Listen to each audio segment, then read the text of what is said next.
when you cross a convertible with an elephant? A car with a big trunk. Okay, what do you get when you cross great gasoline with a superior additive? Texaco with Techron. Great things happen when you bring Texaco and Techron together. Texaco with Techron is unsurpassed at cleaning vital engine parts so your car can perform its best. So when you're on the road, make sure you look for the sign that says Texaco with Techron. Texaco, shine on. Okay, what do you get? I love this one. Hang on. Hey, it's Val, your morning news and traffic chick. I'm here with Tony Cooper from All Pro Foundation Repair. And Tony Cooper, when we say complete foundation repair, what exactly does that mean? That means the ability to use all methods of foundation repair, not just one or two, and solve the issue as to why the foundation failed in the first place. If you don't correct the reason why the foundation failed, the problem is destined to appear again somewhere else. We're talking about improper drainage, landscaping too close to the foundation, plumbing leaks. All of the issues have to be addressed as well as the repair of the foundation. Sounds good. The special you got going is a free engineer's report worth $500 if you sign up at the time of the estimate. And why is that important, Tony? You got to have it to satisfy FHA and VA lenders as well as all the underwriters on the house. If you ever want to sell the house, the foundation repair is not complete until you have that engineer's report. All right. Also, a lifetime transferable warranty on the house. That's another great selling point. So whether it's your dream home or an investment property, every job is important to All Pro Foundation Repair. The number 877-MEAN-GREEN, 877-632-6473 to reach All Pro Foundation Repair. KLLI, Dallas, Fort Worth, live 105.3. The Russ Martin Show. It just seems like by everybody holding out, they've done more damage than any benefit they would have gotten out of the lockout or holding out for a salary cap or whatever, because now the interest is going to wane in hockey. You're going to have less income coming in, and they're not going to be able to pay as much for salaries. Well, and see, these are the things to me that should have come out 5 months ago, and should have been. I mean, that's a simple way to look at it, but is that right? Well, of course it is. I mean, I think there's damage done here that is going to take years and years to replace and to fix. And, you know, and again, I'm looking at it from the standpoint of my kids, because, right. Obviously we all hope that someday they can play, but who knows what this game is going to be like in 3 or 4 years from now. I really hope it's right back to where, it left off a year or two ago. But, right. I don't know if that's going to happen. So I honestly think some of the people that are going to have the most input and the ones that are actually going to get the players back in the buildings, and I hate to say it, are going to be the wives. I mean, they're the ones that, the players as a player, I mean, you sit there and you want to buy your toys, your boats, your cars, and everything else, but the girlfriends and the wives are the ones that are paying the bills, and all of a sudden when these checks, the same amount of checks aren't coming in again, they're saying, hey, you know what, you need to get your ass back there in the ring and start getting these checks. You don't think I should wait a day or two? Because I bet if I wait a day or two, they're going to come down. That house has been on the market for 9 months. You're in a hurry. That is. Hello? Hello? What are you doing? Listening to you. No. So what do you think? I think you should at least try to split it. I've already come up a lot. Trey, who's come up? Who's moved more, him or this guy? They have. They have. Well, there you go. Suck it up. Give the guy his money. He's out of work. Stomping on his dreams. I'm not stopping. He had his dreams. Time to wake up. Okay, very nice. Do you think if I come up half, they'll come down the rest? I would think so. Were they pissy when you told them I weren't moving anymore? I wasn't moving anymore? No, not at all. Yeah.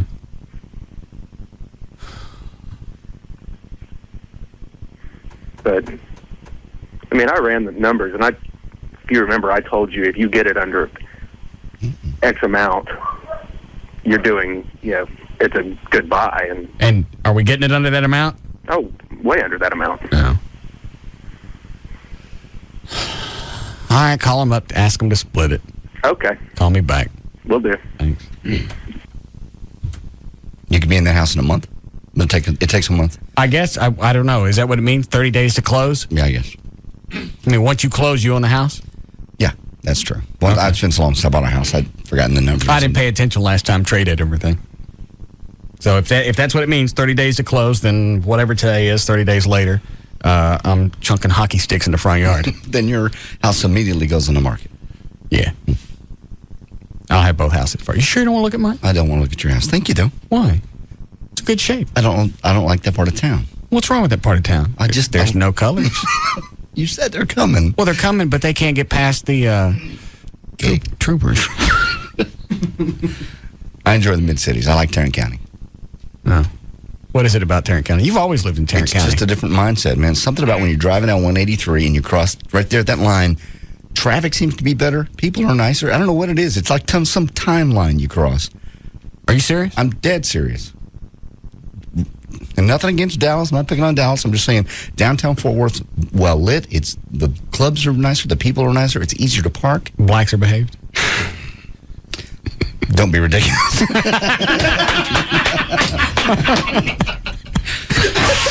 I'm sorry. What'd you want, Debbie? Right. Yeah. Let me tell you why I'm calling. All right. Okay. Open that door. Okay, let me tell you the situation, and then this is going to open a whole lot of can of worms. Go ahead.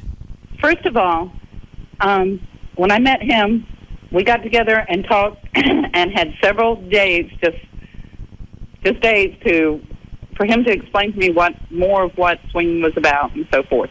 Anyway, we decided he was in school and I was in between jobs. My career was changing. And so is any of this important to the story? Yes. Okay, what happened was he told me he wasn't an active swinger, but we decided we were going to have a monogamous, exclusive relationship, but still, meet other people and whatever. But that's not monogamous and exclusive, but exactly, it's your own definition, so go right ahead. So anyway, as it goes on, I find out that this couple that he'd been with, he got a disease from her. She was in love with him. The husband didn't know it, although they had threesomes. He would see her on the side, but then he wanted to break it off with her. So he told me he had this problem and he wanted us to stay together. So I know this is horrible, and I did until I got a disease. And the thing was, he was just heartbroken and all this. And he got through school. He's a doctor now. But now what disease did you get? No, but this is what What disease did you get? HPV, genital wart. Good. The Russ Martin Show. Come on, let's go. You want to go? The Russ Martin Show. Man, that rocks, man. Afternoons at 3. Come on, we go. The Alternative Talk Station. Live 105.3. Tired of paying for fantasy football? Move your league to AOL.com. It's everything you've come to expect. A draft, scoring, and expert advice, but totally free. Fantasy football at AOL.com/sports. See our ad in the Dallas Morning News for details. Get ready, Metroplex. The convoy of savings is rolling through. Last stop, Town East Ford. Due to the overwhelming success of Ford's family plan, Automotive Investment Group has mandated all surplus trade-ins from across the country be shipped to Town East Ford for immediate sell-off. High-quality, low-mileage vehicles are on their way now. Cars, trucks, vans, SUVs, starting as low as $99 a month. All makes, all models. Convoys are arriving daily. Get to Town East Ford early and claim your vehicle as the convoy rolls in. Call 1-800-299-1078. That's 1-800-299-1078. Or visit towneastford.com. Located on LBJ, across from Town East Mall in Mesquite. Don't let the convoy of savings pass you by. Town East Ford, your new pre-owned super center. The Texas Truck Town. Town East Ford. Oh, yes, look at you. This is what it sounds like when your car is stolen. A wire hanger sliding down to the door lock. Oh, Mommy's making me nice and clean. The lock releasing and the door opening. The ignition being cracked open. Your car starting up and then being driven away. You see, your driveway is just as likely a place as anywhere else to have your car stolen. And you'd have no idea it's happening. But this is what it sounds like when your car's LoJack system goes to work. That's because LoJack is the only vehicle recovery system that's actually operated by the police.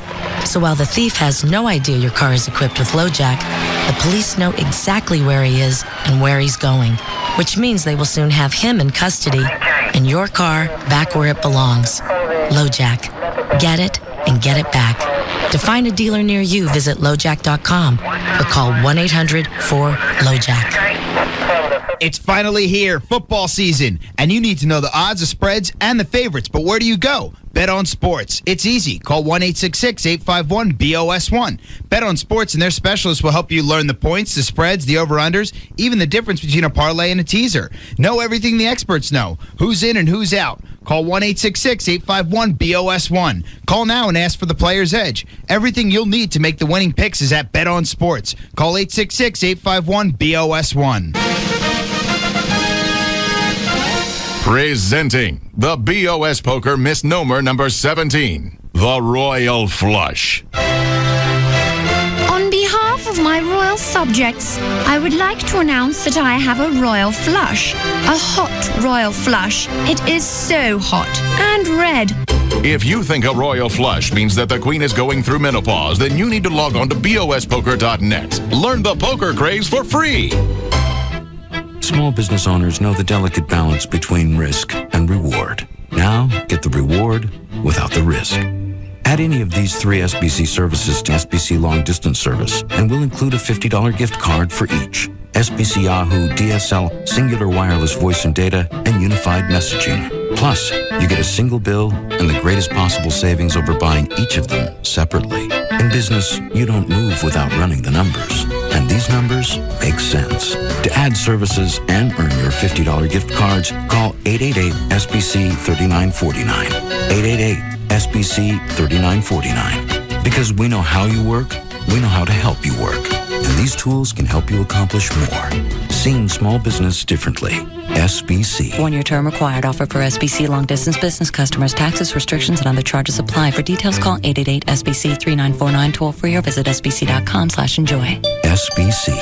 Going beyond the call. Very recently, there was a very big announcement. Huge, you could say. Humongous, enormous, gigantic, even ginormous. Yes, this announcement is so big, it's worthy of made-up words. What is this fantastic announcement? Well, if you don't know, it must be for a reason. Because this announcement is so big that everyone everywhere who is anyone knows about it. And people who weren't anyone anywhere became somebody somewhere once they heard this news. It's that important. So, assuming you were in a faraway land where they don't have radio commercials, here's a second chance. And so you don't miss it again, a countdown. 4, 3, 2...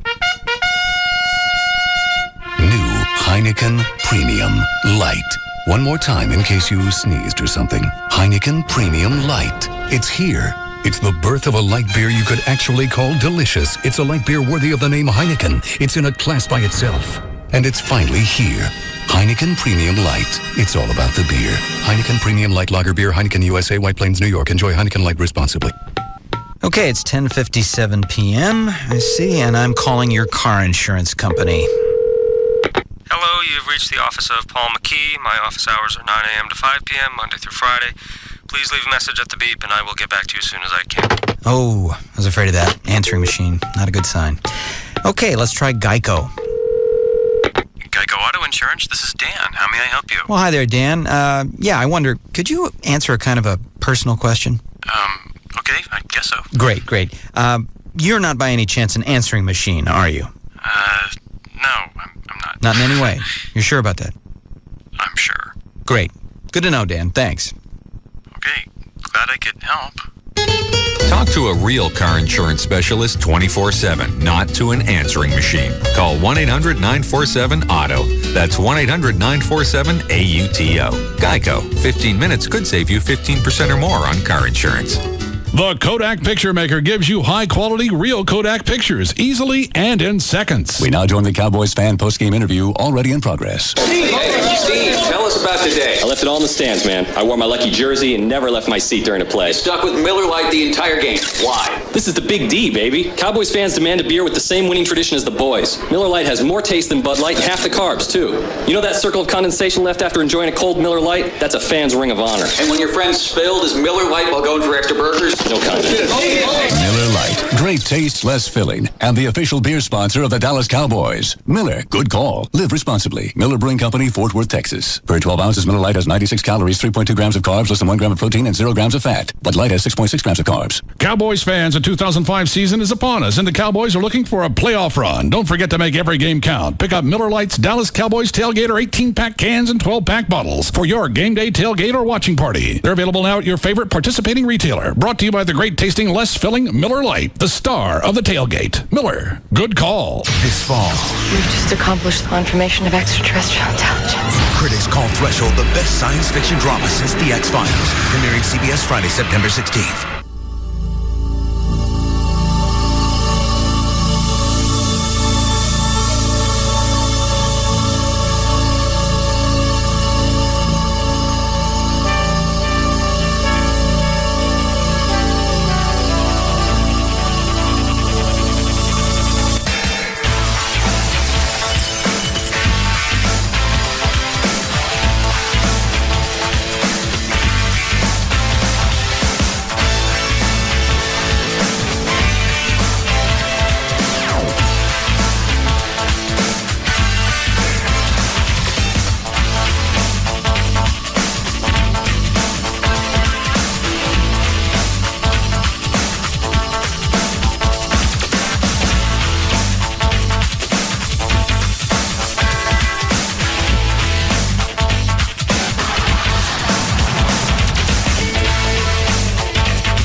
This one bitching? No, this one's very nice, actually. We have some bitching ones. About what? About how you caused all this. How I caused the hurricane? Basically. The karma train coming around.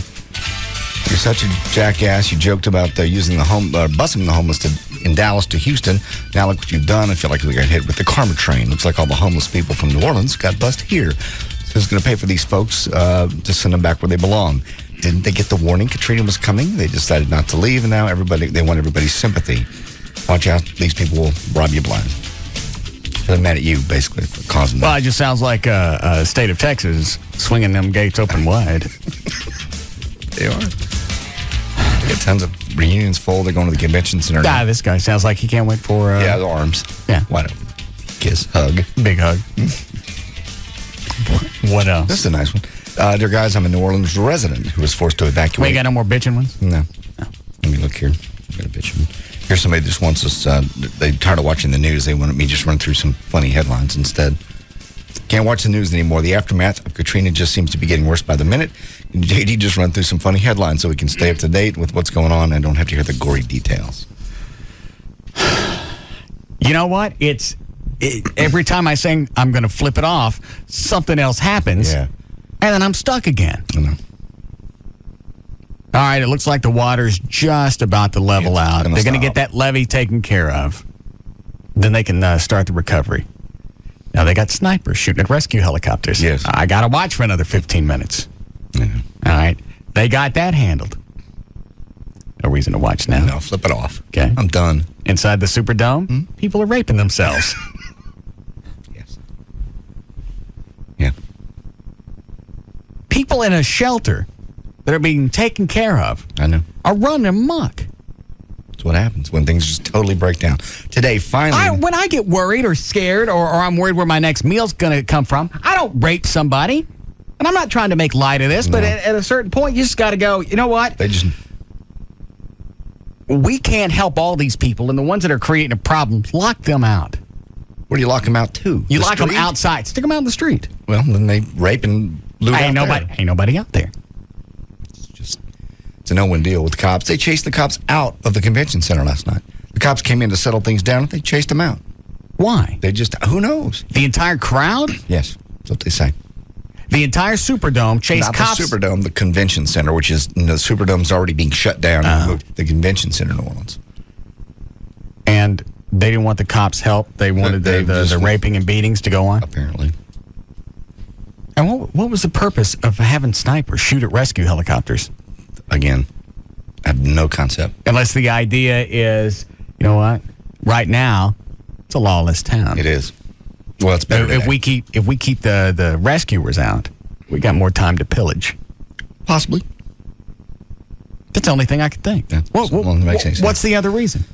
None other than just total desperation, anger, and any form of governmental Any form of help. Help. Well, some people look at it as help. And you know what? That's not all the government's fault. Oh, I know that. No doubt. You got the heads up to get out of there.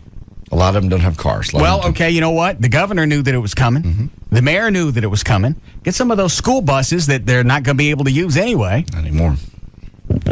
Or mass transit or anything you got. Load them up, ship them out. Again, it's easy to look back and say, hey, that would have been a good thing to do. I don't think anybody had any concept the levees were going to break and the city would be full of water. They said for 2 days, if this hits New Orleans, it's going to be of catastrophic proportions. All right? You know what? For me, even though I'm not an educated man, that's a goddamn good heads up. Yeah. Well, what more do you need than the National Weather Service saying, this is a picture of a perfect hurricane. People do it all the time. And it's coming this way. And even if it doesn't hit New Orleans dead on, it's still going to cause catastrophic damage. What else is there? Then who do you point the finger at? Somebody, the governor? For not mobilizing the buses? The people? Some people couldn't get out. They literally, other than walking, couldn't get out. They don't have cars, other than the ones they stole. They did. I have audio of a guy saying the Cadillac dealership was empty. How they hotwire Cadillacs? I don't know. It's cut number. Hold on a second. It's so much stuff today. Survivor talks about looting and cops being killed. Cut number 5. Hold on. What is it, Dan? Art on line 2. I can't type it in because I'm having to reboot. There's nobody on line 2. Just tell me what it is. Well, his name's Art. He's saying that JD is wrong and you need a new newsman because the problems aren't necessarily happening at the convention center. The problems are happening at the Dome. Well, they're happening at both places, but they're in the process of shutting down the Superdome. And I heard the cops were chased out of something. I just didn't know which one. And you know what? Does it really matter? No. You got shelters that are there in place, so they've got some place to be. And now you're going to go on a crime spree? Turn on the cops, I know. And then I saw the buses coming into North Texas, going to Houston, coming here. And it's like, you know what? This is jacked up, and I don't mind helping you, but if you pull the same crap that you did in the Superdome, this isn't going to continue. And just about the time that I think I don't want to help any of them. Do you have that audio from the refugee? Yeah, it's over there. It's about the time I don't want to help any of them. This jackass refugee throws this out. Okay. Have you heard this? I have. After watching the news and the looting and the shooting and the somebody even used the quote of the military's here to retake the city. Mm-hmm. To retake it from who? To retake it from the citizens? Yeah, they're running amok. Yeah. The people that are looting and raping. And about that point, I went, I don't want to help these people. I don't have anything to do with it. It's a small percentage. All we're seeing. That's right. The other, it's not it's not sexy to videotape, a mom and her baby sitting on the curb quietly. You're getting beat over the head with the homeless and everything else that's going on. And just about the time I was ready to wash it, I'm not doing anything for any of them. This refugee at Reunion Arena, I think this was on Channel 8 today. And I thank Texas because they show much love. They showing better than what the government will do. They doing a lot more than what the government do because people don't even know us and they inviting us into their homes for a place to stay, nice food to eat, to make it feel some kind of comfortable, trying to make us smile. So I like Texas. It's people come together in Texas. They don't care if you're white, black, green, blue, or purple. He's obviously still in a state of shock. We're going to help them out. Because they need it. It's just when I thought none of them really appreciated the help and expected it, then this guy comes out. Yeah. They're good folks. We're not seeing the good ones. It's not cool to cover that. I do have the story, by the way. According to police, storm victims are taking shelter in the New Orleans Convention Center. So I was correct. They're being raped and beaten. The police don't know how to stop it. The police chief, Eddie Compass, sent 88 officers into the convention center and tried to calm the building down, but it was a mob scene. The officers were beaten back by the crowd. More than 15,000 people were staying at the convention center. Relief helicopters were shot 15,000. That's what they say. So you had a mob of, we'll say it's the majority. They sent 88 cops in. Well, you send them in with the right stuff, 88's plenty. You send them in with the right stuff, 3.5 is okay. You go in and throw out some kind of knockout gas. No. I don't know what that's really called. We don't need that. I'm thinking Batman. Mm-hmm. Yeah. You know, get them under control, and they get the troublemakers out. You can. Well, now the National Guard came in today, and they swarmed in. So more or less taking the city, as you said, taking the city back. Here's the mistake that they made, is the police didn't shoot the looters. You get a couple of news reports, or you let somebody see that a couple of times of a looter getting shot. That really would put a calming effect on the city. Slow down.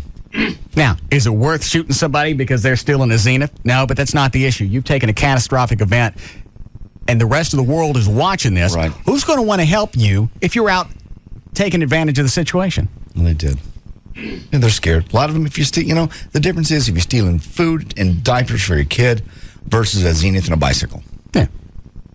What are you going to do with that? How are you going to get it out of there? Well, yeah. And it's going to look damn suspicious if you show up at a shelter with a nice 27-inch. With the tag still on it? Yeah. I always need the tag on my stuff. In case I ever want to take it back. You never know. Zenith. That's the biggest pisser about what we're seeing in the looting is they're stealing stuff they don't need. Well, they can't really even use right now. No. Yeah, you can't even plug the Zenith in. Yeah. All right, so what do you got? I'm a New Orleans resident who was forced to evacuate to the DFW area. No longer have a home, probably living out of packed bags for some time to come. Was this a story or an email? It's an email. Oh, well, start again. Dear guys, I'm a New Orleans resident who was forced to evacuate to the DFW area. I no longer have a home and will be living out of packed bags for most likely quite some time. Yesterday, my wife and I were listening to the show and were overwhelmed by the fact that we haven't laughed or smiled in about 5 days. So thank you. Around 5:30ish last night, you said you felt that there was nothing you could do to really help. I felt compelled to send you this email to let you know that you really do help. For the brief hour or so that I listened, I forgot about the grief, the pain, and my friends. And I'm truly appreciative. Thank you for all you do. If I ever get back on my feet, underneath me, if I get my feet back underneath me, I will give my word. I'll turn around and support all your charities as much as I can. So they felt like they got something out of the show. Yeah. So I ain't got to send no cash. Send what you will. But they said I was doing a lot. They said you've done a lot. See, that's better than cash. Everybody else is sending cash. Yeah. I'm sending happiness. I think you skate. Have there been any reports of trouble at either the Astrodome or Reunion? They're also sticking them in the Dallas Convention Center, too, right? Correct. It's because Reunion's full. They're going to use Texas Stadium, are they? Probably not. It's got a hole in the roof. Oh, that's good. Yeah. How about that? Finally paid off. That's old. It took 35 years. God. We got Cowboy games. Christ. What is it, Dan? I was just going to say, I'd heard earlier that some people are trying to go to Reunion Arena and a couple other places trying to alleviate some of the congestion there by saying, hey, you can have a family come stay at my house, but what they're doing is they're making them fill out a form and have a 48-hour waiting period to check these people's background, the people that are saying, come into my homes. Right. Well, that's what's funny is they're checking the people who's opening their home's background, right? But not the people that are going to go live in their house. What you got to do? Well, why you want to check somebody that's been displaced by a hurricane? Why you want to check their background? Why check somebody's background who's opening their house? Because you don't know what their intent is. I guess. What could their intent be? These people don't have anything. Can't take anything from them.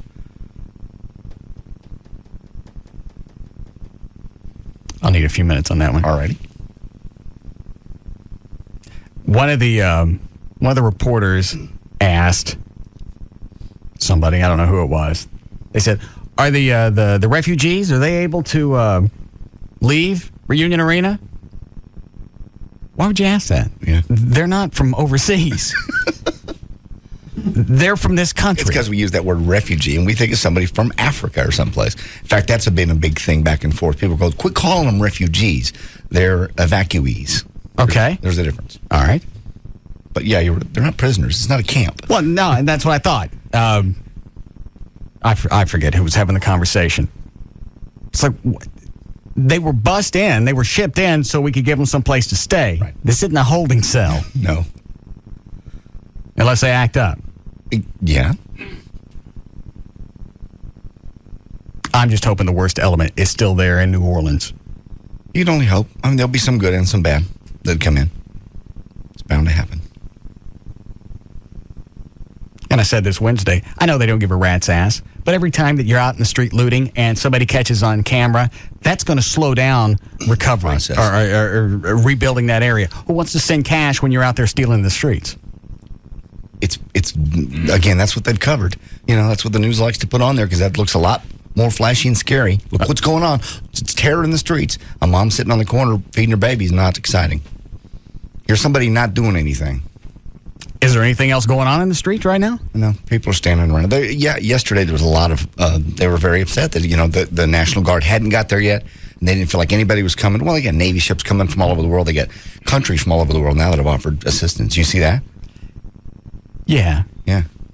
Is that... like odd places like Indonesia. Of course, I don't know what they've offered, but they've offered something. Dirt. Dirt and flies. However much you need. Yeah. Yeah. We'll have the flies bring the dirt over. Look at that, 20 minutes in, we got 2 promos. So I'll write that down.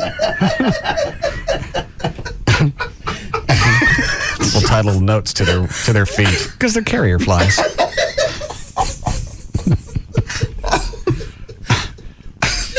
Did we, Yes. Don't. We're saved. Did France offer any help? Yeah, they did. What did they offer? It doesn't say what they offered. I got a list of countries that, list of countries that have offered here. What is it, Dan? I love that. I saw some of that story earlier myself. Some people sent telegrams and notes of encouraging sympathy. Yeah. Our wishes are with you. Yes. And your water. Good luck with flies. Here's some countries. Russia, Japan, Canada. Well, what have they all offered? This doesn't say. This just says these are people that have come. They've offered boats, aircrafts, tents, blankets, generators, cash, medical teams. They got any gas?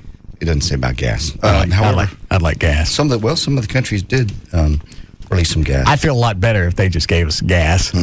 Because I'm seriously, I'm starting to get a little 9/11-ish. Are you really? Yeah.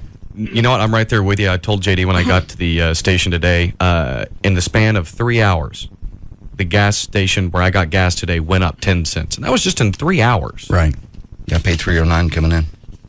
And we don't know if it's going to start slowing down or that's just the beginning. And then by the end of the summer, by the end of September, is it going to be $5 a gallon? And that's the first thing I thought of. As quickly as this has gone up, it wouldn't surprise me at all. If even by Christmas, it's $6-7. Yeah, really cool thing to do, and they're based here. Is it Mobile Exxon? Yeah. Knock a little cash off the top. Just say, you know what? Just at the Mobile. I've been saying that for days. Well, I don't know why they won't do that. Well, you guys told me it was absurd. Well, Trey was in here saying nobody would do it. Well, I also said, why don't you cut a little off the gas tax, the road tax, whatever they slap on the each gallon. Right. If you're posting record profits, you need to do one of two things: either cut back on the prices or keep your yap shut. They have to post it. They don't got to post nothing. Yeah, they do. Well, then you know what? Start hiding it. Enron did it. No, bad example. And they didn't really have anything. 26 countries in the International Energy Consortium will release more than 60 million barrels of crude and gasoline to relieve the energy crunch caused. Is that all at once, or just? It's going to be over a few months. Reserves will amount to about 2 million barrels a day coming into the U.S. And then where that oil? So we still got it's oil and gas, a little bit of both. Oh. And of course, the Bush administration is going to release 30 million barrels of crude oil from U.S. reserves. Okay. And that goes where? That'll have to go to the refineries, obviously, to become gas. What is that noise? Somebody's coming. It's Everett. Oh, it's Everett. Come on in. We're just about to sit down to eat. But you want to hear the list of people that have offered to help us? Russia, Japan, Canada, France, Honduras, Germany, Venezuela, Jamaica. Red Stripe beer, maybe? Rum. Australian rum. The United Kingdom, Netherlands, Switzerland, Greece, Hungary, Colombia, the Dominican Republic, El Salvador, Mexico, China, South Korea, Israel, and NATO. I don't think I've ever heard anybody offer to help us with anything. Yeah. It's a first. Do we get that many offers when we the World Trade Center collapsed? I don't believe so.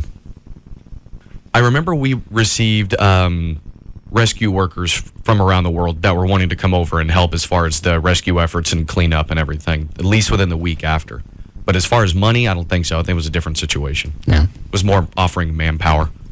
Well wishes. Baskets of fruit. Yeah, it's possibly. Yeah. This will help you get over your scurvy. Balloons, like at the hospital. Yeah. Happy smiles. Yeah. Happy faces. Where you been, E? Doing law. Really? Yeah. Courts didn't close early today? Well, no, but the courts are closed. Well, they're not closed, but I was done with court. I just had a bunch of stuff to do at the office for the holiday. Got everything done. Wound up for the weekend. Okay. If somebody that doesn't want money from you, they would simply like you to pick up a couple of extra bags of dog food next time you're at the PetSmart. I'm asking friends and family to donate dog food, old towels, blankets. I'm picking up a large trailer and taking it to Louisiana and volunteering at the shelter on September the 22nd. I'll also take pictures. Blah, blah, blah, blah. As much as I would like to take the time to talk about each email that comes in regarding fundraising or sending food or going out to volunteer, I'm not going to do it. Okay. If we did, it'd be 4 hours of announcements every day for 2 weeks. True. And I explained that to everybody because I could just delete the email and not give it a second thought. Right. I figured, you know what? You're taking the time and trouble to do this. Good luck. But we can't read this stuff on the air because we'd never stop. No. It's well, maybe you could just read mine. If I read yours, then the 3,000 other ones that came in got to get read too. And you're not the only one doing something. Right. It's easier to just to run it through the big agencies. Yeah. Call the Red Cross. We're doing something. What is it? 1-800-GO-NOW? Help? No, I think that's the Army or something, isn't it? Oh, well, they yeah. Help now. Help now? Yeah, 1-800-HELP NOW. 1-800-HELP NOW. Or redcross.org. Yeah. You give them cash, and then they know what to do with it. Yeah, why try to do yourself what they're trained and set up to do? Yeah.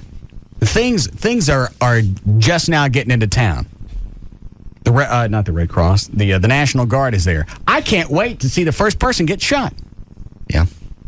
The people that have been holding the cops up or sitting on the roofs sniping. I can't wait for the first one to get zapped, and I hope all the news channels get it. Yeah, from all different angles. Because as long as they set up there, that slowed down the rescue process. Who wants to fly over there if you think you're going to get popped? Can you imagine shooting at a rescue helicopter? Well, and these are people that are there to help you. It's not as though they're there to do you ill. Yeah, it's a rescue helicopter. Yeah. I can't imagine the motivation on any level. Well, we talked about this before you walked in. Maybe they think if they do that, it keeps the recovery, or nothing really gets reestablished quickly. Right. And you get to keep your lawlessness for a while. Maybe so, but that's a pretty short-sighted worldview because ultimately it's not going to benefit those people either. I mean, they're having a grand time now running around being lawless, but, the infrastructure is gone, and they're not going to be able to do anything. It doesn't seem like there's a lot of logic floating around. No. When you've got shelters there to protect people and house them and hold them, and you got some people inside running around beating and raping. Yeah. It's amazing. It's absolutely amazing what people will do to each other. And if you've ever wanted a reason why we need police... Oh, God. You don't need to look any further. Yeah. We mentioned that earlier this week. Look what happened in 4 or 5 days. Yeah. When I get emails asking me why I kiss cops and firemen's ass... Just be glad that somebody does. Well, no kidding. Because even though you don't see a cop every day, or they're not at your house every day, or something's not going on at your house every day, your home is still there because of police presence, not because they're watching it. And a perfect example is New Orleans. That's underlined the point that I've been making for years. That's why I'm kissing their ass. And to get out of DWIC. Yes. No.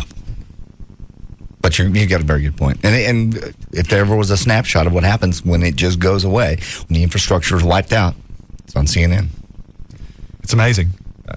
Never seen anything like it. It's hard to believe that's 8 hours from here. You look at those pictures and you go, well, look at that. That's Indonesia after a tsunami. Yeah. Yeah, it does. If the signage was a little different, you would know that wasn't someplace in the Middle East. Absolutely not. Absolutely. Because you got guys driving around in trucks with guns hanging out. Mm-hmm.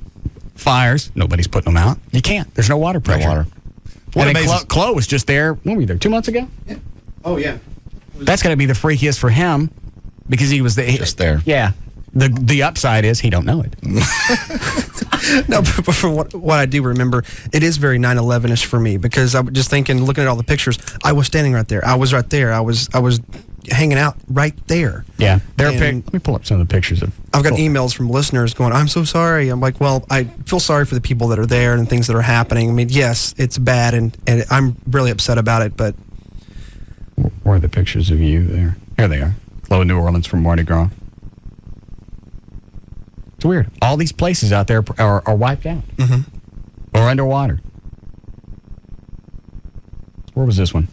That's right in front of Margaritaville. Okay. Yeah, because that whole street's totally flooded. And that was, you know what? I never asked. Who are these two guys? The Batman and Robin running around in the G-strings. They both the homos? Yeah, that was on. That's I don't know.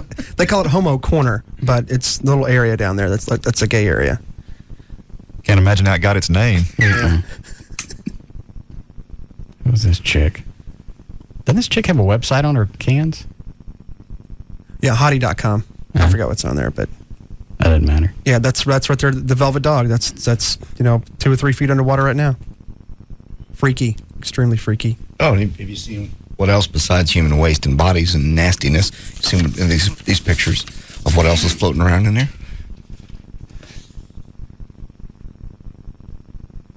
Water wiggle? No.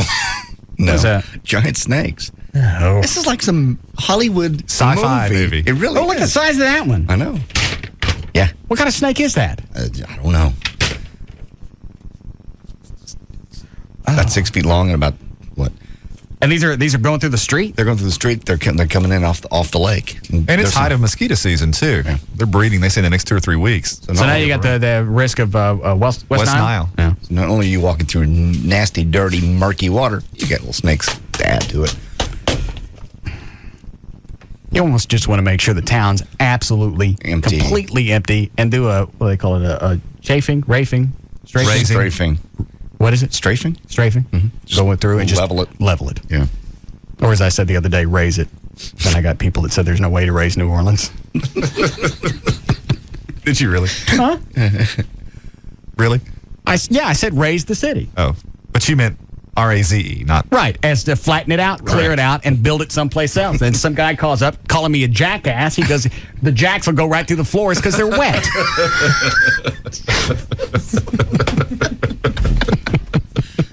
Would you go with pier and beam or cable lock? You got no idea what you're talking about. Idiot. Flipping over to BAP. This is nasty. I can tell. That looks like a... It's got a big head. Is that a copperhead or they get that big? Let me see. It's hard to tell. It's definitely poisonous. You can tell by the shape of the head. Is that what that means? Yeah, triangular shaped head means it's a poisonous snake. It's probably a water moccasin. I can swim with a bunch of crap. I can't. At night? I can't swim with snakes. You ever see snakes swim? Yeah. It's weird. Oh, yeah. It's bad. Creepy. Bad news. How do they go? They go sideways? Little heads bopping up and down like this when they go into the water. And their bodies just wiggle back and forth like this. Tongue sticking out. That's nasty just looking at it. And they're fast. Are they fast? Oh, once they get water How moccasins. fast? Like the Space Invaders? Oh, much faster. When they get on that lower level? Yeah. Much faster than you. Yeah. You see these? Yeah. There. Thank you. How are we doing spot load wise today? What is that behind you? Treadmill. Rob picked it up today. It's for you during the breaks. He wants you to do your cardio. Evidently, he told me today that you weren't doing your cardio, and he's pissed. I didn't do any cardio yesterday because we were off. Mm-hmm. I was napping. I was recovering from the sexual harassment seminar. Very draining. You went to a sexual harassment seminar? Yeah.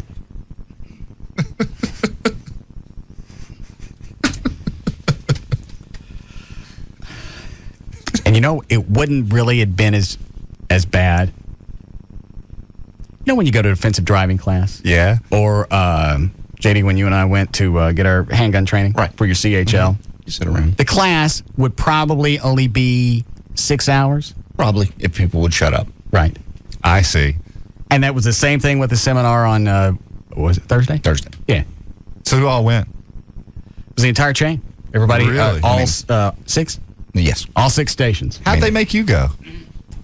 I told them, I'll go, but I'm taking the day off. Oh, I see. And I figured that would squelch that. They'd go, well, all right, we'll figure some way around it. Right. Well, we really want you to go. Fine, I'm taking the day off. We did. Sounds like a good deal for you.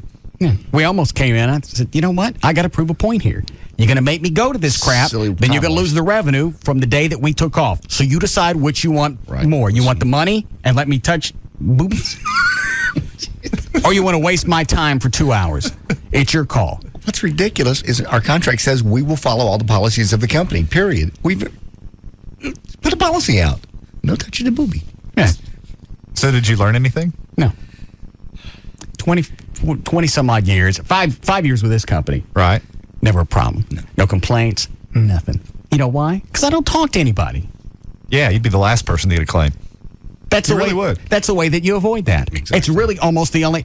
And it's funny because what they're telling you. And one guy, I think from KRLD, got pissed and he goes, well, what you're telling us is just to put tape on our lips and we don't say anything, go to your cubicle, do your work, and leave. She said, no, that's not what we're saying. Yeah, it is. Well, it kind of is. Yeah, the more you tend to do that, the less likely you are to be sued. Yeah. It goes back to kindergarten. What were you told? Put your hands in your lap. Don't mind your own business. Do your work. Yeah. Yeah. That's the long and short of it. Yeah. No name calling. Don't touch nobody.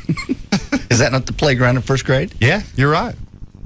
And what they're also telling you to do is to take all the human characteristics that you have, right, and make it void in the workplace. It's So almost give me an impossible. example. Don't talk to anybody. Don't kid around. Don't even run the risk of offending somebody. Don't kid around. Did they say that? What? Because you never know what offending comment's going to be. One of the examples was it's Christmas time, or it's the holidays. Oh, this is my favorite. Yeah. And there's a Jewish guy there, and you go up and you go, you know what, you're Jewish. Can you explain to me the whole Hanukkah stuff? You can't do that because you just singled him out as a Jew. Really? Yeah. That's amazing. Yeah. It's a sad testament to our society that we've reached that point in our sensitivity that we have to be that concerned about what we say and do. And you know, all this stems from people just can't say, you know what, that kind of weirds me out. You mind not asking me that? Right. Boom, that's done. Or somebody comes up and says, makes a comment about your age. You know what? Getting old is a pain in the ass. Can you guys knock that off? That's done. Should be. As opposed to you got to go to human resources, file a complaint, and that person's got to get pulled aside. And you said, all right, knock off the old jokes with the bag or stop jacking with the Jew. I'm not kidding. No, you're not. That's what the 2 hours was. That's exactly. Oh, you know what? Here's some seminar. Here's some icebreakers that they. Why do they call these icebreakers? I don't know. They're more like scenarios. Maybe they were icebreakers for us. I guess. All right. To get the people to talk. I see. I'll throw some of these out, and then you decide. Okay. How we doing, Chloe? All right. Problem is, I don't remember what the answers were. Do you? No. Because you zoned out. Most of them were, I was busy. Let me see if I can remember one where I know what the answer was.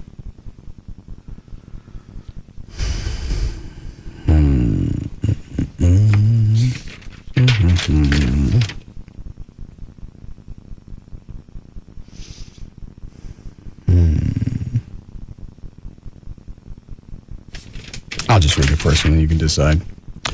Byron, the station operations manager, recently returned from a religious retreat.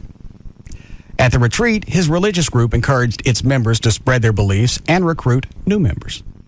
On Monday, Byron put a flyer on the station bulletin board informing readers that during lunch on Wednesday, he's going to hold a seminar regarding his religious group.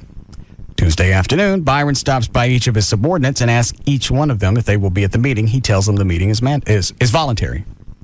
On a scale of harmless, annoying, or harassing, where does his behavior fall? Well, I would say, especially since they're subordinates, that would be something you'd want to avoid because... Well, which one is it? Harmless, annoying, or harassing? I'd say it's harassing. Dan, you were there. What was the answer? They said harassing, just like Everett pointed out, and they focused a lot on from a management standpoint. If you have... They also focused on a male-female standpoint. Yeah. Guys harassing chicks. They never flipped it back around. They didn't do that as much I went to the one in the afternoon. You went to the one in the morning. They didn't do the male-female thing as much in the afternoon. They really focused more on management versus subordinates and everything. And on that little icebreaker thing is when everyone started raising their hand and asking about, what about Christmas cards? Yeah, who cares? Nothing's going to change. No. Just give us a message, shut your ass so all of us can get out of here. And if you got questions, then the attorney said they would hang around afterwards. Don't drag this out and put me in a hostile work environment because I'll kick your ass. Exactly, especially when most of it's common sense anyway. Don't send out Christmas cards. Season's greetings, you idiot. Yeah, that's amazing. You can't even send out a card to somebody you work with. No. That says Merry Christmas.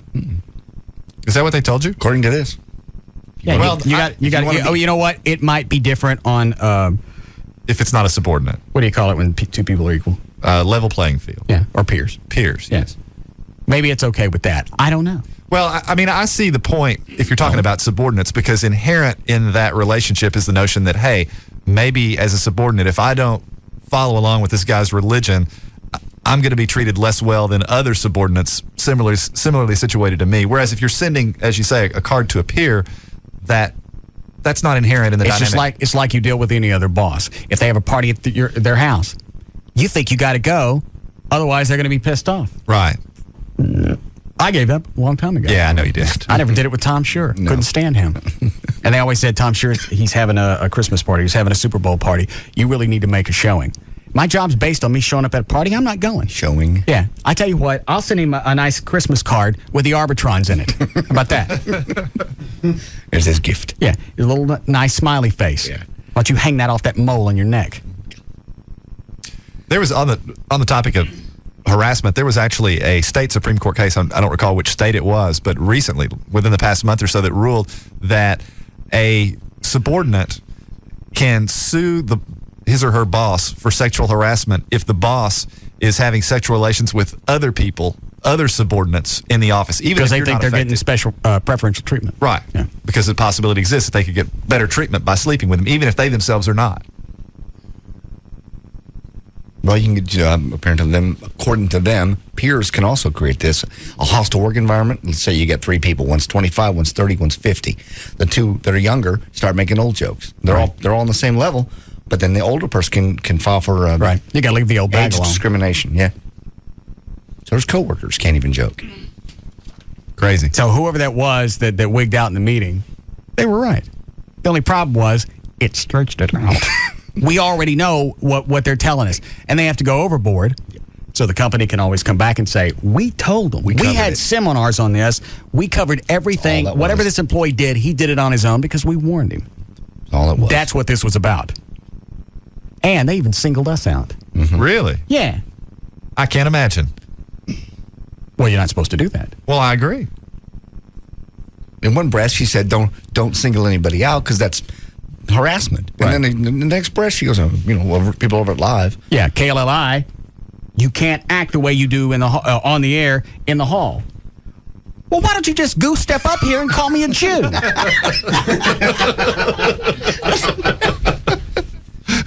This is coming from the attorneys. Yeah. They deserve to be. It's like when we get off the air, we run around with our peckers hanging out. Well, you do. Not in the hall. Oh, that's in the office. You're right. Yeah. Let's see. You've ridden horses. We brought a dead body. And you know what? That's probably going to have to stop because if anybody's afraid of a horse, or somebody has some unwarranted fear of dead bodies, or if they don't like explosives, then we got to stop all of that. That's why we need to get the studio away from this building. I totally agree. You're right. You're absolutely right. Whether it's the bar and we build a studio in there. I like that idea. Then I own it. I can do whatever I want. I like that idea. That way the attorney pulled me aside and she said, the explosions in the building, are those real? Well, why are you asking me that? What's the issue? It's theater of the mind. Yes. We have a whole library full of sound effects. Of course. We don't know where it is. No. Keep it hidden. Yeah. But if it ever comes up and somebody asks you, here's your chance at plausible deniability. Are those explosions real? You tell them that I said there's a library with sound effects that we can't find. And then after she talked to me, because you could tell she didn't get the answer she wanted out of me, she pulls Gavin aside. Hold on. She didn't even try to cover it up. You could hear her 15 feet away. Yeah. Explosions and firecrackers. Weasel. Yes, this is Gavin. What are you doing? Working. What did the corporate attorney say to you when she pulled you aside? Said, make sure that there's no more explosions. And I said, all right. I said, I don't think there's any problems. How did she enjoy the best of yesterday? I think she requested a CD. Yeah. What'd you put on best of? Best of explosions. Really? Only because they were in town. Right. Well, I know they must feel better now, though, because Gavin has said he's going to put a stop to it. What did you actually tell her? I just played the line. I didn't get into any specifics, because if you get into specifics, then she's thinking that everything was real. So you denied it all as well? Yeah, I just told her. I said, listen. I said, this whole thing. I hope you understand the show, and I explained the show, and then I said, at some point, I said, there's not gonna be any big thing. I said, to be honest with you, I think we run a pretty tight operation around here. Yeah. We test the load-bearing members once a week. We do. Make sure it's safe. Was she ugly about anything?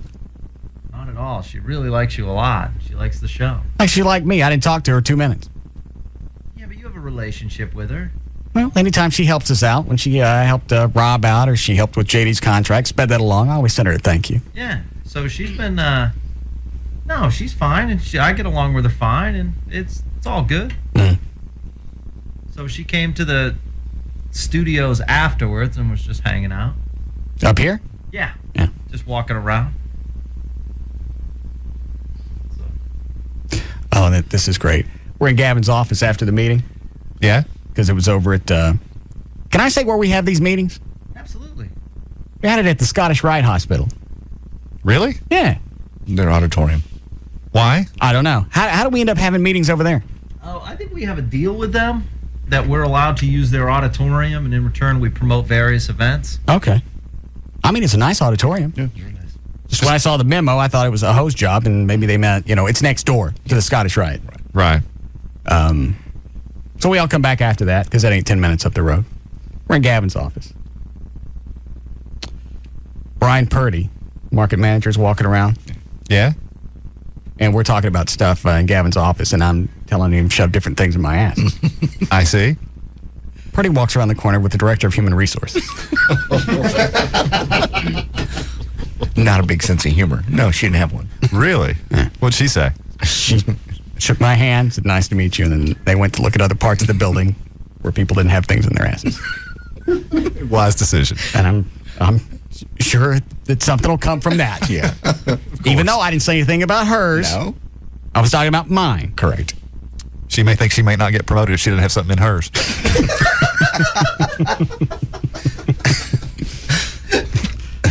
She was very kind. I think she pretended like she didn't hear it. Yes.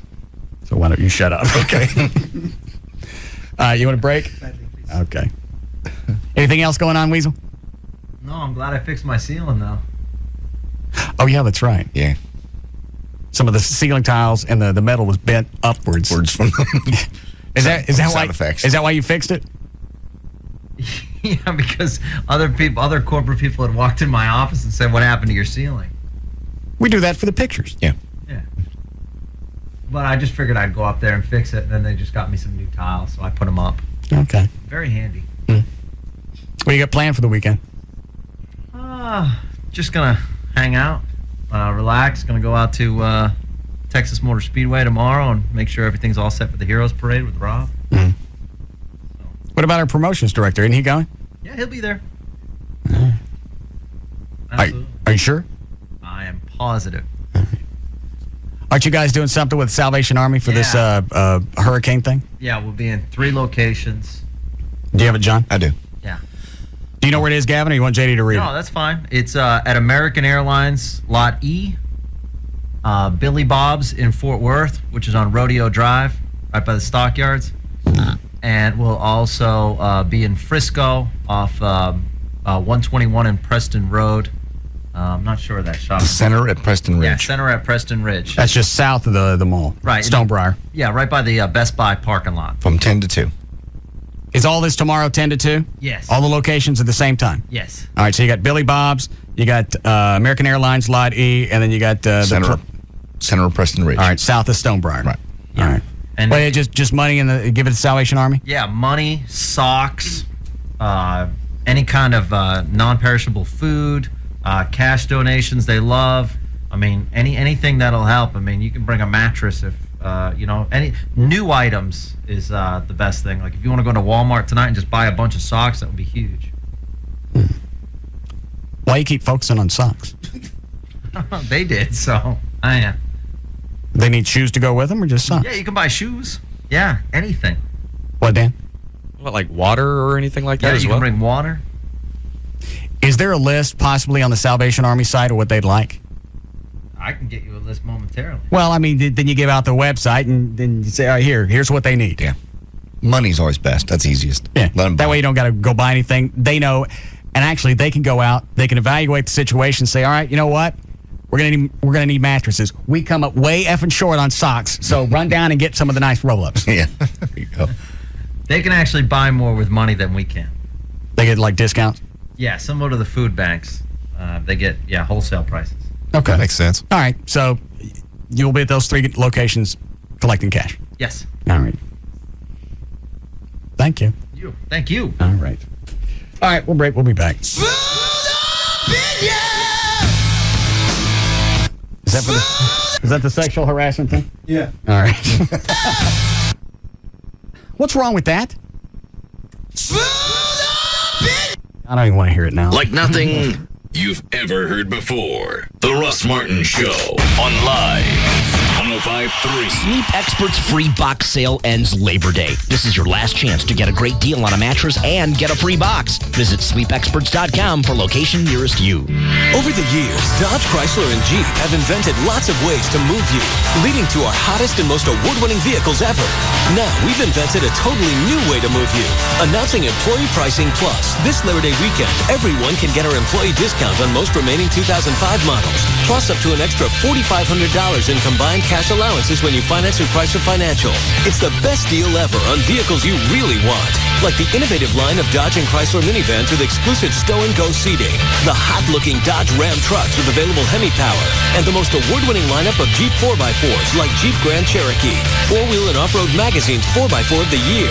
Employee Pricing Plus, some of our best deals ever on our best lineup ever. Hurry in this weekend to your Dodge, Chrysler, or Jeep dealer. $500 to $4,500 depending on model at participating dealers. See dealer for specific pricing details. Excludes all 2006 models. 300 Liberty CRD, Viper, Sprinter, and most SRT models. Jeep and Hemi are registered trademarks of Daimler Chrysler.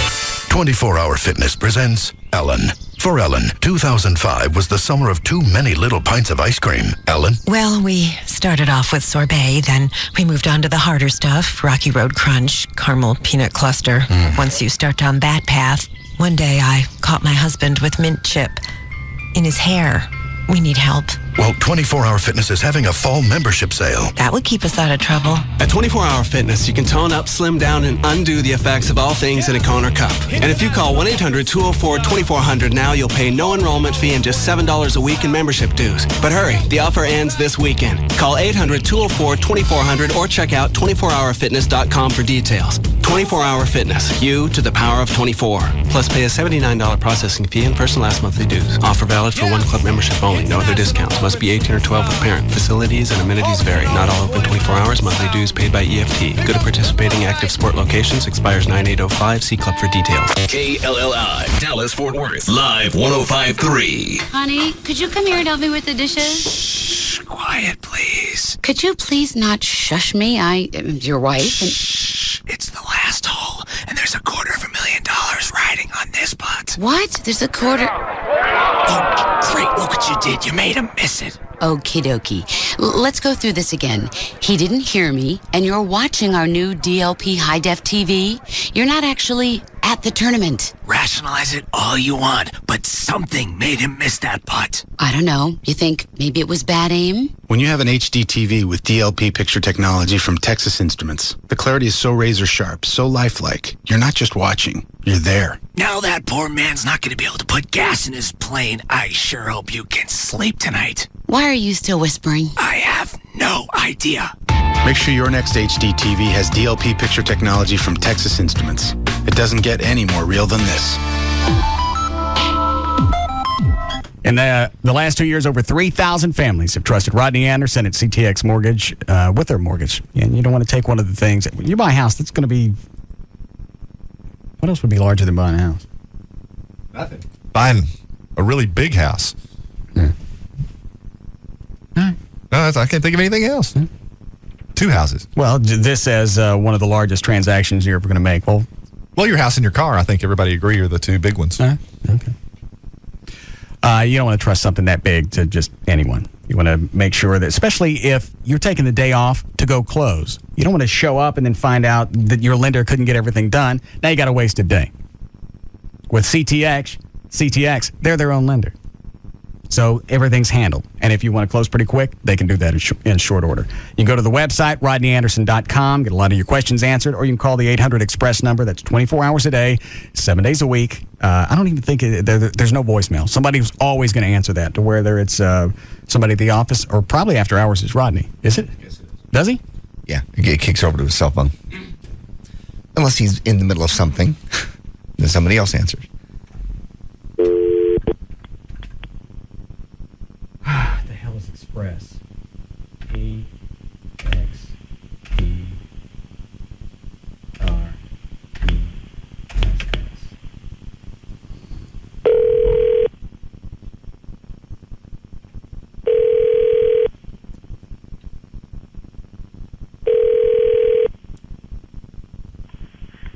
Rodney Anderson's office. This is Daniel. Hey, is Rodney in? He is. Let me see if he's available. All right. And your name? Russ Martin. Oh, Russ, hold on just a second. All right, Dan. Uh-huh. All right. That's Daniel. Documentation. Daniel's very as helpful. well as loan structures specific to self-employed borrowers and those who have had credit issues in the past. We offer fixed rates, adjustable rates, and interest-only loans. I didn't know that. CTX is licensed to close loans in 45 states, allowing us to serve you as a customer for life. It's Rodney. Hey, Rodney. Hey, Russ. What are you doing? Working. All right, good.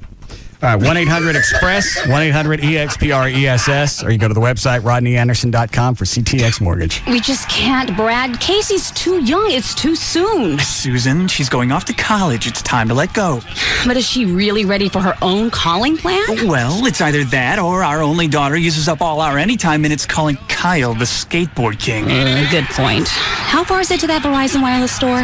Not far, Susan. So drop by for unlimited in-calling to any Verizon Wireless customer from the America's Choice coverage area for only $39.99 monthly access. And for an extra $5 monthly access, Casey can enjoy unlimited in-messaging too, with unlimited text, pics, and flicks to any Verizon Wireless customer from within the National Enhanced Services area. Plus, she'll love the cool LG 5200 camera phone for only $49.99 after $50 mail-in rebate. Our baby's getting her own calling plan. Sweet! I mean, we're really gonna miss her. So visit Verizon Wireless and switch to America's best, most reliable wireless network today. Verizon Wireless. We never stop working for you. Subject to 2-year agreement, $20 activation, and $175 termination fees and other charges and restrictions. Coverage not available everywhere. The good people at Centennial Fine Wine and Spirits would like to suggest that if mixology is the art of the cocktail, then our stores should be considered the Louvre of the cocktail. That's because Centennial offers a world-class spirit selection and all you could ever want to shake, stir, or blend to create a cocktail masterpiece. So come on into Centennial and discover that artistic flair you thought you never had. For those of us who enjoy a good vino but lack our own personal wine steward, thank goodness for Centennial Fine Wine and Spirits. Centennial's experts devote their time to researching the world's best wines so you don't have to. So if you're spending $7 or $700, you're sure to get more than your money's worth. And that may be even better than having your very own wine steward. Shop Centennial's big Labor Day sale. Save on frosty beer, chilled wines, margarita fixins, and more. It's the big Labor Day sale at Centennial. World-class service, Texas style. Last month, Sarah donated a set of deck chairs she made to a charity auction.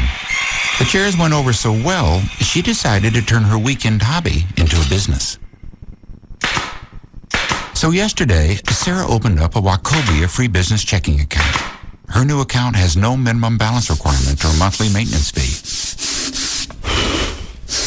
It also includes 150 transactions a month, Wachovia Business Online with bill pay, and a business check card with Visa Extras, all for free.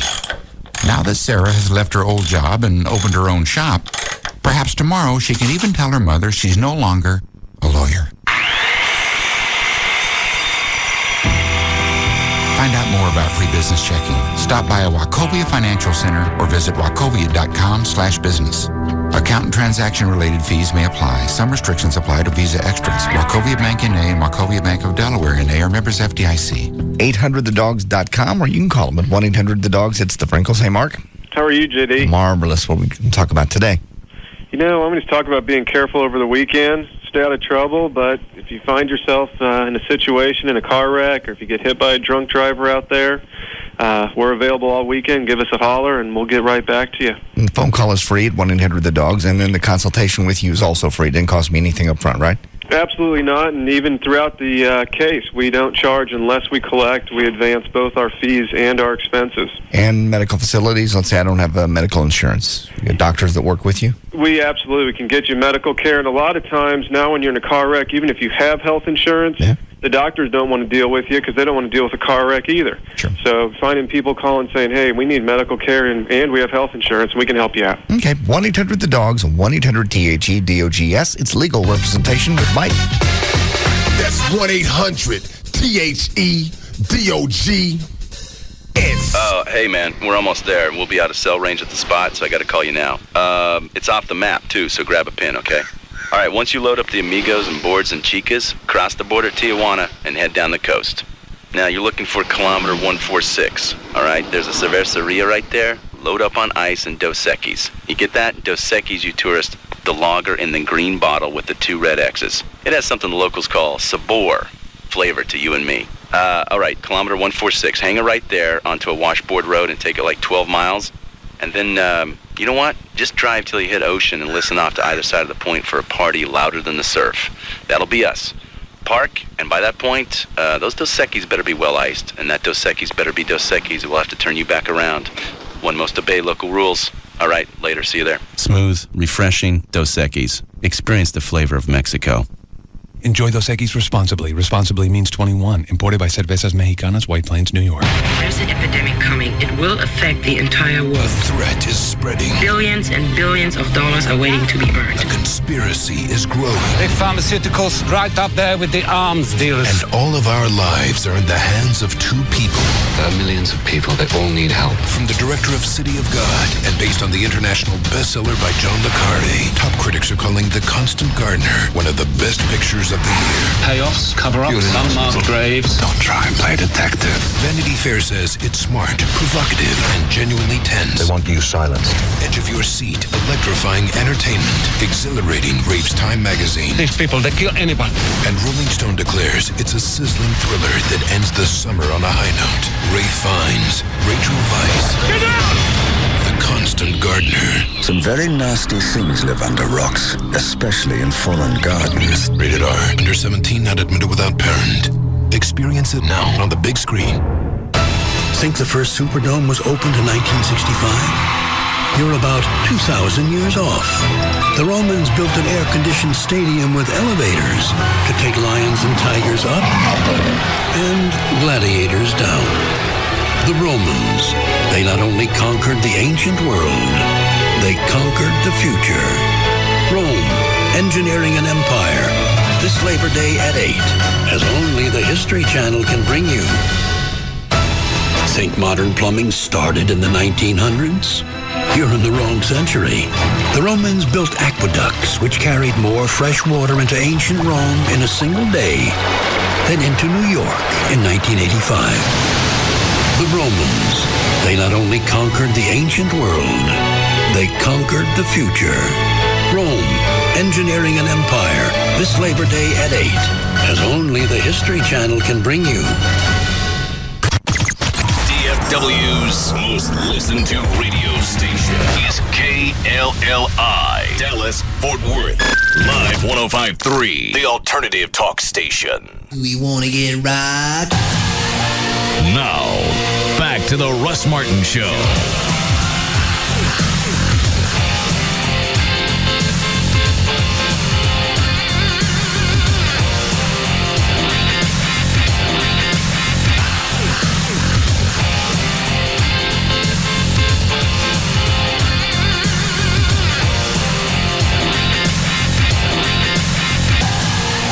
I got to get on that thing during commercial breaks and run like a hamster.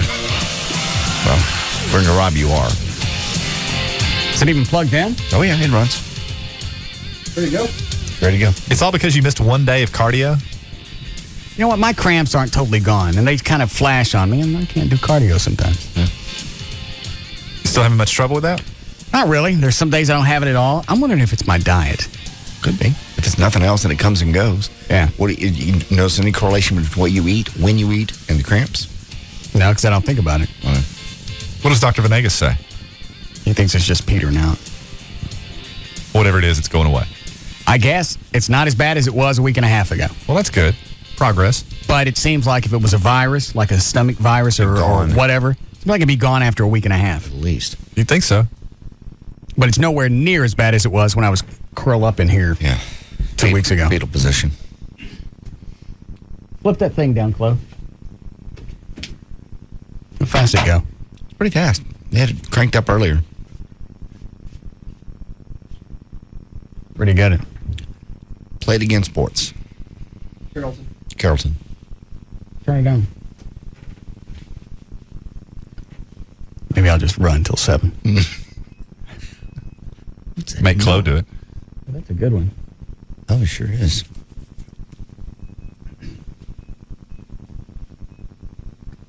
Run on it for me, Chloe.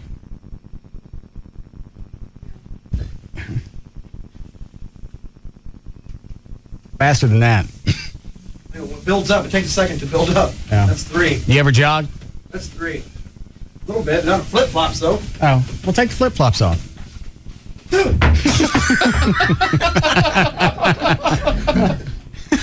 good. Can you not run without shoes? Maybe. Well, I've never had it on a treadmill before. Let go. Yeah. Go over there and bump it up to like 10. Okay. Hurry. What's that?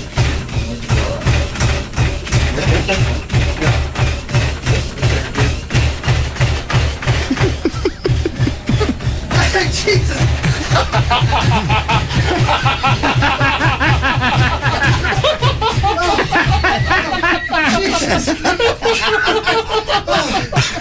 I forgot it had an emergency shut off to it.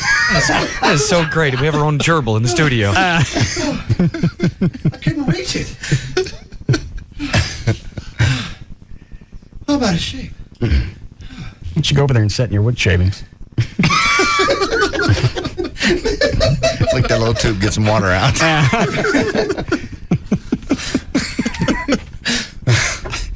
We should have a great big one of those built. Yeah. Put Chloe in there with a webcam. Yeah. Just for a weekend. Just a weekend. Make them pay to watch. Sure. You know, like how they do these stunts of they bury a jock in ice. Yeah, for the week. For a weekend. How do they do that? I don't have any idea. I don't know. Yeah, you could build an entire club trail for him. Yeah. And have the little lake. Have the guys over. Is it G&A? GA Construction. GA Construction? Yeah. Have them build a nice room with the habit trail and everything in it. And let Chloe live in there for a weekend. Yeah. A couple of tubes for him to crawl through from room to room. Yeah. Naked. No. Yeah. No. Hamsters are. Who wants to see that? I do. They got hair. Yeah. Should we put hair on him as well? We could. That Little ears. Put him in a hamster outfit. Yeah. How about that, Chloe? A couple bottles of Jack Daniels, and I guess I would. Well, I said the little tube that you not only get water out of. Yeah, it'd be a Jack bottle. Drunk gerbil. That's great.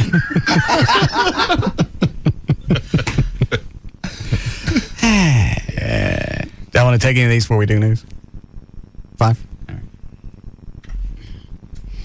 Hi, John. Hey, Russ. Hey, JD. Oh.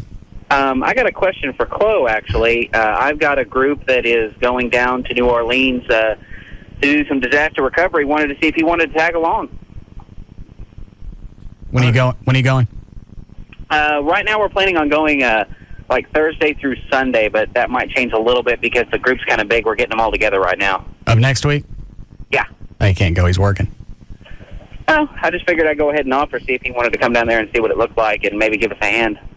I would if I could. But also I heard, I don't know, JD, did you hear the story on this, that there's a bar still open on Bourbon Street? Yeah, there's one of them that's still somehow with open stoves. They're actually knocking out some gumbo and a few other things. How are they doing that without police protection? I don't know. Well, it's crazy. There was another guy standing out in front of his restaurant with a shotgun saying, you know what, you want to loot? Here you go. Come on. How would that play out, Everett? What do you mean? If you shot somebody looting your store? Well, hang on, John. I'm going to stick you on hold.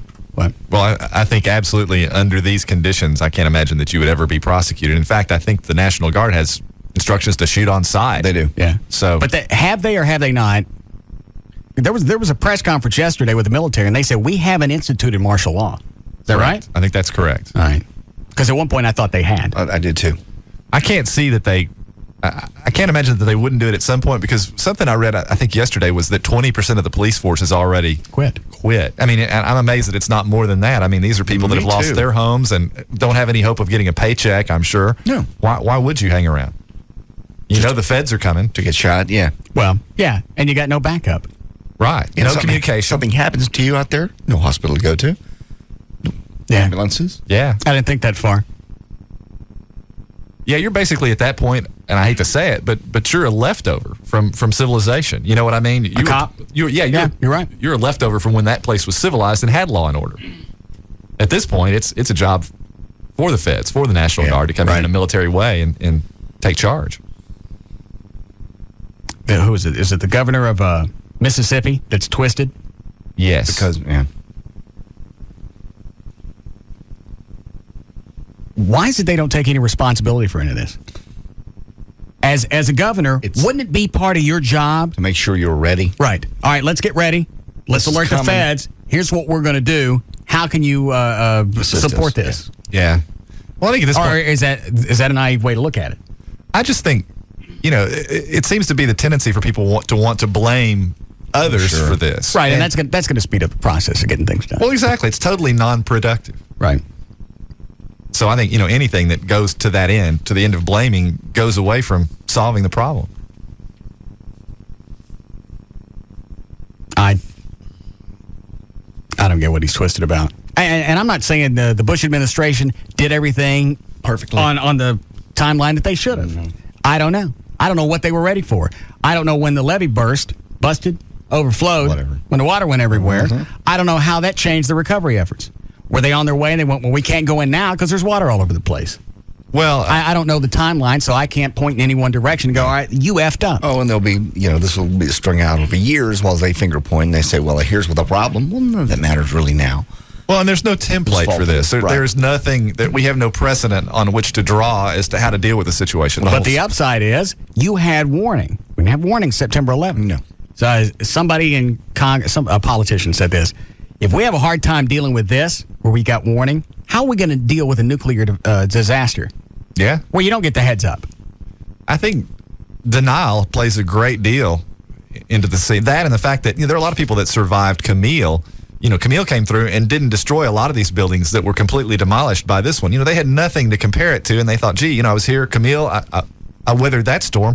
I'll weather this one. And another thing is a lot of these people didn't have any place to go. A lot of these people are underprivileged. They live in the projects. Well, that's why I said, why can't you take some of the mass transit that's going to be useless anyway, whether it's school buses or whatever their mass transit is called. Load them up, at least. Load them up and get them out.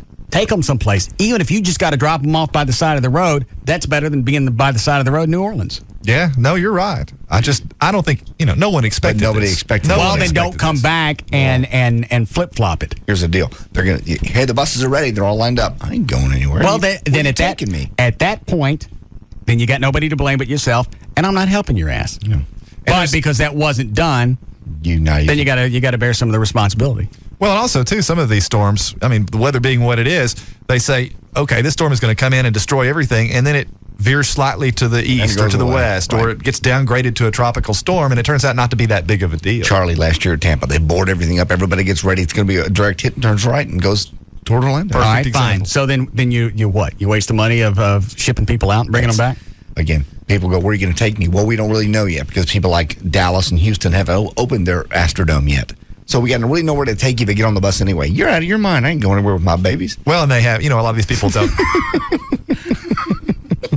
Just telling you what happened. Whatever.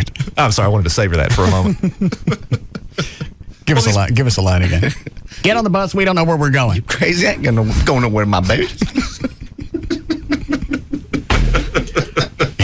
Go ahead, Everett. I was just going to say, it's easy to tell people, okay, we're going to take you away or you need to evacuate, but a lot of these people don't have a lot of the things that we have. They don't have a car. They don't have a credit card to stay in a hotel. They don't have family somewhere else where they can stay. They don't have money in the bank that they can draw on to help them survive something like this. So what do those people do? It's one thing to tell them to leave, but if they don't truly have any realistic way to do so, it's not a reasonable expectation.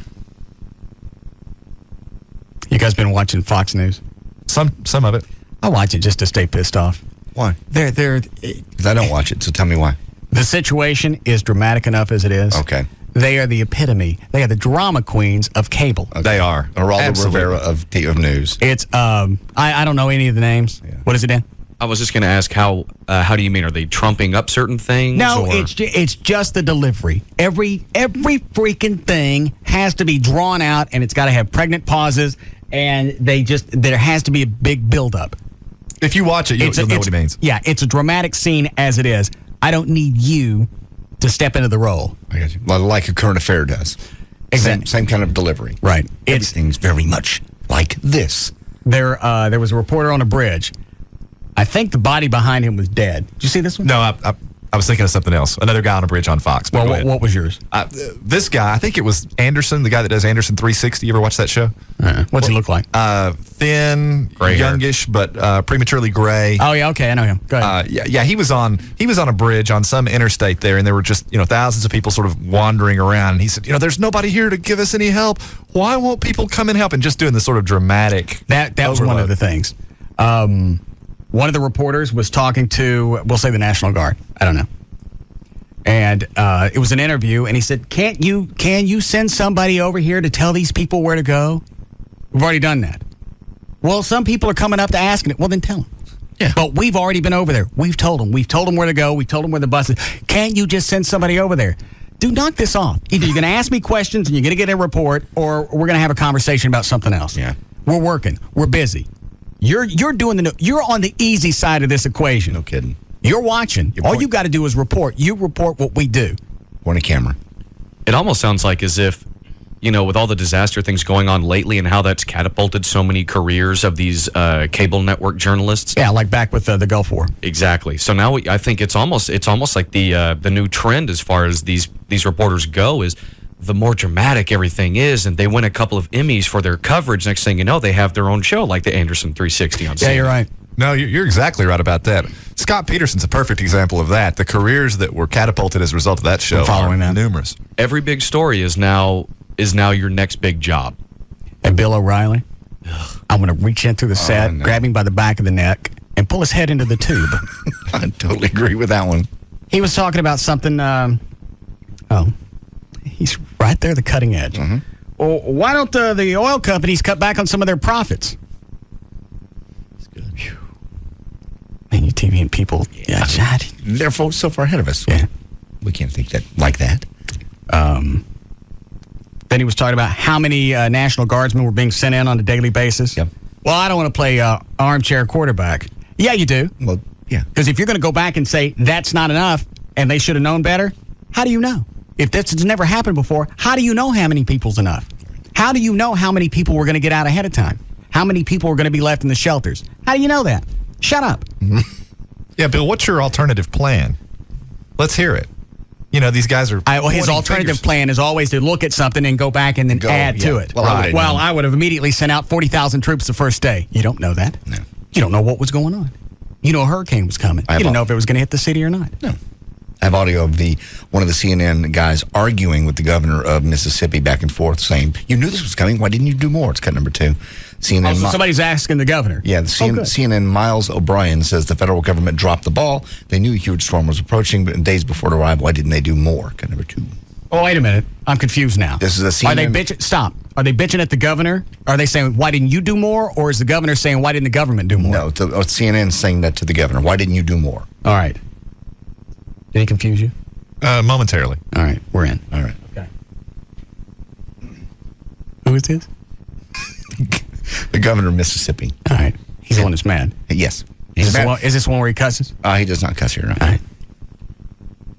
Tell me what you think about me! No, that's cut number 2. I thought he said he wasn't mad. Cut number 2. No, that's the one that does cuss. Those are a bunch of people that end up cussing on CNN Live. What are they mad about? They just open up a camera and ask. Where they open it up? Let me see here. People are starting to get angry in the areas devastated by the hurricane as help fails to arrive, and the situation continues to deteriorate. CNN aired this clip live and uncensored, where people loudly cursed the powers that be for not helping them. Tell me what you think about me!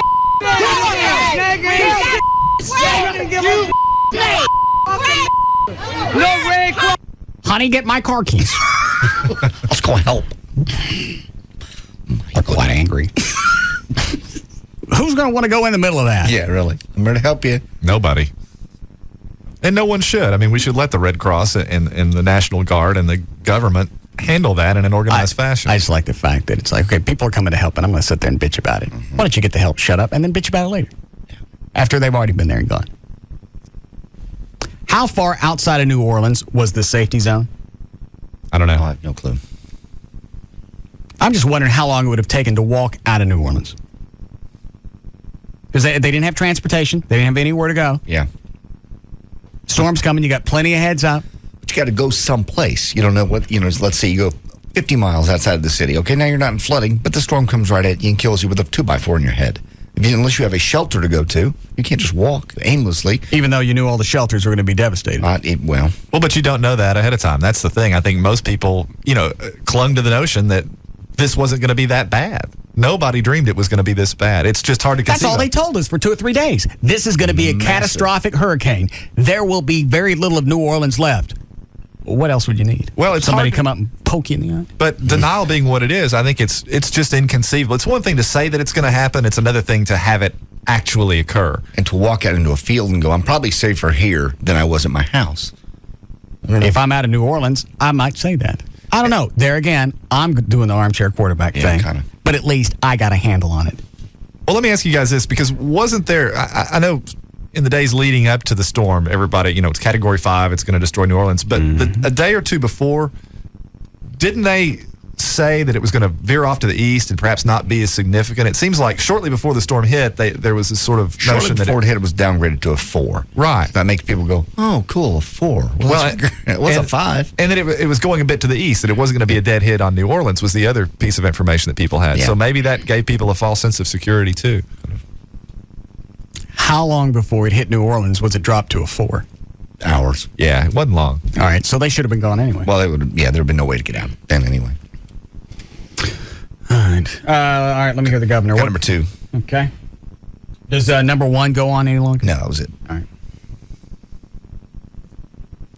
We knew about Katrina. We knew it was a strong storm developing for several days before it ever made landfall.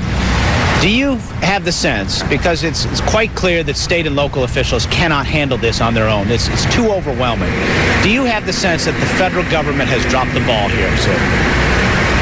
I really don't, and I think it's very unfair for the federal government for you to say, we knew this was a great, powerful storm. This is a Category 1 hurricane when it hit Florida. Governor, it was the federal government storm, Category 5 storm. It was a Category 1. It was a Category 1 storm when it hit Florida. It was a Category 5 storm a few hours before it came ashore. The federal government have been tremendous partners to us. They have helped. Governor Barber, surely there was enough knowledge in advance that this is a huge killer storm, not a matter of days, not hours, before it ever struck landfall. And it seems to me the military... An interview or an argument, I don't care, but if you want to let me tell you what I think, I will. And what Okay, I go think ahead. is this storm strengthened in the Gulf. We begged people to leave. He's not bagging on the governor that he didn't do anything. No, he's just saying the federal government didn't do enough. But the governor's going, why don't you shut up? Yeah. We did what we could. We did what we could do. Well, I got a better question. Why didn't they ask the governor? Why didn't they do something? He's calling about the federal government, not the state government. He's trying to get the governor to bag on the federal government. He's trying to get the governor to bag on the Bush administration. Yeah. I got a better question. Why didn't the governor do something for his own state? Kind of the same. I really the same. Isn't that a better question? Don't the feds rely on state government to say, hey, you know what? Here's what we're going to do. It's going to be bad. What am I missing here? Well, earlier in the interview, though, the guy that was interviewing the governor said, we know that this was too big a deal for state and local government. That being the case, do you think the feds dropped the ball? So I think he's presuming by his question that they couldn't handle it. They could have done something. What did they do? I haven't heard what they did. Was there any preparation ahead of time? Nobody's really talked about that. No, they haven't really. I think all he said was, we asked people to leave. Beyond that, I don't know that they did anything. And, beforehand, what would you do? What are you going to do? It's just like, you know what? If you want to back up pre-9/11, and they said, we're going to charge more for airline tickets, to put air marshals on. We're going to do screening. Because we're going to do all of this because we think there's a threat of some type of terrorist action. Yeah. Everybody would have a fit. So you're right. It's always got to be after. It's really easy to go back and repaint it afterwards. Sure. Why didn't you do more before? Right. Because you wouldn't have gone along with it. No. That's the answer that nobody wants to hear. Why didn't you protect us from terrorists? Because everything that we would have done would have pissed you off and you wouldn't have wanted it. Mm-hmm. You didn't like it 3 months after we had terrorists. Exactly. And we're already backing it off. Here on the 4th anniversary? We're taking a little more security out of the airports. Firing a bunch of TSA people. Right. And the great thing about it is we're telling everybody. Mm-hmm. Right. In a press release. All right. Let me go back to the governor thing. We knew about Katrina. We knew it was a strong storm developing for several days before it ever made landfall. Do you have the sense, because it's quite clear that state and local officials cannot handle this on their own, it's too overwhelming, do you have the sense that the federal government has dropped the ball here, sir? I really don't, and I think it's very unfair for the federal government for you to say, we knew this was a great, powerful storm. This is a Category 1 hurricane when it hit Florida. Governor, it was the federal government storm, Category 5 storm. It was a Category 1. It was a Category 1 storm when it hit Florida. It was a Category 5 storm. Is this CNN? Yes. I don't like them either. A few hours before it came ashore. The federal government have been tremendous partners to us. They have helped. Governor Barber, surely there was enough knowledge in advance that this is a huge killer storm, not a matter of days, not hours, before it ever struck landfall. And it seems to me the military... An interview or an argument, I don't care, but if you want to let me tell you what I think, I will. And what I think is this storm strengthened in the Gulf. We begged people to leave, and thousands of people left. Thousands of people left New Orleans. The federal government came in here from the first minute, in fact, in advance. They have been tremendously helpful, whether it's the Coast Guard, the Corps of Engineers, FEMA. I don't think it's at all fair, and I'm not gonna agree to that because I don't believe it's true. Yeah. They've argued back and forth. He just kept trying to get him to draw and say the government's responsible. It's the Bush administration hasn't done enough. And the governor went, no, that's really not the case. We did what we thought was correct when we thought it was correct. Right. And we said, we're going to go spend $10 million because this might be bad. We're going to get all the troops surrounded in the states. People would have gone, you're out of your mind. Look at the waste of money. Right. We don't know that anything's really going to happen. Right. Why are you getting us on these buses? Where are we going? Where are we going? Well, what's going to happen when we get there? Well, I don't like bingo. Where are we going to stay? Who's going to feed us? Who's going to clothe us? Right. Who's going to watch my stuff while I'm gone? Right. And then the storm turns, and you got a whole situation where you put everybody in harm's way. And then everybody's complaining because look at all this overkill that you did to try to beat this storm that turned out to be nothing. It's like Y2K. Yeah, there'd have been no win side on this one. No. Mm-mm. You're screwed either way. You don't get there soon enough, or if you overplan, you're too proactive. They're bitching at you for that. How we doing, Chloe? Well, you do like I did with my kids last year. You move them, and the storm turns and gets them. Yeah. Yeah, that's pretty stupid. Well, that's stupid. still wasn't a hurricane when it hit them in Orlando. It was a storm, but it wasn't a hurricane. Okay. It was the right thing to do. No, the right thing to do was to leave them at home with their mom. I will come across there and kill you. What did she say to do? She said she was going to wait and see. Mm-hmm. But the governor of the state and the National Weather Service and everybody else said, get the hell out of Tampa because you're right on the ocean. Had it stayed straight, they'd have had it, but it didn't. But that's, again, not smart. That's lucky. She said it wasn't going to hit, and it didn't. Why is that luck? That's luck because it was headed right at him. It turned at the very last minute. Sounds to me just like she was right and you were wrong. Yeah. And not only were you wrong, you made things worse by sending your kids straight into the path of the storm. Almost by design. It wasn't the path of the storm when they moved. Yeah, he's real good. Devious. I am. Yeah, because I knew where the storm was going and I wanted them in the way. Starting to look like that. That's what she said. Yeah, bitch. Dan, I want to take any of these before we break. Yeah, they're all pretty good. All right, let me look then. There's a lot more audio, too. All right. Long before Michael Moore makes a movie and blames the government. I'm not saying that they had everything ready. No. But again, we've never in this country's history have we faced a storm like this. This would be the what I heard today, the estimates of $100 billion. The government's come up with $10 billion right now. Dan, just get them to hang on. We'll take a break. We'll be back.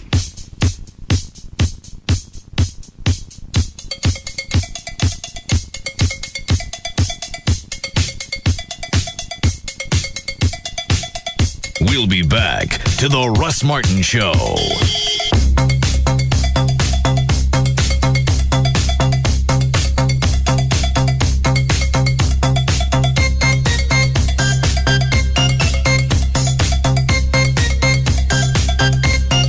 They lead. Other shows follow. The Russ Martin Show on the Alternative Talk Station. Live 105.3.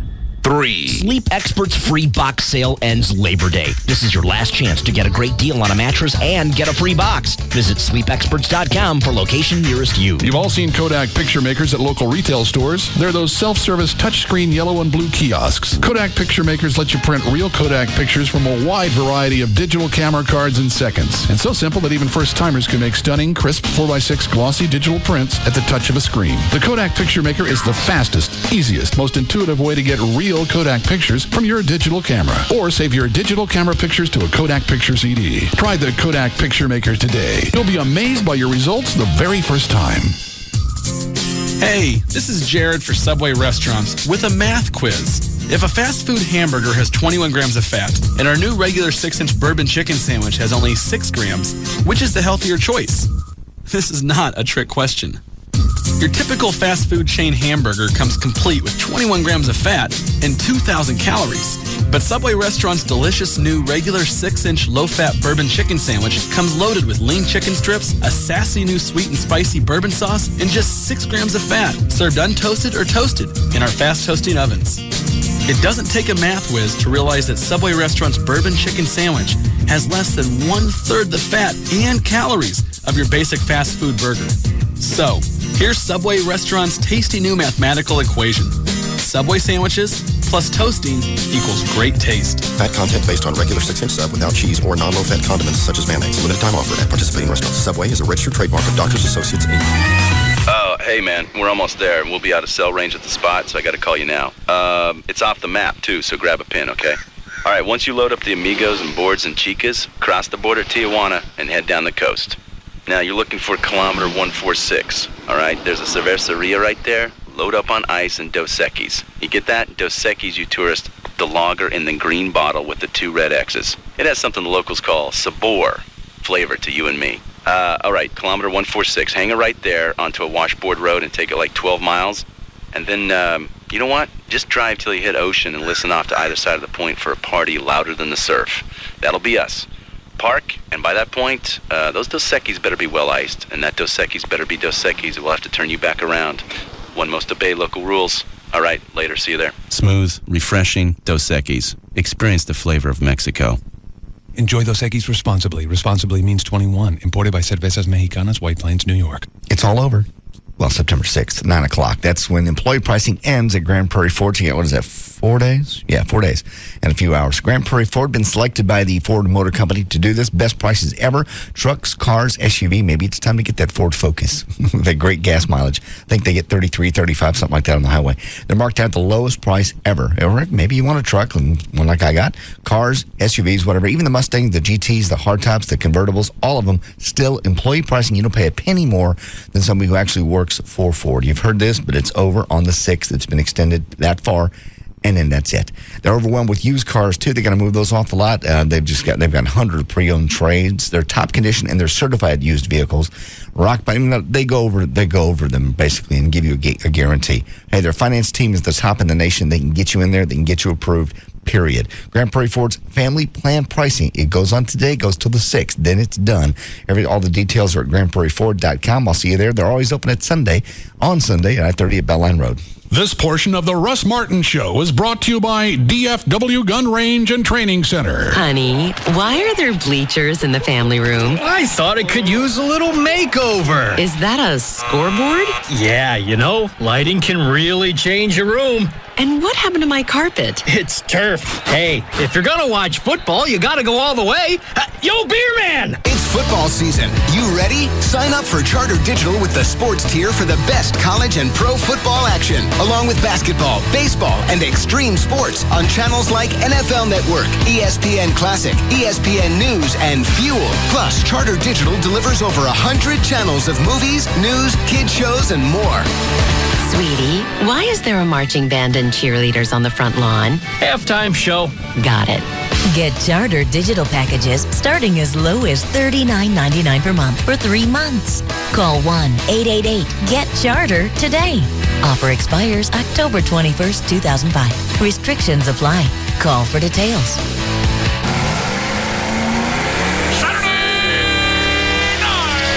Legend lives on at Baby Doll Saloon as we bring back the Baby Dolls Hot Rods and Hot Bods Car Show for the second time. Saturday, September 17th. Registration 11 a.m. until 2 p.m. Entry fee $5 per vehicle. Participant judging 3 p.m. to 5 p.m. And the awards at 7 p.m. Entry forms available at the club and online at babydolls.com. Holy cow! Free hot dogs and hamburger buffet for all entrants. Plus, the first 200 entries receive free goodie bags from sponsors. Goodie. Trophies for every category. And the hottest women in the Metroplex to party with you. Get your motor running. Baby Doll Saloon invites all their friends to party with us at our second annual Hot Rods and Hot Bods Car Show. Saturday, September 17th. See our website for complete details. Or come by the club to get your entry form today. Baby Doll Saloon, 10250 Shady Trail in Dallas. BabyDolls.com, BabyDolls.com, BabyDolls.com, BabyDolls.com. There's an epidemic coming. It will affect the entire world. A threat is spreading. Billions and billions of dollars are waiting to be earned. A conspiracy is growing. Big pharmaceuticals right up there with the arms dealers. And all of our lives are in the hands of two people.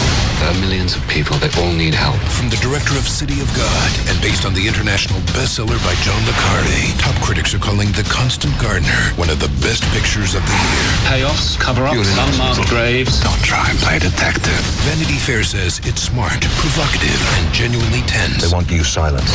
Edge of your seat, electrifying entertainment, exhilarating, raves Time magazine. These people, they kill anybody. And Rolling Stone declares it's a sizzling thriller that ends the summer on a high note. Ray Fiennes, Rachel Weisz. Get out! The Constant Gardener. Some very nasty things live under rocks, especially in fallen gardens. Rated R. Under 17, not admitted without parent. Experience it now on the big screen. If you are driving a car right now, pull over to the side of the road. If you are handling money in any way, put it down. If you are standing, you're going to want to be seated. And if you're seated, you're going to want to stand up. If you are helping an old lady across the street right now, you really shouldn't be listening to the radio, but you are. So let her take it from here. If you have a meeting scheduled later today, cancel it. Cancel any dentist or haircut appointments as well. And if you're a dentist, cancel all your appointments. Wait, on second thought, keep the haircut appointment. You'll want to be looking your best for this. Here it comes. Wait for it. New Heineken Premium Light. Take it in for a moment. Yes, new Heineken Premium Light. This redefines what light beer should be. It's simply delicious. It's the first light beer worthy of the name Heineken. You'll never think of light beer the same. And it's finally here. Heineken Premium Light. It's all about the beer. Heineken Premium Light Lager Beer, Heineken USA, White Plains, New York. Enjoy Heineken Light responsibly. Serial criminals play the ultimate mind games. FBI profilers just play them better. Mandy Patinkin, Criminal Minds, special premiere, CBS Thursday, September 22nd. I've got a little suggestion for Geico. This will only take a minute. Geico Auto Insurance, this is Cheryl. How may I help you? Hi, Cheryl. I'm calling about your website. Yes, sir. Kind of ironic, isn't it? I'm calling you on the phone about your website. Yes, it is ironic. Listen, I think Geico.com is great. You know how you can get a free rate quote and do everything else online? Fantastic. I just have one small suggestion. Uh-huh. I love the .com part. Okay. That's perfect. You know, don't change that. But the Geico part, that's a little wimpy. Really? I think so. Try this on for size. Are you sitting down, Cheryl? Yes, I am. Okay, here we go. Big, brawny, manly insuranceMachine.com. Huh? How about that? Okay, sleep on it. We'll talk. Want to save money and time on your car insurance? You'll find Geico.com pretty exciting. Geico. 15 minutes could save you 15% or more on car insurance. We now join the Cowboys fan post-game interview already in progress. Steve, tell us about today. I left it all in the stands, man. I wore my lucky jersey and never left my seat during a play. Stuck with Miller Lite the entire game. Why? This is the Big D, baby. Cowboys fans demand a beer with the same winning tradition as the boys. Miller Lite has more taste than Bud Light and half the carbs, too. You know that circle of condensation left after enjoying a cold Miller Lite? That's a fan's ring of honor. And when your friend spilled his Miller Lite while going for extra burgers? No comment. Miller Lite. Great taste, less filling. And the official beer sponsor of the Dallas Cowboys. Miller, good call. Live responsibly. Miller Brewing Company, Fort Worth, Texas. Per 12 ounces, Miller Lite has 96 calories, 3.2 grams of carbs, less than 1 gram of protein, and 0 grams of fat. Bud Light has 6.6 grams of carbs. Cowboys fans, the 2005 season is upon us, and the Cowboys are looking for a playoff run. Don't forget to make every game count. Pick up Miller Lite's Dallas Cowboys Tailgater 18-pack cans and 12-pack bottles for your game day tailgate or watching party. They're available now at your favorite participating retailer. Brought to you by the great-tasting, less-filling Miller Lite, the star of the tailgate. Miller, good call. Everyone has employee pricing. Only Town East Ford has the clearance zone. Come celebrate the grand opening of the clearance zone at Town East Ford. We're moving excess inventory to the clearance zone for unheard of savings. Choose from hundreds of new Ford cars, trucks, and SUVs. Dings, dents, too much equipment, overlook a small scratch, and save thousands. Town East Ford has priced all clearance zone vehicles well below employee pricing. All remaining inventory must go. All reasonable offers will be accepted for immediate consideration. Call now, 1-866-FORD-TOWN. That's 1-866-FORD-TOWN. Or log on to towneastford.com for details. Take a journey to the other side of imagination before the savings vanish into thin air. Only at Town East Ford on LBJ across from Town East Mall. Call now, 1-866-FORD-TOWN. The Texas Truck Town, Town East Ford. The 2005 home of NASCAR and Texas Motor Speedway is KLLI, Dallas-Fort Worth, the alternative talk station. Live 105.3.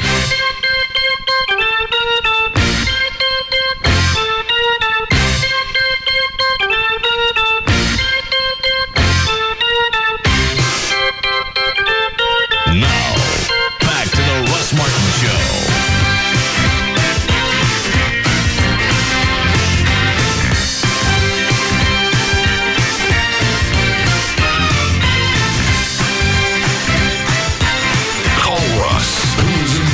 To all that surrounds him. Now at 214-787-1053. All right, let me see what Dan's got screened. Hi, Jack. Hello there. Yes, sir. Back in 2000, the Federal Emergency Management Administration released their annual report naming the most likelihoods of the events that would most likely cause a need for their services. Number one on that list in 2000 was a terrorist attack on a major city. Now, of course, they presumed it would be a dirty bomb at that time. Right. That was their number one assessment. Number 3 was a major hurricane hitting New Orleans and devastating the region. And since then, after 9/11, FEMA has been about half dismantled because of Homeland Security. And FEMA's funds for all the things they were doing have been almost halved by the federal government. And so what are you saying? You think that the warning 5 years ago would have made some changes? Because if you're telling somebody something before the fact, they're not going to listen. Well, we're going to lose 2 buildings in the World Trade. We're going to lose 2 buildings. Sure we are. The World Trade Center is going to go to the ground. Okay. The Pentagon's going to get hit by a plane, and we're going to lose another jumbo jet in a field in Pennsylvania. I seen the movie. I know. Things they could do that would be reasonable would be, in New Orleans, for example, stockpiling MREs, water, and things like that, because FEMA has done that around the world in various places, but particularly in the United States. If you've ever been to their facility in Denton, they're stocked up for a disaster. We don't plan ahead. I'm surprised. I'm honestly surprised we have oil in reserve. Well, I'm surprised. Nobody wants to plan ahead. Well, that's for strategic war purposes of war. Yeah. Well, and there's so that we have also a something. law establishing that reserve, and so they don't have a choice but to... I'm just saying, by nature, we don't plan ahead. Whether it's me or Texas or the federal government. We don't. Yeah, we like to come back afterwards and start bitching because nobody got anything done. You don't ask ahead. You don't ask ahead of time. Hey, you know what? I live on the eastern seaboard. There's a good chance a hurricane's going to hit sooner or later. What do we do for that? How many people ask that? Russ, do you remember air raid shelters that were stocked with food and clothing and water and all of those sorts of things that then got dismantled after the Cold War? Yeah. We have planned ahead in the past. It's a matter of somebody with vision making sure it happens. Well, that was also in the 50s, and there was a lot of fear based on that, and fear makes you proactive. Well, sure it does. We weren't afraid of losing the World Trade Center. We weren't afraid of anything. No. We got warnings all the time that something was going to happen, and because we always thought in this country there's no way anything's going to happen here. What am I worried about? I got no fear to make me proactive. Now we're going to spend a couple $100 million to make sure this doesn't happen. Oh, really? That's just money thrown away. Yeah. Well, the whole thing about stockpiling for the Cold War is sort of the same phenomenon in reverse. I mean, but it's still the same in that we failed to predict correctly because you can't predict the future. In the context of the Cold War, that never materialized. So we prepared for something that didn't occur. In this case, we didn't prepare for something that did. Well, my point is that FEMA identified this as a need, and since then they have lost funding to where even they were working on the levees around New Orleans, and that funding was taken back. Okay, and what's the point? Well, the point is that we do have, in my opinion, an administration that is not taking the best information that they've been given that has proven to be correct, and they still ignore it. They don't want to plan. Well, here's the only problem. It was proven to be correct because they warned you about it, and then it happened. Right. And so they didn't say, Does that make sense? Yeah. They were right on this, and they're right on this, and they're right on this. They're probably right on this, and we better do something. I don't know how you put any stock into it. The hurricanes, maybe. But with a natural disaster, when do you start? When do you start planning? And how long do you leave this stuff sitting there? How much do you do? Yeah. It would never have been enough. Yeah. Well, all I'm saying is that a few things can be done. You're making my cramps come back.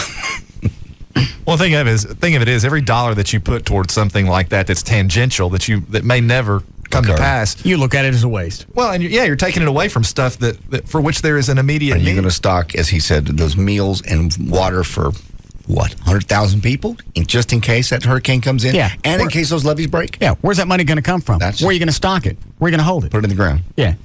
Oh, and the ground's going to be soaked. That's where you're going to put it? Yeah. I mean, there I know. are 1,000 ways to go back and paint this to make it better.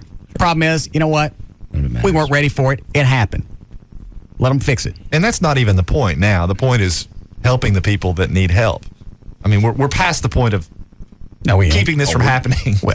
It's already I occurred. thought you were going to say we were past the point of bitching about. We ain't never past the point of bitching about it. The finger pointing has just begun. Yeah. Sure. Last 4 years, all we've done is go back and figure out who was at fault for 9/11. Right. The nuts that flew the planes into the buildings, they were at fault. Sure. That's too easy to point at. You know why? Because we can't get at them. We can't get those They're guys. dead. Got to get somebody else. Right. It's got to be one of us. What did we do? Who was responsible on American turf? How come you weren't protecting me? Ass. Why weren't you screening these people? Exactly. How come there weren't how come there weren't fire marshals on the planes? In this instance, that would have worked. It would have. How come there weren't air marshals? How come none of this was going on? Why wasn't the screening more intensive? Because if I'd made you take your shoes off on September the 8th, 2001, you would have screamed your head off. The ACO, you'd have been all over that. How dare you make these people... You're making them do pet searches on these people and take their shoes off? Undo searches. Exactly. Mm-hmm. It's ridiculous. Yeah. And then, 2 or 3 months after 9/11, when we should know better, you got people bitching about the lines at the airport. Going through security takes a long time. All right, then we'll stop checking them. Get on. We'll just leave the door open. Everybody get on. Yeah. Akbar has a seat next to you. Yes. All right, let me see what Dan's got here. I'll just run down these really quick, and we'll do news. How we doing, Chloe? Okay. Huh? Okay. All right. You bored? No. You sure? It's okay? You want the bottle? No. Are you sure? Ever get sure, baby the bottle? It's 5 o'clock Friday. There. There you go. Holiday weekend, Chloe. I'm just looking at the time. I don't want You looking at what? Don't worry about it. It's holiday weekend. Take it back. Nothing like a drunken run on the treadmill about 6 o'clock. Yeah. Where'd I start here? Go ahead, Chris. Hey, Russ. Hey, guys. Real quick, I want to pick your brain. There's been a lot of water in the city of New Orleans, and it's just been sitting there, and they haven't even really begun to pump any of it out. And, of course, it's just deteriorating the city. Do you think that is just, evacuate the city, scrape it and start over, or rebuild somewhere else? Or do you think that city's even going to be recoverable? You know what? This has actually come up in by different politicians.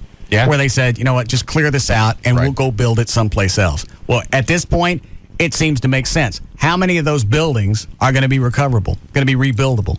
There's still any use out of it. Do you really want to go in and spend that much money and build a city again below sea level? Still underwater.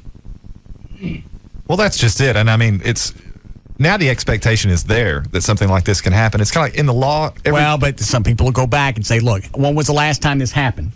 35 years, 40? What was it, Camille? Was that 68, 69? Right. Okay, however long that was. Well, the difference is when New Orleans was built, it was above sea level. Now it's below sea level, and it's not going to. How come it's sunk? Just over time, it's sinking. Oh, I know that. Yeah, and so maybe when they built it originally, it was an okay idea. It was a good idea, yeah. But now it's not a good idea. Well, how far north do you got to go, or east, west, or whatever, not to be above sea level? That I don't know. All right, just move a little further north. You can still call it New Orleans. Yeah, sure. Doesn't make any difference. Whatever's there, give them the whole. Use that as a port, and then move the city in 10, 15 miles. Then you got a nice buffer in case anything ever happens again. So one of the polls on Survey USA, 31% of Americans think we shouldn't rebuild New Orleans. Well, it's kind of like in the law. Every dog, there's an old common law rule, every dog gets one free bite before you can sue. The point being that until a dog bites, you don't know that dog is a biter. Right. The same principle applies here. Now that you know this can happen, why would you rebuild? Because you know that this can happen. And you go back, and maybe it's going to take a evaluation. They go in and say, okay, it's going to cost X amount of dollars to pump this crap out. Yep. It's going to cost this much to clean up. It's going to cost this much to sterilize. Then it's going to cost this much to, some of these buildings are going to have to be torn down, to raise and then rebuild. Okay. Now we got the cost of rebuilding New Orleans. If we stay here, then go do a cost someplace further up north and find out what that's going to cost. Which one's smarter? Yeah.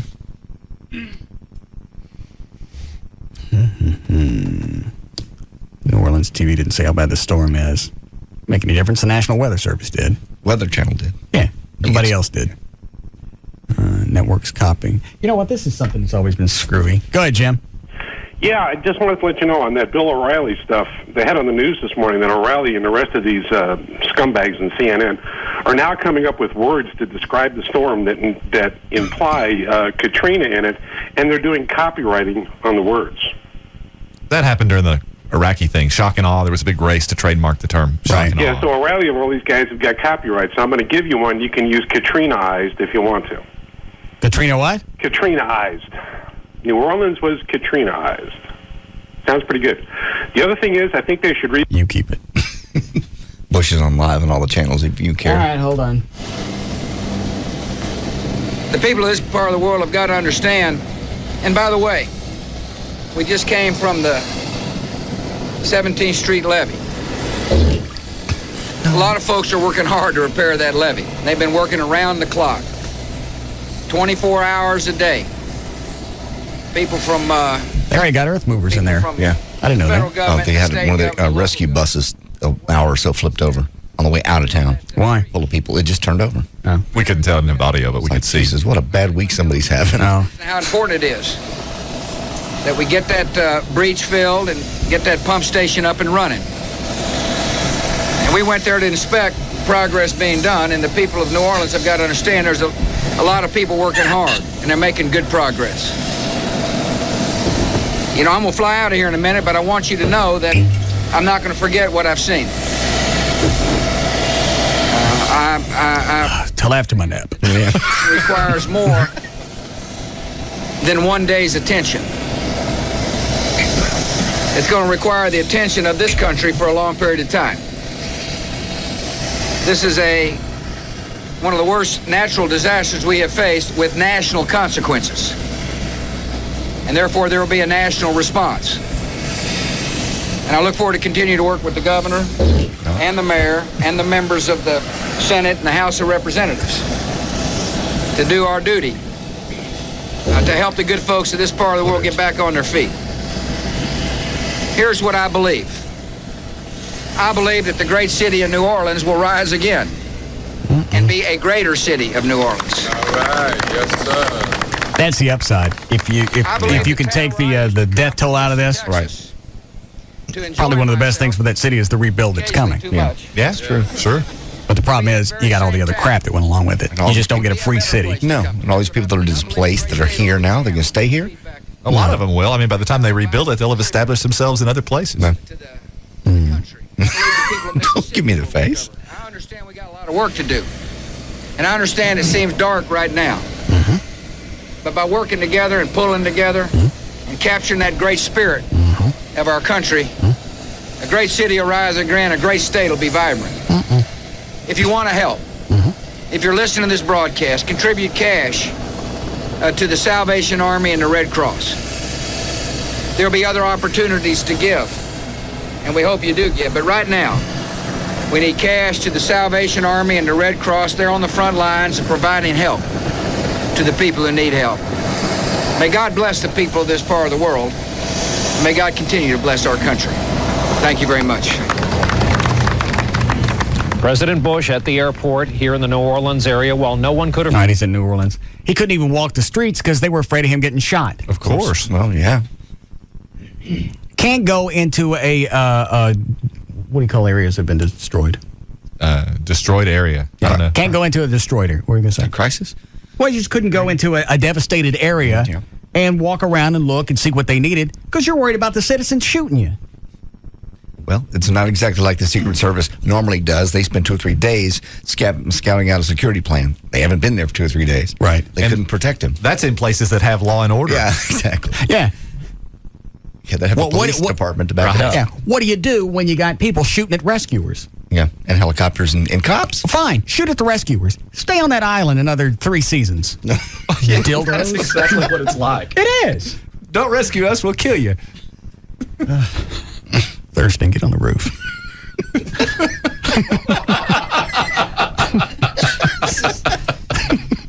Yeah. Some people were bitching that we got to the tsunami victims quicker than we got here. Tsunami victims weren't shooting at us. That's true. Yeah. I have never seen a disaster area where the people that need help that are going to get rescued decide to take pot shots at the rescuers. The cops and the rescuers. It'd be interesting to interview one of those people and try to fathom what they're thinking, what the point is, because it's not for financial gain. I mean, it might be. You don't know. That maybe they want to continue looting. And if they keep people out of there for a while, they get to loot a little bit longer. That's what they said in the jewelry store district. That's what they were doing. They were setting people up on roofs to keep the cops back while they broke and got all the jewels out. All right. Well, then there's that a profit incentive there. Yeah. Okay. And by doing that, you got the rest of the country seeing it. You got the rest of the world seeing it. Who wants to give you money to help you rebuild that if you're shooting at the cops? Right. And the rescuers. And the helicopter. Yeah. Of course, the flip side of it is for the, million homeless people or however many there ultimately are, we're talking about a very, very select small few people that are shooting. But that's the one that makes the news because that's more sexy. It's newsworthy. Yeah. Well, but you also got large areas where, what was the convention center? Yes. How many people were in there that ran the cops off? 15,000 people, but I don't know how many ran the cops off. But there were it was enough to run 88 cops out with guns. It's amazing. How are we doing, Chloe? Great, sir. All right. Hi, Chris. Hey, I was just wanted to make a mention about the title that the media is giving the victims or refugees, and how I thought it was funny that they actually titled them refugees, and then you just said yourself tsunami victims. None of those victims were black. Just curiosity as to what they would have titled them if the majority were white versus the majority being black. You get where he's going? Yeah. No, they talked about this earlier. People are calling them refugees, and people are going, don't call them refugees. They are evacuees. That's the difference. They're the same thing, just refugee sounds more third world country, and they're saying that because the majority of them are black. I missed that one. The interesting thing about that phenomenon is that words take on a certain meaning after a period of time. It's just for the same reason that first we called people that were handicapped, we called them handicapped, and then that wasn't okay. We called them challenged. No. Huh? I don't think that was ever okay. Yeah, I think it was. No. Yeah. In elementary school, on the playground. No. Yeah. It went from handicapped to gimps to handy challenge. No. What is it now? Well, it was disabled. Handy round? No. And then physically challenged. The point being is that anytime you have a situation to which you assign a word that ultimately becomes emotionally charged because of what you're assigning it to, you continually have to change the word. And that's what you're talking about here, because refugee has connotations that are negative, that are associated with other situations. Well, but the definition of a refugee is somebody who's fleeing an area in seek of refuge. Right. That's where they're going. I'm leaving here to go find refuge. Okay? That makes me a refugee. I just think you don't have to live like one. No. Thank you. Very nice. Got a break here? All right, I'll take it.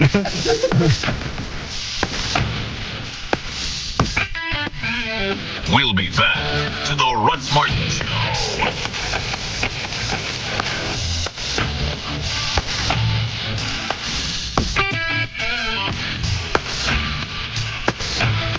Grand Prairie Ford now has over 1,000 new and used vehicles to choose from. Grand Prairie Ford is open 9 a.m. to 9 p.m. Sunday through Friday and is easy to get to at I-30 and Beltline Road. Like nothing you've ever heard before. The Russ Martin Show on Live 105.3. Now, we know the folks at Ryland Homes are crazy about building great homes in great neighborhoods, but still, home buying for the first-time buyer, it's kind of scary. Don't you think, Lisa? I spend a lot of time talking to first-time home buyers about my first-time home experience. Really? Well, what was it like? I didn't know what to do. I didn't know enough about what I was buying to know that I should have bought better. Okay, enough about you. What do you tell them about Ryland? We're building a home that you feel proud to own. We're building a community that you feel proud to live in. You can look at the difference. You can feel the energy. You can feel the pride. I wondered what that feeling was. The people of Ryland, completely, totally, 100% obsessed with building the home of your dreams. Ryland and Lisa are going to get you the keys to your brand new home. We're going to make that dream happen, and we're going to show you how to do it. Right now, Ryland's Full House offers more ways than ever to save thousands. Choose great upgrades, money towards financing, and more. Go to Ryland.com for complete details. You want game? This fall, ESPN's Game Plan pay-per-view package has more than 150 extra college football games, key matchups, major conferences, traditional rivalries. Order today by calling 1-800-COMCAST to get the early bird package for only $99. Games telecast locally may also be included in ESPN Game Plan. Game subject to local blackout. Subscription subject to applicable sales tax. Commercial locations require an appropriate license agreement. Service may not be available in all areas. Offer ends 9205. Listen up. The ultimate red tag sale is going on now through Labor Day. Westway Ford has expanded their lot and doubled their inventory. Now, on over 20 acres, the biggest selection in North Texas is yours for the taking. Labor Day, our huge Ford selection will be clearly marked with red tag sale prices. And what this red tag means to you is big savings. All of these prices are below employee pricing. That's right. Westway Ford in Irving has been authorized to sell new Fords below employee pricing. Ford F-150s, 500s, Freestars, Rangers, Heavy Duties, Focuses, Explorers, and Expeditions. 05s and 06s will be sold below employee pricing. Don't think you have good enough credit? You're probably wrong. Westway gets people just like you approved every day. When you're the biggest, you get more money to lend. It's all going on today. We'll have hot dogs and sodas on hand to keep you cool and satisfied. There's never been a bigger Labor Day sales event, and there's never been a bigger ultimate red tag sale. Below employee pricing. Westway Ford, the Texas Ford giant. Just 2 minutes west of Texas Stadium on 183 in Irving. It all ends Monday night. Westway Ford. Tired of paying for fantasy football? Move your league to AOL.com. It's everything you've come to expect. A draft, scoring, and expert advice, but totally free. Fantasy football at AOL.com/sports. The good people at Centennial Fine Wine and Spirits would like to remind you that all the hoopla regarding wine lately is not a recent phenomenon. In fact, Roman emperors often relied on advisors to make sure they had the right wine for each meal. A much more enviable position than, say, the royal food taster, who was lucky just to survive each meal. Nowadays, they're Centennial. Centennial's experts devote their time to researching the world's best wines so you don't have to. And they understand that while you want the perfect wine for the occasion, you don't want to have to pay a king's ransom to get it. So you never again have to pick wine from the supermarket shelf unless you have a little of the food taster in you. Shop Centennial's Big Labor Day Sale. Save on frosty cold beer, chilled wines, margarita fixins, and your favorite spirits. It's the Big Labor Day Sale at Centennial. CentennialWines.com. Centennial Fine Wine and Spirits. World-class service, Texas style. This is what it sounds like when your car is stolen. The crowbar smashing through the passenger side window. Your car alarm beeping, but being totally ignored. Your car starting up and, quickly, being driven away. Because the lot where you park every day is just as likely a place as anywhere else to have your car stolen. But here's the sound of your car's LoJack system, silently transmitting a signal that summons police cruisers and helicopters equipped with LoJack tracking units. So while the thief temporarily finds himself behind the wheel of your car, he'll very soon find himself behind bars. And you'll find that your LoJack did exactly what it's supposed to do. LoJack. Get it and get it back. To find a dealer near you, visit LoJack.com or call 1-800-4-LoJack. Now LoJack is available for motorcycles too. It's the most powerful protection your bike can get. So visit LoJack.com to find a certified dealer near you. 'Cause it's bigger in Texas, better in a Dodge. Your Dodge dealer's ending the model year big with Employee Pricing Plus. Your chance to grab Employee Pricing Plus up to $4,500 in combined cash allowances on a new 2005 Dodge Ram 1500 when you finance through Chrysler Financial. Or well-qualified returning owners can lease a Ram 1500 Lone Star Edition for $230 a month for 36 months with zero due at signing. Tax, title, and license extra. It's one big-time truck beefed up with features like 20-inch wheels and a powerful V8 engine. But to get it, you better hurry. Employee Pricing Plus up to $4,500 on Ram 1500 ends soon, and you'll only find it at your Texas Dodge dealer. Cash allowance includes $1,000 bonus cash for qualified buyers. Not all buyers will qualify. Excludes SRT10. Call 888-4-DODGE for lease details. Residency restrictions apply. Offer requires dealer participation of 4446 and a lease through Chrysler Financial. Must take retail delivery from dealer stock.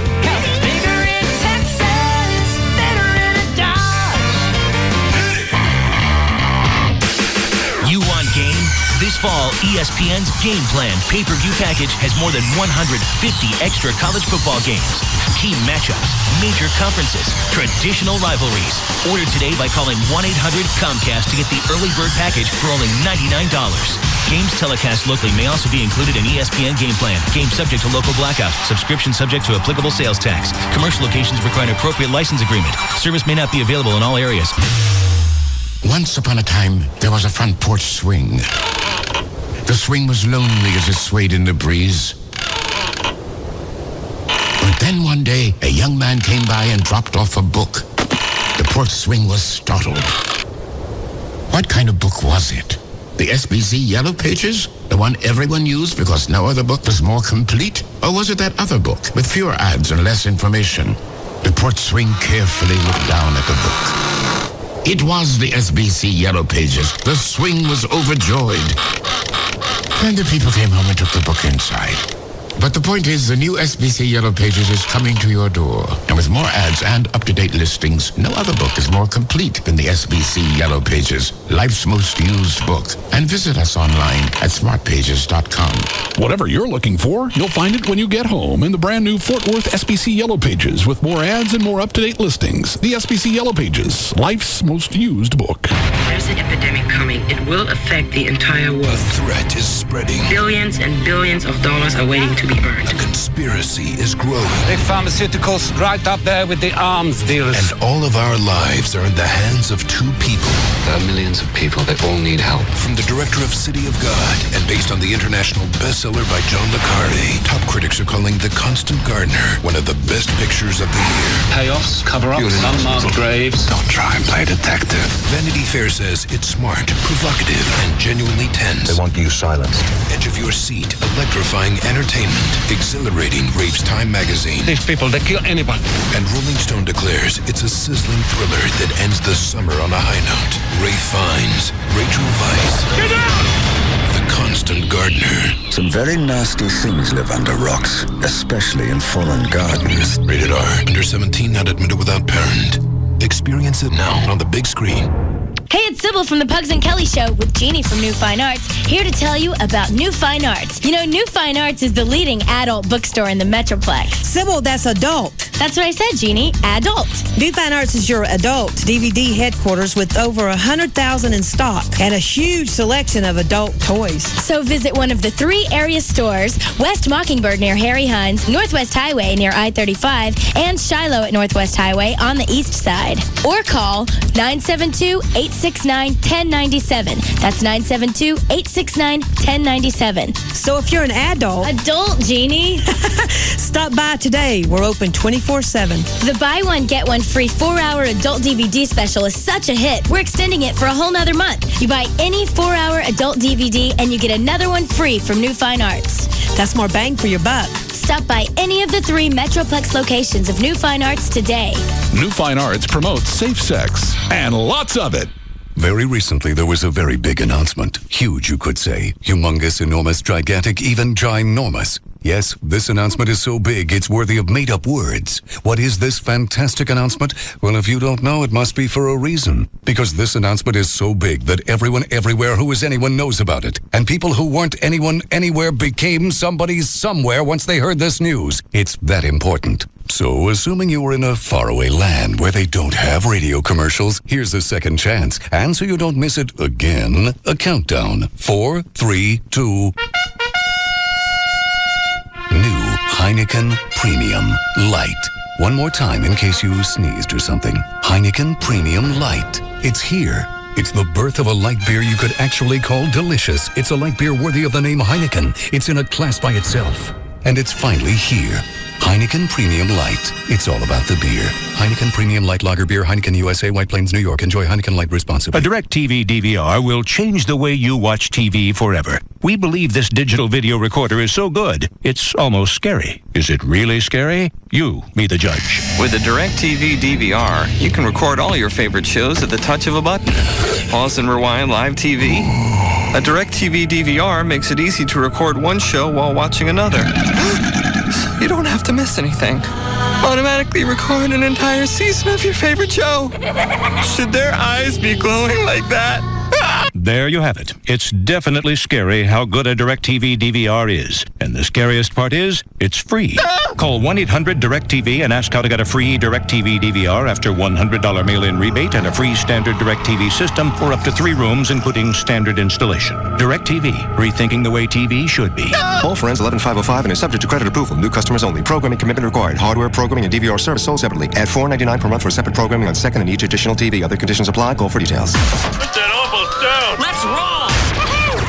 Radio. Howard Stern, Pugs and Kelly, Russ Martin, Tom Leykis, Love Live.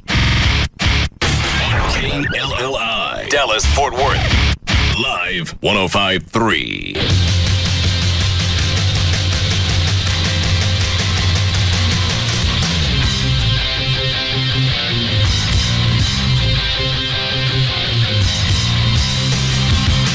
Now, back to the Russ Martin Show.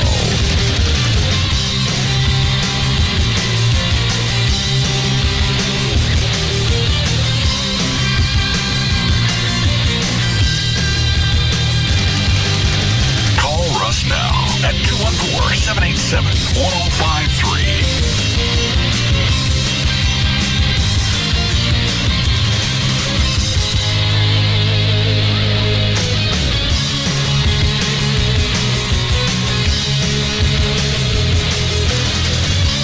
Did we finish news? We can get started. Oh. We've been talking about this thing all day. I got more audio from... Oh, hang on. Let's let Gail do traffic. Just let her go home. Refugees. Hi, Gail. Hi there. Do you have any other reports after us? I sure do. Oh. All right. Well, yeah. Okay. Okay. Well, thank you for coming to me anyhow. All right. What do you got? Albertsons, bringing you this update. Save during Albertsons Labor Day celebration on items like Albertsons Blue Ribbon Beef T-Bone Steak, only $3.99 a pound. Savings good through September 5th. Albertsons helping make your life easier. Now, on eastbound 635 at Central, there's been a stalled van in the left lane. They got that moved out of your way, but traffic is stop and go for about 9 miles from Central Expressway all the way back to 35 Stemmons. Also on southbound 35 Stemmons, before 635 LBJ, you got 2 lanes blocked, the HOV and left lane. Westbound I-30 Tom Landry had a couple of problems, one at Fort Worth Avenue, the other at Hampton. The one at Hampton is cleared, but not the other one. On the outskirts, westbound 175 at Silverado, a crash. Eastbound I-30 at Lake Ray Hubbard at Dow Rock, there's a wreck. And in Fort Worth, on eastbound I-30 West Freeway, before I-35, there's a wreck blocking 2 lanes. Right now, Sears has every kind of jeans for every kind of person on sale. Levi's, Bongo, LEI, U.S. Polo, Lee, and more. Now through Tuesday at Sears. I'm Gail Lightfoot on the Russ Martin Show. Thanks, Gail. Weather brought to us by America Online. You go to live1053.com for your free trial. Mid-70s for the low tonight. Cooling off a little bit tomorrow. 96 should be the high. We're at 98 now at Live 105.3. Yes, Rebecca. Hey, I'm thinking that, New Orleans is the largest port in the United States, and it's the 5th largest in the world. I'm afraid that we have no choice but to rebuild. We have to have people there to run the ports. Don't you think? You can have somebody there to welcome the ships. You don't have to live there. Well, like Everett alluded to earlier, these people that are here now, they don't necessarily have transportation to live 15, 20 miles away and still work. Don't you think that's part of the problem with gas prices rising a little bit? Yes. Yes. My gas prices. They're like up. Oh, my God. I just went ahead. In my head, I've already just gotten used to $5 a gallon, so I'm ahead of the curve. Yeah, that way wouldn't happen. So right now, I go by and go, it's only $3.10. This is great. Yeah. Fill up now. I may shoot some onto the ground. I filled up for under $100. Yeah. Yeah. That's really all you can do is just go ahead and get used to $5 or $6 a gallon. So in the meantime, we're getting it at a discount. It's frightening. Look at 310 today. Like I said, 309 is what I got today. I've never seen gas go up in the course of a few hours. When we were on the air Tuesday or Wednesday, right after the hurricane. Well, Wednesday. When did it go up? We got here at 3 and it went up 20 cents by the time we got off. That was Tuesday. It's 3 1/4 in McKinney. All right, who crapped? I didn't do it. I support mine proudly. It wasn't me. How do you smell it? I do. Dan, is that you? He's done it before, and I smell it in here. Seeping through the walls? It's happened before. Our farts know no boundaries.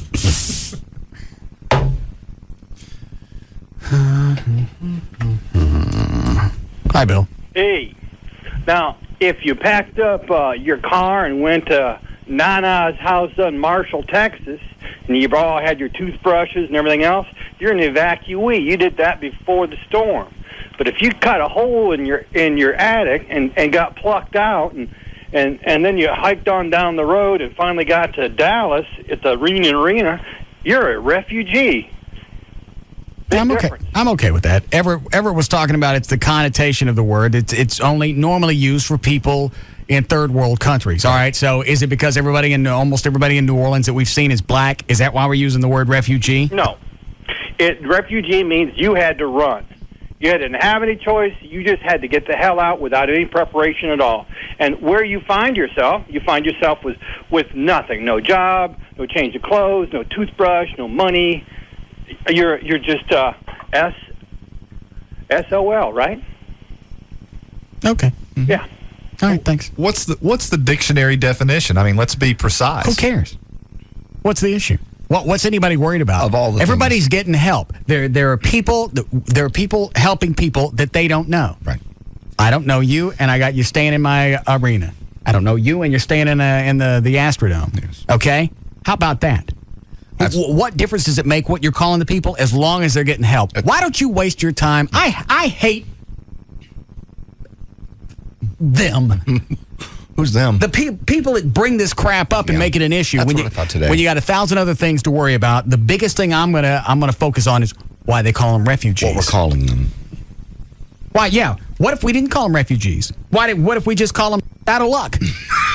How about that? Would you like that better? No. Then we don't help them. But we're not upsetting them by calling them refugees. Right. Maybe we could refer to them as outdoorsmen. No. Yeah. No. Well, there's not a negative connotation to that, and there's certainly outdoors. How about this? I'm going to help you. I'm going to call you refugee. Or I'm not going to help you, and you're called an outdoorsman. How about that? Your call. Up to you. That's what our focus is.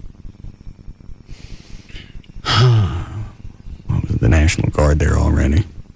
I don't know. I wasn't driving the tanks. Oh, they're already. What do you mean, Billy? Yeah, it's like, why did they already, since they knew the hurricane was coming, why didn't they already have the National Guard and snipers as soon as the wind blew ready to take action on the looters on the jewelry stores? I don't know that they could get in after the levee burst. No, have them like 10 miles up. I mean, they knew it. Like, okay, they say they didn't know 9/11 was coming, so there wasn't anything they could do about it. Right. They didn't know that, a tornado was coming, like a F4, F5. I don't know. You have to go back and ask. You have to go back and ask the governors of those states. Can the governors call out the National Guard, or is that a presidential action? I think the governors can as well. Yeah. Okay. Well, then you go back. You go back and act. Shut up. Or are you going to put the National Guard in harm's way, and so they get wiped out by the storm too? I don't know. She said you have them 10 miles out of town where it's safe. This is a storm that covered 250 miles. Huh. No, you have them 10 miles outside of town. Out of town. Lock the doors. And then you wait. Okay. Maybe they could all climb trees. Behind the roads, possibly under a bridge. Right. You get behind something that looks pretty sturdy, and you wait for the hurricane to poof through.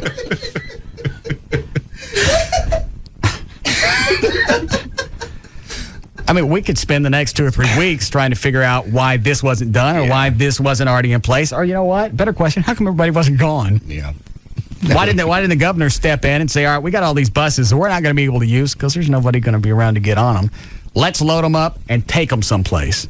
Again, where do you take them? You have to almost take them all the way to Texas. Okay, fine. At a certain point, how long before landfall?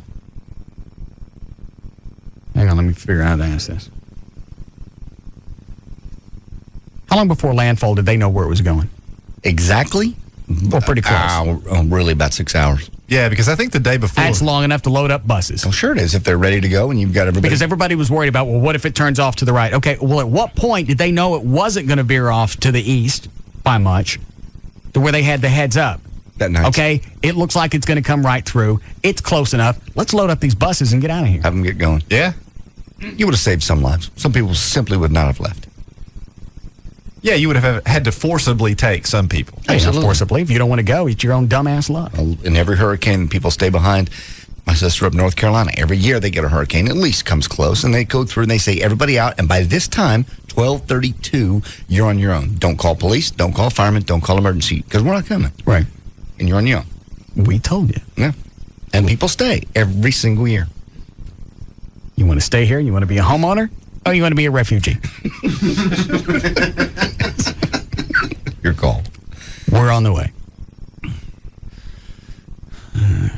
Angelina Jolie has now waved in on the storm. Finally. What did she say? 30-year-old actress issued a statement late today. She was shocked at the images coming out of New Orleans. Really, nobody else is. And it's wonderful to hear that the relief efforts that are finally coming to New Orleans and the rest of the region, but it is not enough. Jolie has sent a letter to the members of Congress and to the White House asking them to increase the speed of the federal response. Who'd she write? She wrote the Congress and the White House. Because they probably don't know what's going on. Yeah. They got CNN there at the White House. You can see Bush coming in with a letter. Have y'all seen this? Look at this. How come nobody talks to me? The actress is known for her spirited support of African refugees and served as a goodwill ambassador for the United Nations. Thank God I was sitting by the fax machine. This came in. You douchebags, go do something. Line 7. Yes. We done news yet? No. Kind of, sort of all day, but. Okay. Hi, Eve. Hey, I'm just calling because you said the refugee, the definition is one who flees in times of war, political oppression, or religious persecution. Or someone that's just seeking refuge. They're searching for safety. I don't know. I just don't agree with it. I think that... Well, why are you worried about it? People are being helped. Things are being taken care of. Why is one word going to be an issue here? I guess. No, I'm asking. No, I don't know. I guess. Isn't it enough that people are doing things? People are opening up their homes. They're letting these people in. Well, what do you care what they get called? It's true, but in this case, nobody's getting helped. I mean... Who's not getting helped? They're getting help, but it's slow in a lot of places. And a lot of people are saying, hey, we don't want to help you. Who's saying they don't want to help? Oh, it's all over. I haven't seen it. I don't know. I'm not going to argue. I've been camped out in front of the TV for the past 2 or 3 days. Who's turning people away? I know some places are turning people away because they're full. But it's slower than you would think that the USA would react. How fast did we react last time? We didn't have it last time. How about that? and you know what? You got to go back. I don't care how much people want to point at the federal government, and I'm not defending Bush, but I would really think the governors should have been on top of this.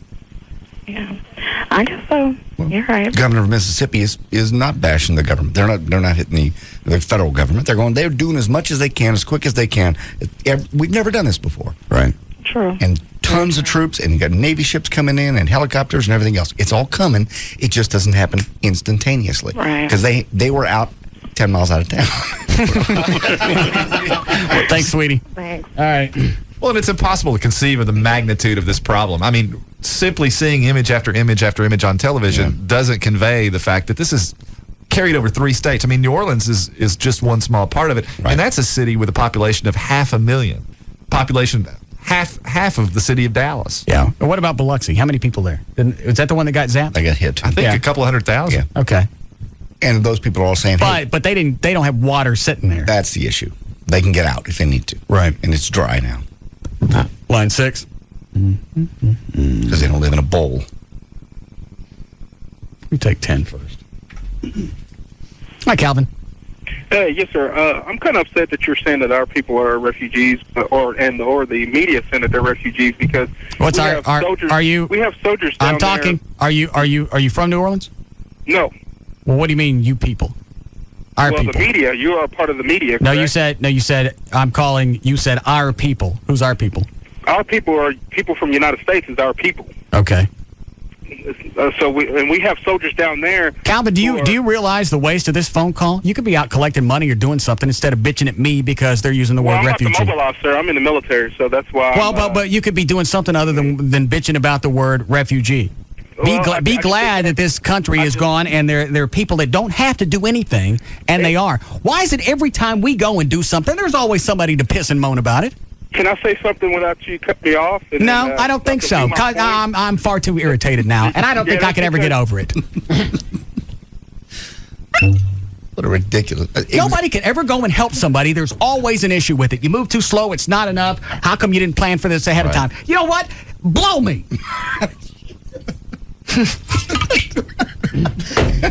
It'd be funny if Bush come on TV and go, all right, here it is. Yeah, both fingers right here. Oh, you don't like how fast I moved? Is that what you're saying? Yes. You don't think the federal government came in quick enough? We don't think you did, really. Really? No, well, sir. why don't you get a mouthful like... I'm going to stand up behind the desk and get that pelvic thing. And point at it from a couple of different directions. You see it? How about from here?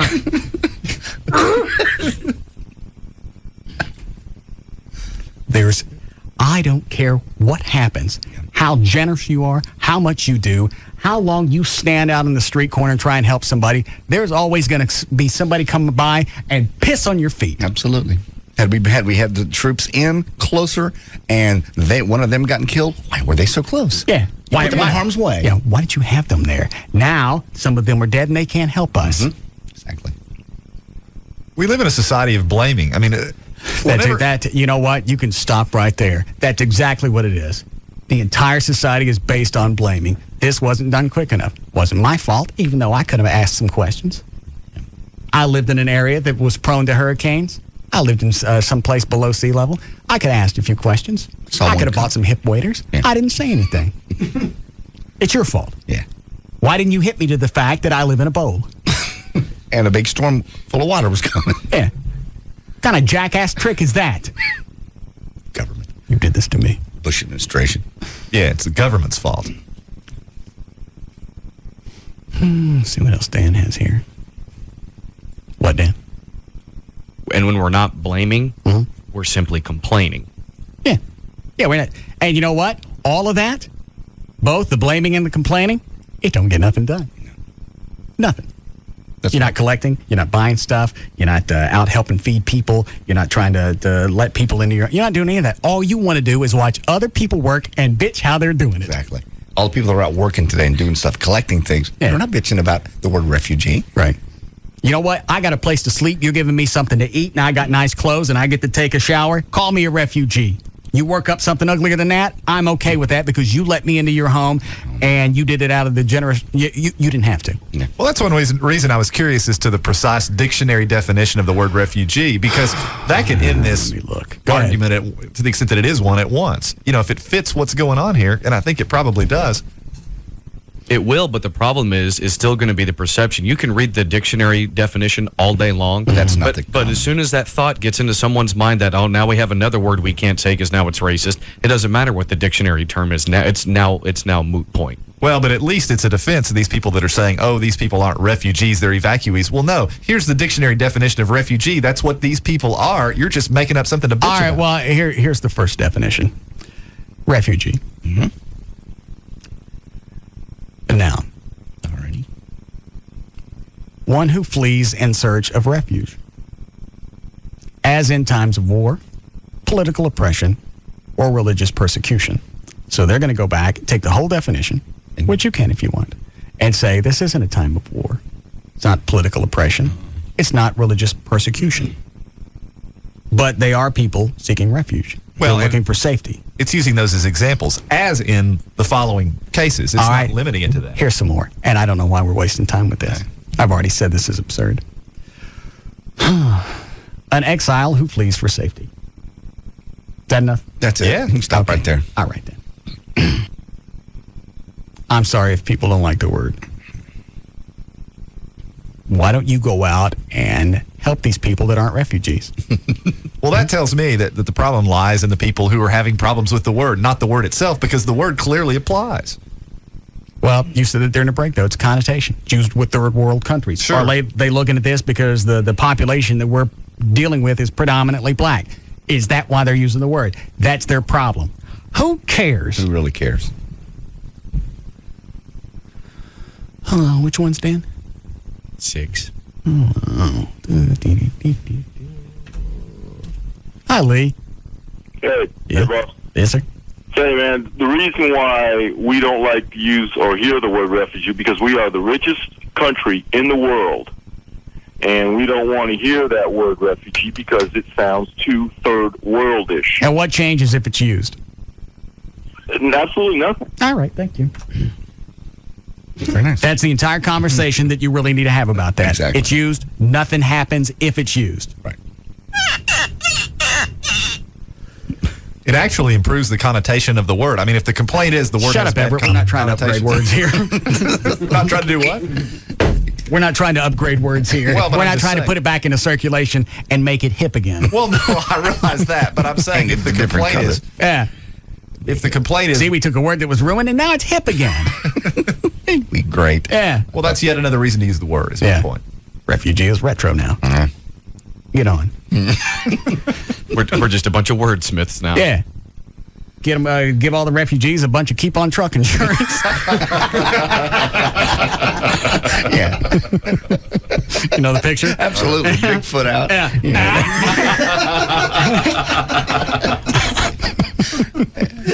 Let me make some of those. I survived Hurricane Katrina. Yeah. Keep on trucking.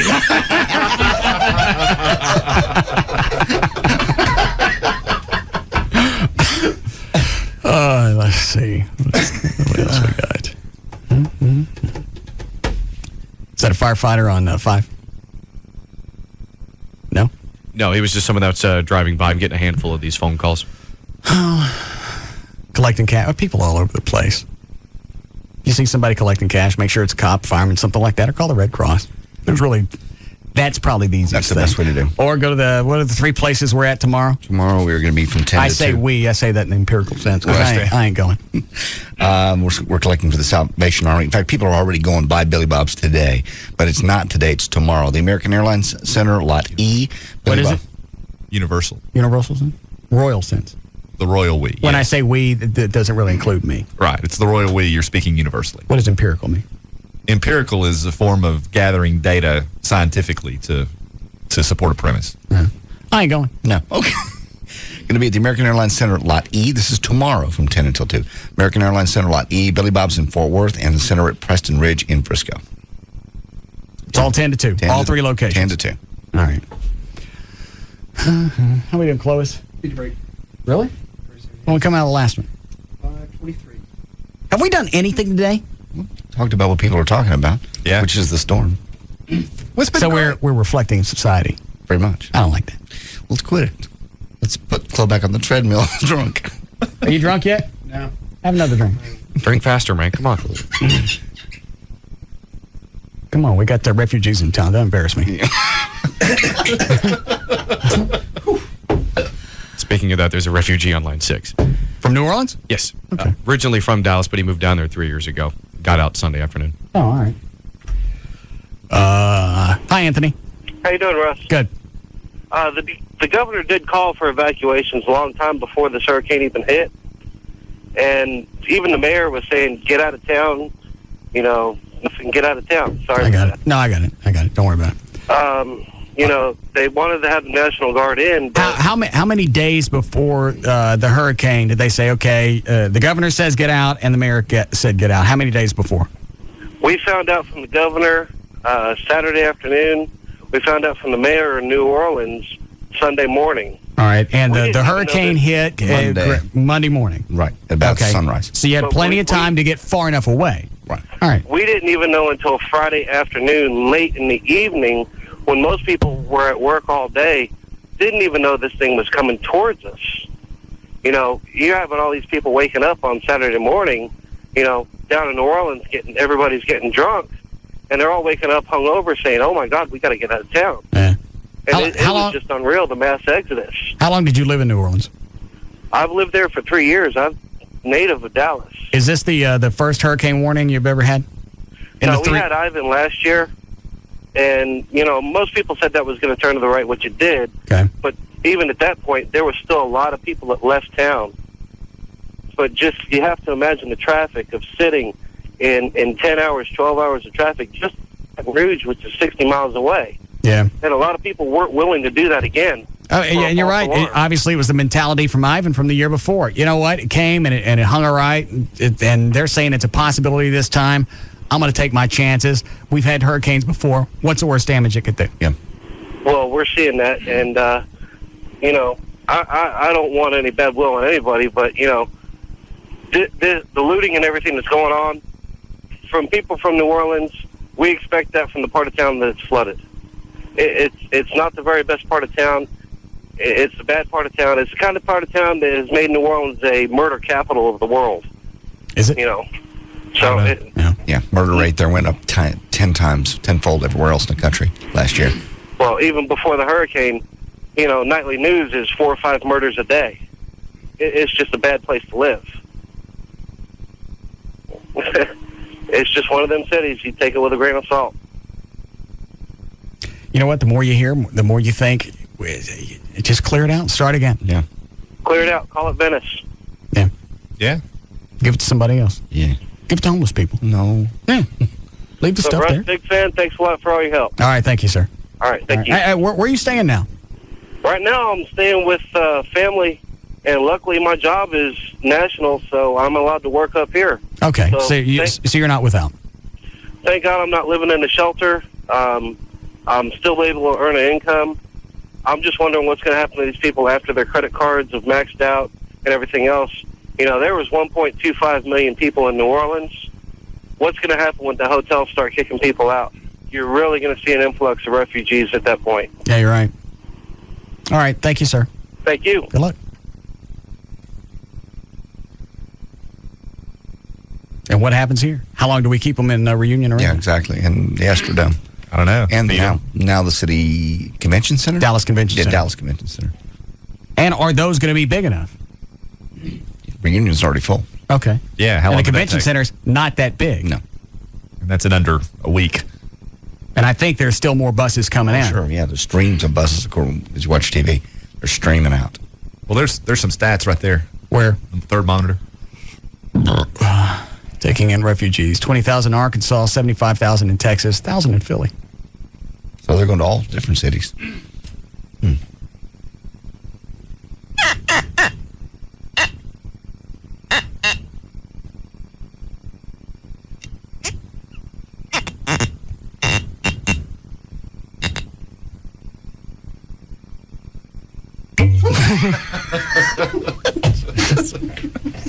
That may be the biggest buildup ever.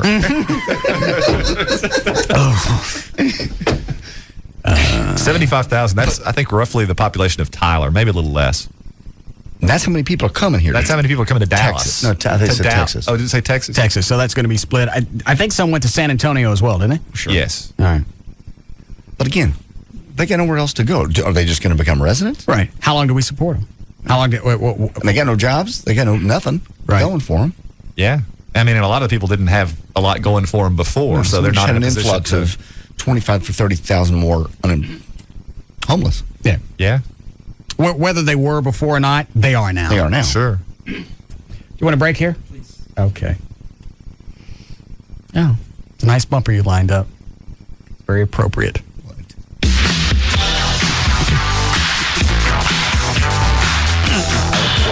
What? All aboard? Party train. Here we go. We'll be back to the Russ Martin Show.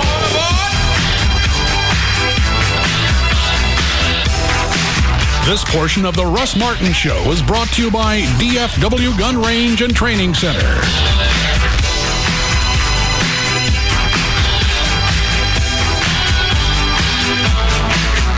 There's just no containing them. The Russ Martin Show. On Live 105.3. Listen up. The ultimate red tag sale is going on now through Labor Day. West Wayne Ford has expanded their lot and doubled their inventory. Now on On over 20 acres, the biggest selection in North Texas is yours for the taking. Labor Day, our huge Ford selection will be clearly marked with red tag sale prices. And what this red tag means to you is big savings. All of these prices are below employee pricing. That's right, Westway Ford in Irving has been authorized to sell new Fords below employee pricing.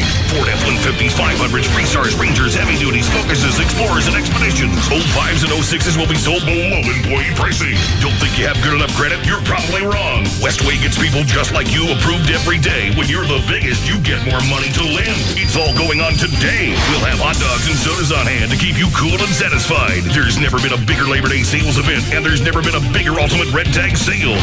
Below employee pricing. Westway Ford, the Texas Ford giant. Just 2 minutes west of Texas Stadium on 183 in Irving. It all ends Monday night. Westway Ford. 24-Hour Fitness presents Ellen. For Ellen, 2005 was the summer of too many little pints of ice cream. Ellen? Well, we started off with sorbet, then we moved on to the harder stuff, Rocky Road Crunch, caramel peanut cluster.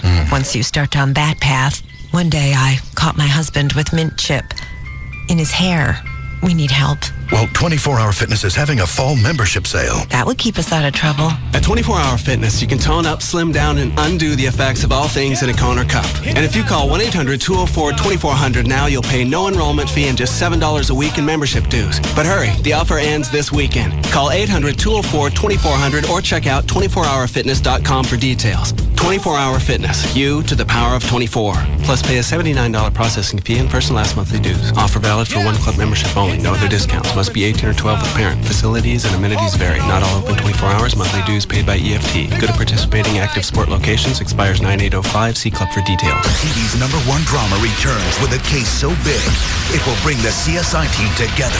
Thanks for coming back. Season premiere, CBS Thursday, September 22nd. Sleep Expert's free box sale ends Labor Day. This is your last chance to get a great deal on a mattress and get a free box. Visit sleepexperts.com for location nearest you. We just can't, Brad. Casey's too young. It's too soon. Susan, she's going off to college. It's time to let go.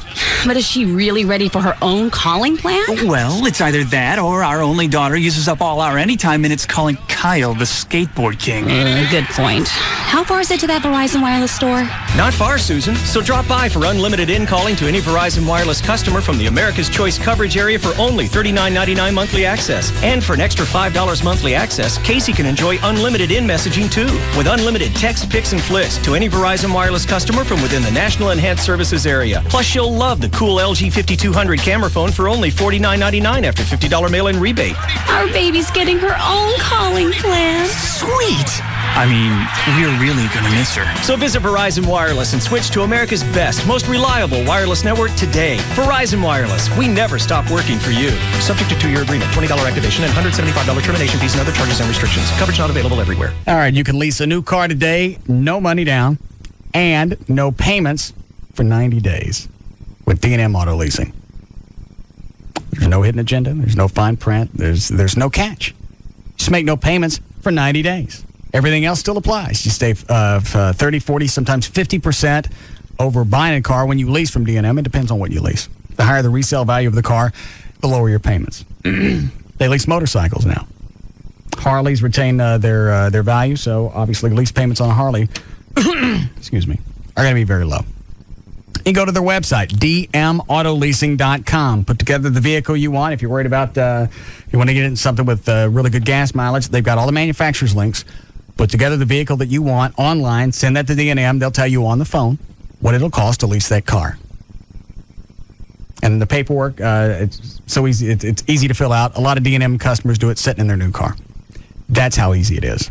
Any area code 35 lease, 35 LEASE, or you can pull up their website. It's dmautoleasing.com. Here in the Lone Star State, the official bird is the mockingbird, the official flower is the bluebonnet, and the unofficial amphibian is the gecko.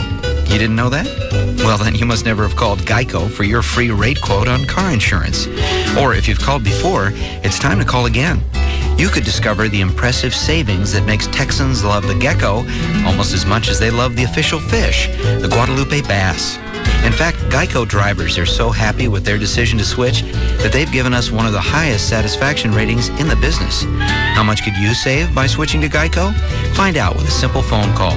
Then you'll be all ready to pack up and hit the road in Texas. Just watch out for the official state animal, the armadillo. To find out how much you could save by switching to Geico, give us a call at 1-800-947-AUTO. That's 1-800-947-AUTO. Or log on to geico.com. 15 minutes could save you 15% or more. It's finally here, football season, and you need to know the odds, the spreads, and the favorites. But where do you go? Bet on Sports. It's easy. Call 1-866-851-BOS1. Bet on Sports, and their specialists will help you learn the points, the spreads, the over-unders, even the difference between a parlay and a teaser. Know everything the experts know. Who's in and who's out. Call 1-866-851-BOS1. Call now and ask for the Player's Edge. Everything you'll need to make the winning picks is at Bet on Sports. Call 866-851-BOS1. Presenting the BOS Poker misnomer number 17, the Royal Flush. On behalf of my royal subjects, I would like to announce that I have a royal flush. A hot royal flush. It is so hot and red. If you think a royal flush means that the queen is going through menopause, then you need to log on to bospoker.net. Learn the poker craze for free. Hey, this is Jared for Subway Restaurants with a math quiz. If a fast food hamburger has 21 grams of fat and our new regular 6-inch bourbon chicken sandwich has only 6 grams, which is the healthier choice? This is not a trick question. Your typical fast food chain hamburger comes complete with 21 grams of fat and 2,000 calories. But Subway Restaurant's delicious new regular 6-inch low-fat bourbon chicken sandwich comes loaded with lean chicken strips, a sassy new sweet and spicy bourbon sauce, and just 6 grams of fat, served untoasted or toasted in our fast toasting ovens. It doesn't take a math whiz to realize that Subway Restaurant's bourbon chicken sandwich has less than 1/3 the fat and calories of your basic fast food burger. So, here's Subway Restaurant's tasty new mathematical equation. Subway sandwiches plus toasting equals great taste. Fat content based on regular 6-inch sub without cheese or non-low-fat condiments such as mayonnaise. Limited time offer at participating restaurants. Subway is a registered trademark of Doctors Associates, Inc. Great taste! Veteran beer ref Chad Einschnitzel. Look, drinking the wrong beer is a serious offense. When we call a taste infraction, we have to be sure we're heard. We use a whistle. But we're always trying out new signaling technologies. I've got roughing the palate on Stewart! Are you out of your mind? I've got unbeerman-like conduct on Raoul! You replace someone's beer with a great tasting, less filling Miller Lite. That's the job. We don't make any apologies for it. Except for that time we tried Dobermans. Somebody's talking to my leg! I've got knowledgeable beer in the coop! For now, we're sticking with the whistle. With great taste comes great responsibility. Great tasting, less filling Miller Lite. Miller, good call. MillerBeer.com, Miller Brewing Company, Fort Worth, Texas. Live responsibly, 2005. Great taste! For over 25 years, the car dealers in DFW have trusted JR's Custom Auto for all their aftermarket needs. Now it's time for the rest of DFW to get the same great products and services. JR's Custom Auto is located in Irving at 150 East Airport Freeway, and they've been in Irving for 25 years. JR's has a reputation of high-quality installations as well as a 3-year warranty on everything they do. The 39,000-square-foot facility is packed full of the latest in accessories, including wheels and tires, electronics, bolt-on accessories, and audio and video. JR's is known to have a shop full of high-end cars from all the local celebrities, but JR's believes that there's a celebrity in all of us. Come by and see the showroom, full of autographed jerseys, from Toyo tires to Brembo brakes to large flat-screen video monitors. JR's offers the most complete line of state-of-the-art high-end equipment in the South. Call the Toy Maker at 972-438-4902. That's 972-438-4902. Lucky for you, you live in a place where you can check the scores and stats of neighborhood kids you know, where you can get a weekly FYI from your PTA, and where once a week you have the power to read your neighbors' minds. To see more of this welcome world that starts where your front porch ends, check out the new Dallas Morning News. With news sections and more local focus, it's all you need to live better here. Visit Visit us at dallasnews.com. Quick, it's the free newspaper for people on the go. Quick has the news you want in a way that's fast, entertaining, and easy to take along. Plus, it gives you something to talk about when you're out doing stuff with your friends. It's news that fits your life. Quick gets to the point with news, celebrity gossip, sports, and what to do when you're looking for fun. And come on, who's not looking for fun? Pick up Quick Monday through Friday at locations all over town and stay on top of what's important to you.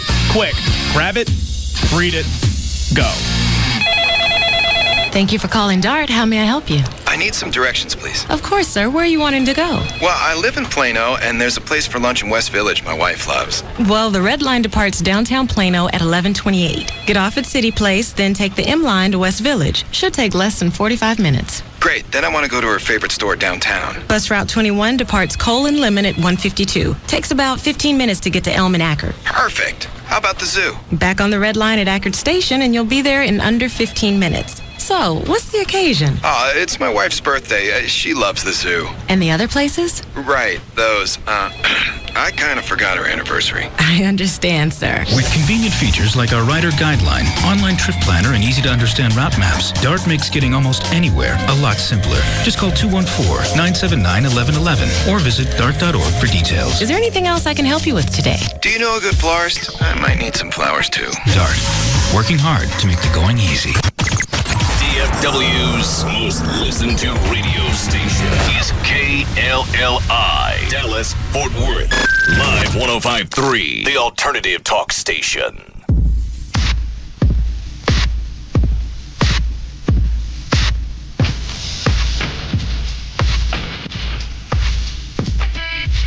Now, back to the Russ Martin Show.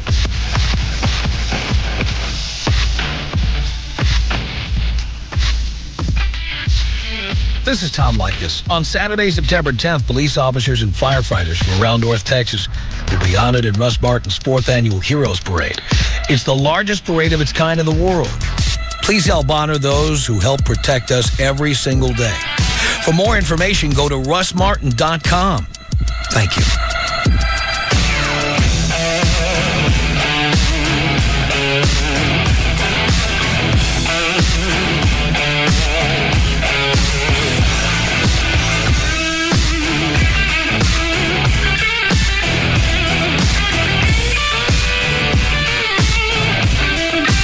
All right, what do you got? I have some audio coming from, we got in a few minutes from Mayor Ray Nagin, the president of the, mayor of New Orleans. He's all twisted. You know, he says, look, let's stop having news conferences and get something done. He's all twisted. That audio is coming. Oh, I think I heard that earlier today. He threw out a couple of GDs? Yes, he did. Ass, stuff like that? Things like that, yes. What, Dan? I was just going to ask if that was what he was talking about, and we actually hear him say, I think one of his quotes was, and I'm pissed off.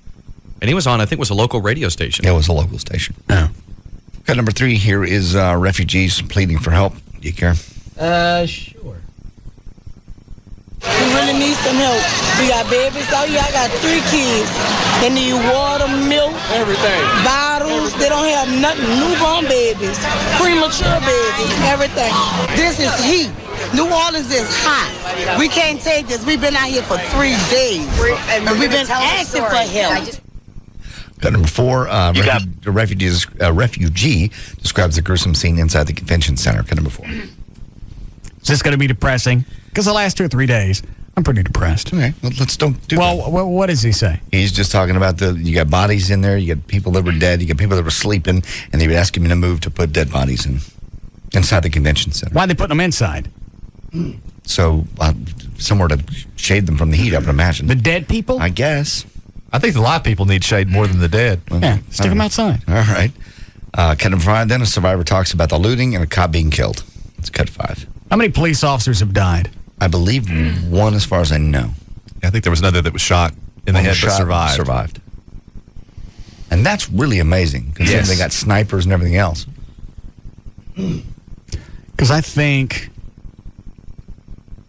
for this one instance,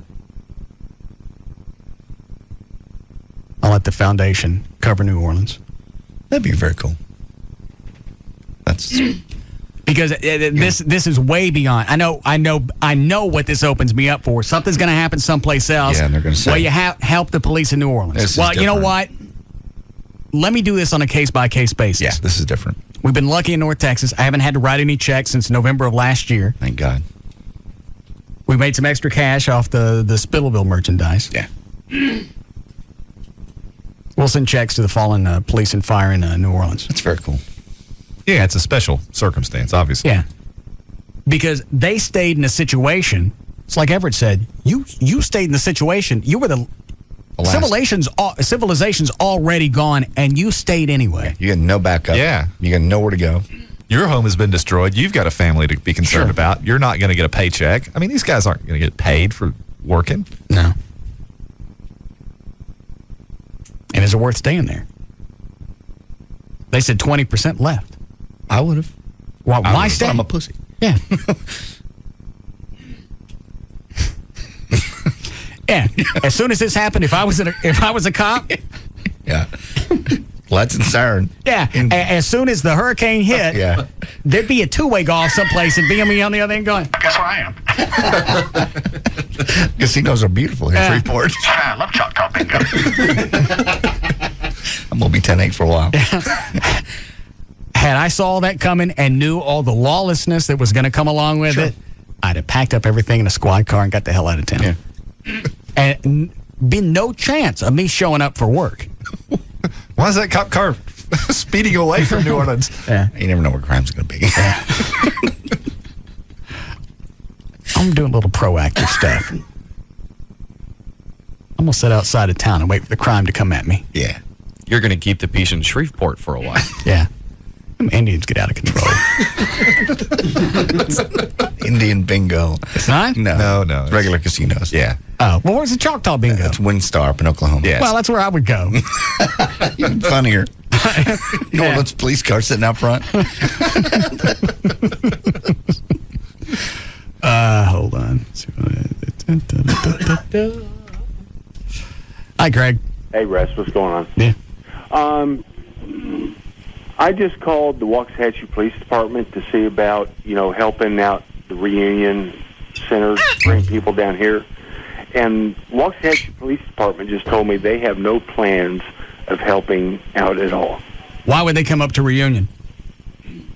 No, bringing refugees evacuees down here to Waxahachie. We have. Oh, okay. I'm sorry. You're in Waxahachie. Okay. All right, shipping some down there. Yeah, we have two big community centers that could house probably 6,000 people between the both of them.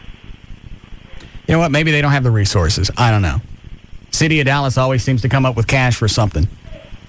Okay, well, maybe City of Dallas. Is anybody going to Fort Worth? I don't even know. Haven't heard. The babies have. They ship babies up there. To Fort Worth? Yeah, that one of the families actually found their baby in the Fort Worth hospital. Oh. And they were in Houston. Maybe that's their take on it. Is we're not big enough. We're Waxahachie. How many people can we house? We don't have the cash. We don't have the resources. We don't have the manpower. It's not something we're going to undertake because we may screw it up. I'm willing to take in a family of 5, I guess. Well, I know a good place to go find some. Mm-hmm. But anyway, I just think it's pretty crappy of the city of Waxahachie just turning their back on the whole thing. I don't know where to go with that. Yeah. Okay. Because in that situation, I don't know what I would do either. If I was a small town and I knew our resources were limited, I say, you know what? They seem to have it handled. Right. If they get into an overflow situation or they need some manpower, we'll help with that. But we can't feed them down here. No. We don't have it. If you become North Richland Hills or Euless, you really don't have that kind of manpower. Yeah, well, I'm not wanting them to help out like Houston, but just help out Reunion Arena with people. Take the overflow? Yeah. Just like 6,000 people. I mean, that's a lot of people for how big is Waxahachie? Oh, how big is what? How many people's here? Hang on, let me count. 45,000. There's 4 here. Yeah, 45,000 to bring in 6,000. That's a large percentage. Yeah, there's no way the police force could accommodate that influx. I mean, they can do some things somehow. Yeah, but I don't think taking in 6,000 people. All right, thank you. Hold on. 7. Hi, Robbie. Hey, guys. I just wanted to say that I called 2 of my best friends in Lafayette, Louisiana, Doug and Dave Duyon, and they are right now currently housing 40 of these refugees.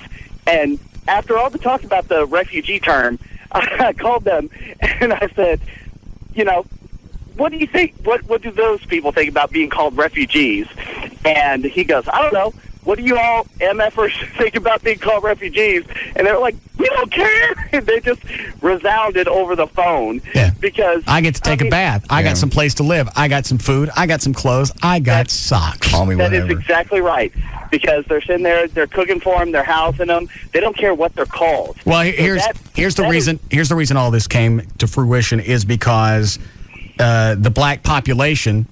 Anytime you have something that, so far, everybody I've seen on television coming this way or needed help or at the community centers have been black. So people are going to look to slap some kind of label on this. Well, you were slow to get into New Orleans because they were black. You're calling them refugees because they're black. You know what? Let it go. Be glad somebody's there. Well, I will say from the word of the people that are sitting there thankful that they're getting a warm meal every night and that they have a roof over their head, considering that they've lost everything, they really don't give an S what they're called. They're just happy to be taken care of. Right. Word to my refugees. Thank you. Wow. It's fast. It really is. It's fascinating every time when a disaster happens. Yeah. Who's the first to piss and moan? Normally, it's not really the people that are getting help. No, it's some political person with a political statement. I'm waiting for Jesse Jackson to weigh in. I bet it's already happened, and I just don't have the clip. Did he say anything, Dan? I don't know, but JD's right. It's what it always is some jackass with an agenda. Yeah.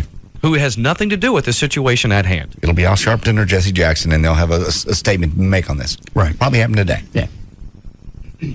Did you go help any of these people? Did you help lay out beds? Did you collect cash? No. Did you go get water? Did you ship anything in? No. I flew down here to bitch. Mm-hmm. Where'd I stand? Mm-hmm.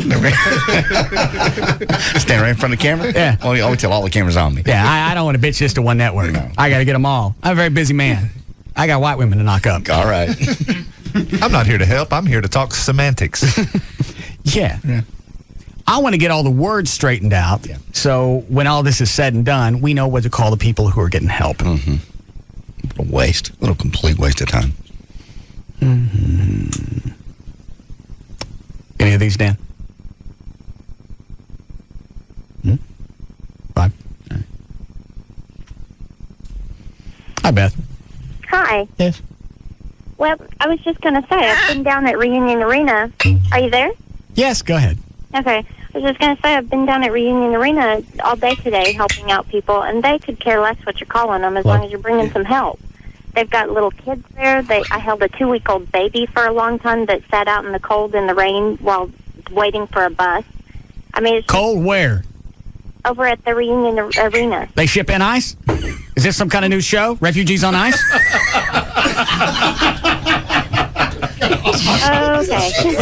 Don't make that the promo. Yes. No. All weekend. Yes, he screams for it. Well, it just stood out. They're out in the cold. No, my point was that it was a single mom with 3 young babies under 4 years old that is without any family, without any help. I understand. How long were you down there? I was down there for about 6 hours. Okay. And what is there? Well, what they're getting food, they're getting water, they're getting things into Reunion Arena. Right. And other people are dropping by like their old used garage sale clothes, which granted they're happy to get some new clothes, but they don't want somebody's old underwear. No. If you're going to do something, you're going to help somebody, you got the cash to go buy some new underdrawers. Yeah. Exactly. Run to Costco, get a great people big... they're happy to get a shower. Yeah. They'd sure be happier if they got a new pair of underwear, too. What's the mentality of the people running around inside of Reunion? They're in desperation. Well, I mean, are they appreciative of what's going on, or are they mad? Are they... No, they're very appreciative. A lot of them still hold out hope that in a few weeks this will clear up and they can go home. Well, they can, but there's not going to be anything there. Exactly. They're not coming to reality on that part of it. There isn't TVs inside. They've got a movie screen playing just some kids' videos. Right. They've got a lot of volunteers helping play with the kids. But a lot of the adults, they're just in desperation. There's elderly that are just sitting there. They don't know what they're going to do. They don't have any family. So they're just kind of hanging out. They did have somebody catered barbecue today. They've got several companies offering to cater food, which is really great. But it's almost like the people really think they're going to go home in a week or two, and so they're hoarding some of the clothes, thinking, okay, well, I've got to have clothes to go home with. Hey, you know what? If they want to hang on to that, cling on to something, they got nothing else, let them have it. Exactly. But there's so many people trying to help, and they're coming in, and if people are wanting to volunteer homes or bedrooms or whatever, they do have a website set up so that they can match you with other people so you can... That is the weirdest thing that I've seen to this date, as people going down to Reunion Arena or the convention center, taking people home with them. I know, me too. And I thought about that today. They were doing that. Or offering jobs. The problem is, they can get a job, but they still need a place to sleep and something to eat. Yeah. So, but they are willing, but there were a lot of kids, lots of kids. There was a couple of kids that didn't have family members with them. They were waiting because they were hoping they might be on the next bus. Right. I mean, I was curious the mentality, because you see a lot of the news reports that people that are still in New Orleans or the Superdome, they're all pissed. They're angry. Crap is going on. I'm just curious the mentality of what's going on here. No, here they're much more thankful. They're happy. It's clean. It's cool air. It's air conditioned. Everybody's getting a chance to take a shower. They've constantly got somebody walking up and down the aisles, handing them food, getting them water. They have volunteers that are going outside so that they can go sift through the bags of clothes to find the right sizes for the children or for the moms, so that they don't have to leave their kids by themselves. They're really happy. They're appreciative. I shouldn't say they're happy. They're very appreciative. How did you end up down there? I just drove down. I just got in the car this morning and was working, and then kept hearing about it, so I just drove down and asked what I could do. They immediately found something for you to do? Oh, yeah. I found the mom with the 3 babies, and I helped her with the 3 kids, just taking care of them, because she needed to go find out about FEMA, and she wanted to be in the know. She wanted to be with the rest of the group, hearing what anybody would say, any official, any policeman. And she couldn't do that with these 3 kids, hanging on her. I mean, they were 2 weeks old, 19-month-old, and a 4-year-old. And she basically left her apartment after the roof came off and walked and slept under a bridge until she could get to the Superdome with these babies. And it just broke my heart. Hang on a second. There's 2 elderly sitting in there that they finally got them a better cot so they wouldn't have to sit on the floor. Dan, is that the website? Hang on, sweetie. Yeah, the shareyourhome.org. Someone called in and mentioned that one. It's got the online forms and everything that you can sign up. So you fill that out, they do a background check, and then you can take some refugees home. Evacuees. People with no homes. Yes. Victims. Now, and the people in the reunion arena, they could care less what you're calling them.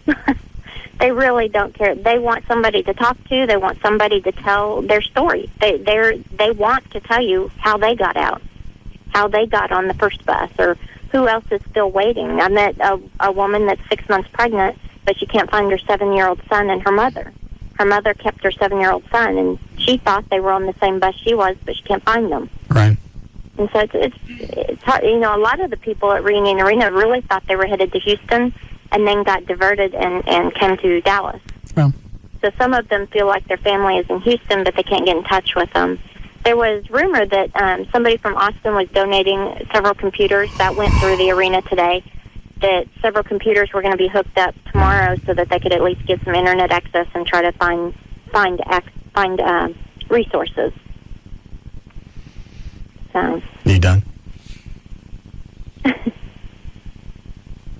You got a lot said. I appreciate it. I'm sorry. No. I don't mean to take up all your time. Well, but you know what? The fact that you actually went and did something, I'll bet you the people that are bitching about the time that it took, that people weren't ready, or the verbiage that's being used, I bet they're sitting at home.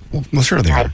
It's a lot easier to look at stuff and evaluate when you ain't got to do it yourself.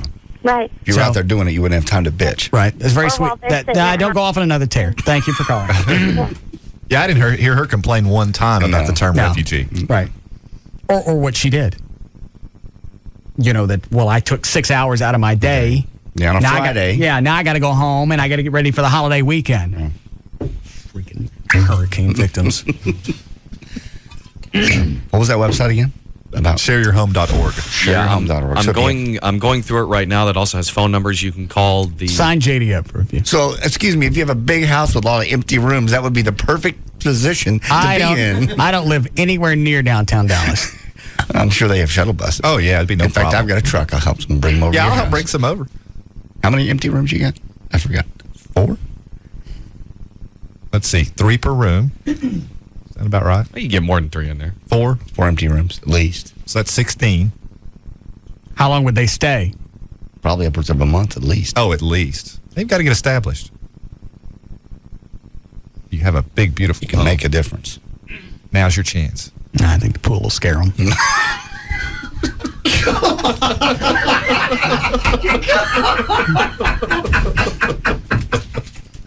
Just when I think you couldn't possibly. Go ahead, write that one down. Yeah. You do. What? Just when you think you have the promo. Yeah.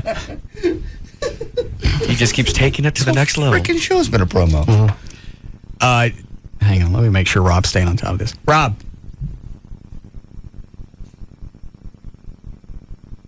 Is he here? I haven't seen him in 3 hours. He's there. He was working on my audio during that last break. Rob. From the mayor. I don't even know where to tell him to start. To keep a list of police officers, firefighters that have fallen in the wars. Hold on. I don't think there have been that many as of now. Well, I don't know about fire. You know, one police officer's fallen. That's true. I guess he could call the police department. Good. Yeah, they'd know. If they're answering the phones, yeah. Well, eventually they will. I mean, sounds like a silly question, but... Well, even think of it. They weren't fighting fires. Fire trucks, they had no pumps. They weren't... Yeah, they had no water. They had no water pressure. Burn, yeah. So firefighters are probably safe.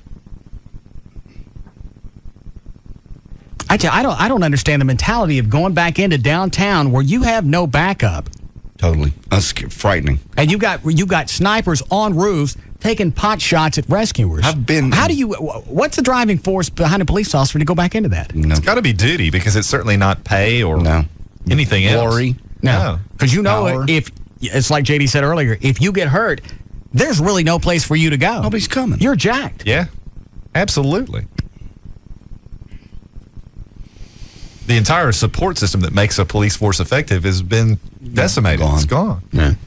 Well, I think we got enough extra cash in the foundation we can cover. That'd be very one extra city this one time. We need a break? Yes. All right, then. All right, we'll be back.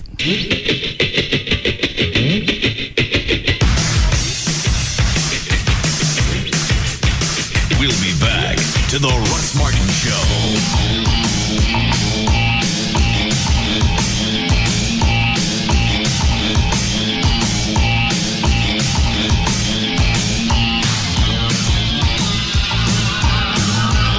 They don't just cross the line, they speed by it and don't look back. The Russ Martin Show on Live 105.3. Hey, it's Chris from Tweeter. 2 questions you may have about buying a big screen TV. Why plasma and why Tweeter?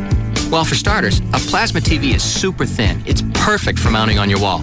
It takes up next to no space, but can make a huge impact in your living room. And if you decide to go with the plasma, it's hard to make a better choice than Panasonic. They were one of the first to build a plasma set, and today, well, they have the best-selling plasma line in the country.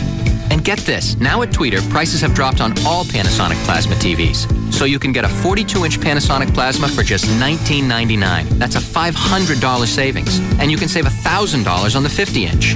If that news isn't big enough, when you buy a plasma from Tweeter and have us install it, you'll also put no money down and have no payments or interest for 18 months. Come talk to us. At Tweeter, we've got the best in plasma TVs and the experts who can explain it all. Tweeter, home and mobile entertainment made easy. By the way, see store for finance terms and conditions. This is a notice of public sale. No wholesalers or dealers permitted. 1999 Ford Mustang starting at $200. Due to the recent success of the pre-auto auction, Trophy Nissan, that's Trophy Nissan, has again been selected as the official site for the pre-auto auction event. Today through Monday, 5 days. Wednesday, Thursday, Friday, Saturday, and Monday. Over 2,000 titled, repossessed, and lease return vehicles will be sold prior to auction. $250, $300. High-quality, low-mileage pre-owned vehicles. $19 down delivers. Selling prices from $500 to $50,000. Payments from $79 to $579. Pre-owned vehicles at auction prices. All makes, all models, with new shipments arriving daily. Registration begins at 8 a.m. and every vehicle will go. Call 1-800-408-5555. 1-800-408-5555. Or log on to TrophyNissan.com. See the Dallas Morning News ad for more details. Today through Monday, 5 days. The pre-auto auction event. Only at Trophy Nissan. Sold at $300. Sleep Expert's free box sale ends Labor Day. This is your last chance to get a great deal on a mattress and get a free box. Visit sleepexperts.com for location nearest you. Yesterday marked the one-year anniversary of Riley's Plumbing Supply Company. Steve Riley started the business after struggling to find parts for his bathroom sink. He figured other people shouldn't have to go through the same headache. To save money, Steve switched to a Wachovia free business checking account. His new account has no minimum balance requirement or monthly maintenance fee.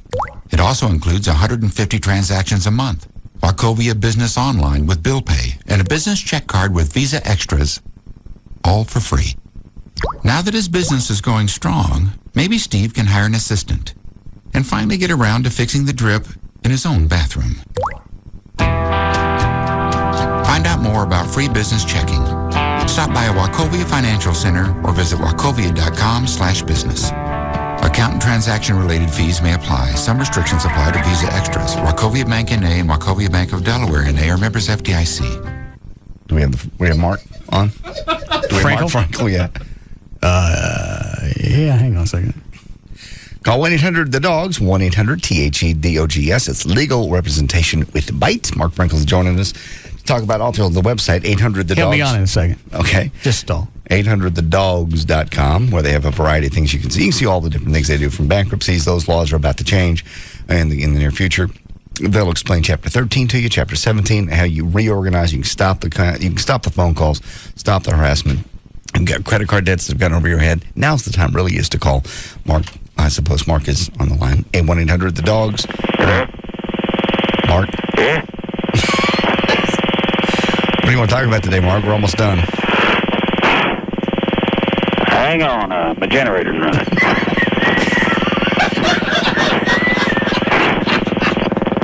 Okay. Hang on, wait a minute. You want to shut it off?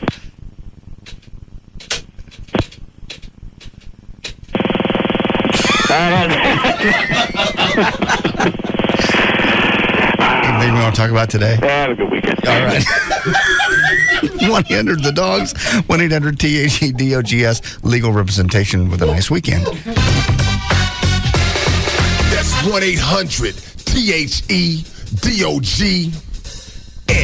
McDonald's has new premium chicken sandwiches. Try the Ranch BLT or Club, either with grilled or crispy chicken breast. I'm loving it. See our ad in the Dallas Morning News for details. Get ready, Metroplex. The convoy of savings is rolling through. Last stop, Town East Ford. Due to the overwhelming success of Ford's family plan, Automotive Investment Group has mandated all surplus trade-ins from across the country be shipped to Town East Ford for immediate sell-off. High-quality, low-mileage vehicles are on their way now. Cars, trucks, vans, SUVs, starting as low as $99 a month. All makes, all models. Convoys are arriving daily. Get to Town East Ford early and claim your vehicle as the convoy rolls in.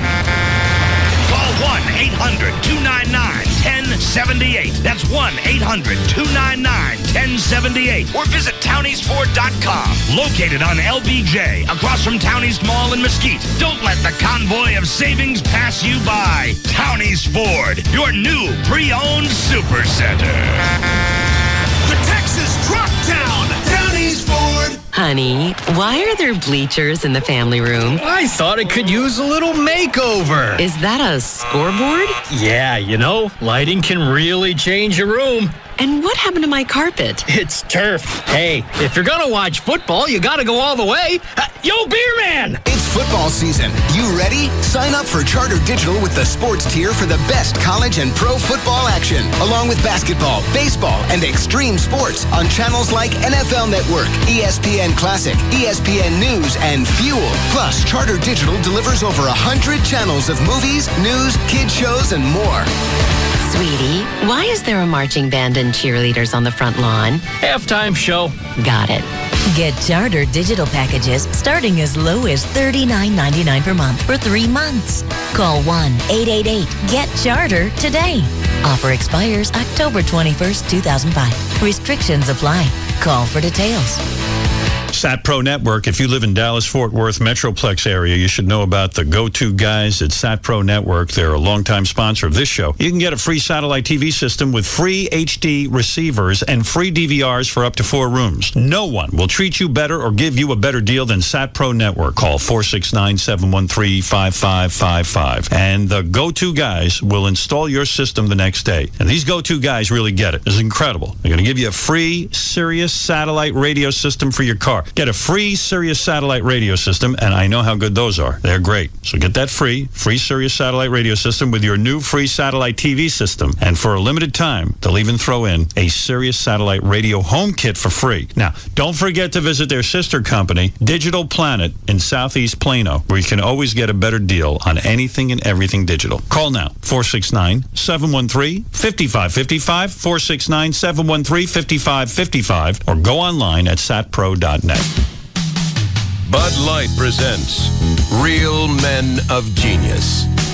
Real men of genius. Today we salute you, Mr. 80 SPF sunblock wearer. Mr. 80 SPF sunblock wearer. There are 24 hours in a day. You're wearing 80-hour protection. If the sun fails to go down, you'll be ready. Don't forget the moonlight. Your coconut-scented force field blocks out all the sun's rays and any stray rays from another sun in another galaxy. Your star. 30 SPF, please. You might as well be wearing cooking oil. Something smells delicious. So crack open an ice-cold Bud Light, Mr. 80 SPF sunblock wearer. In fact, feel free to crack one open at high noon in the middle of the Sahara Desert. Mr. 80 SPF sunblock wearer. Bud Light Beer, Anheuser-Busch, Houston, Texas. Hello, my name is Brigitte. Of course, that is not my real name. That is my code name. My real name is Anastasia. Oh, hold it. That is my other code name. When you are a woman of mystery, things get complicated. But there is one place that is not complicated. It is called Geico.com. It is great car insurance. I will spell it for you. GEICODOTCOM. Actually, you don't spell out the dot, you use period key. But go there, because you will see many not complicated things, like a free rate quote in just minutes. And Geico Associates, you can chat with online if you need help.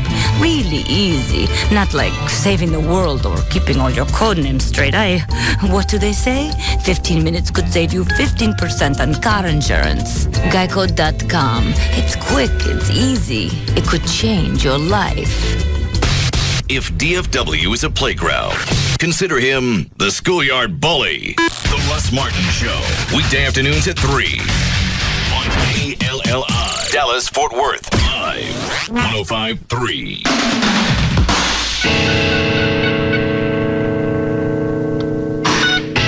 We're back to the Russ Martin Show.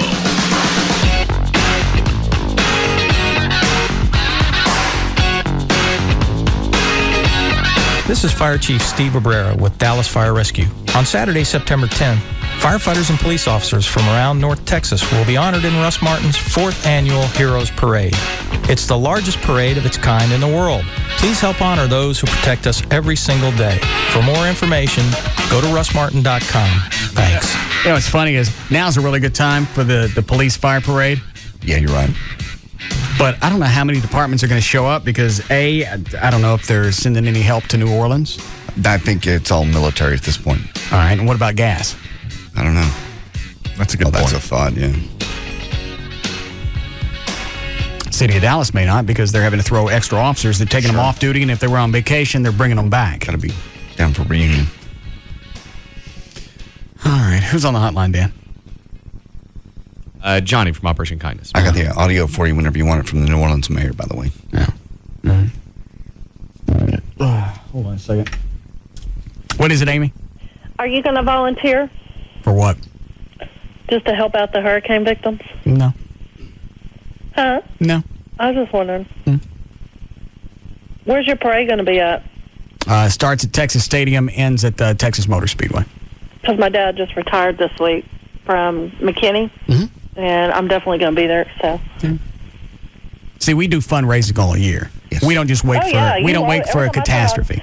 Well, every time I turn you on, you're always donating money to somebody. So. Yeah, we ain't giving money to nobody. We take it in, and we set on it. And then if nobody needs it, then we kick back. Oh, really? Yeah. That's how I got into drugs. Oh, okay. You're not into drugs. But luckily now, we got extra cash that we can take care of the officers and firefighters that fall in New Orleans. That's great. Good extension. All right. Hi, Johnny. Hey, Russ. Yes. We got a new refrigerator today. Congratulations. What else do you need at the shelter? We are collecting some items here for the animal victims of the hurricane. We've sent 2 truckloads of some pet supplies and water and some other items, bedding and that sort of thing, down to parts of Louisiana north of New Orleans and then into the Slidell area. They left this morning. They're going to be gone this weekend, bringing back some dogs on Sunday. We're getting about 30 cats in tomorrow.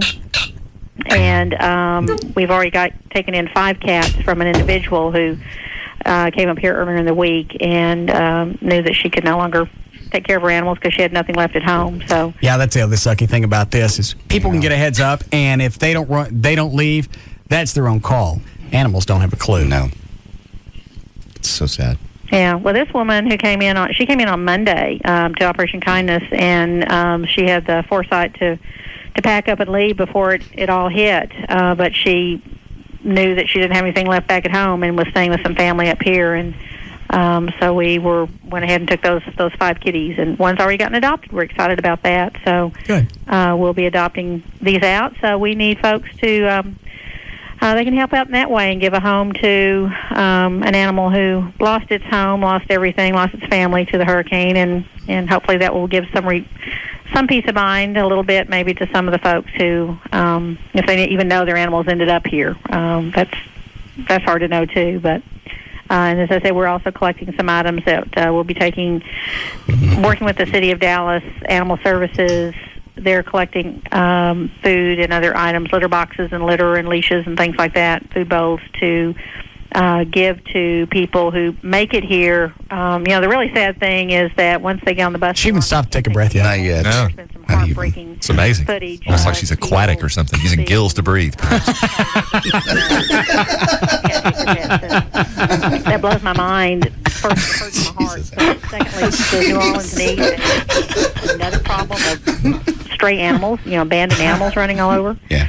It's heartbreaking. But anyway, we're doing you guys have a plan in place, and that seems to be working out. Right. And a nice new refrigerator? And a nice new refrigerator for our clinic. And who bought that for you? The receipt, the paperwork that came said Russ Martin. That's very nice. There's no reason for that. Yeah, well, I can tell how you glazed over at the beginning of the conversation. Yeah. What about it? We're really that's excited nice. to have Okay. it. That's very cool. Thank you, Mr. Martin. You're welcome.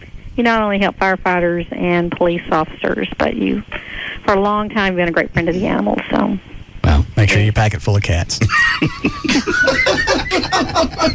I just ignore those kind of comments. How's that cat compactor I give you? We haven't tried that yet. You should. Yeah, really. It's kind of loud. Yeah. The machine's not loud. You're right. No.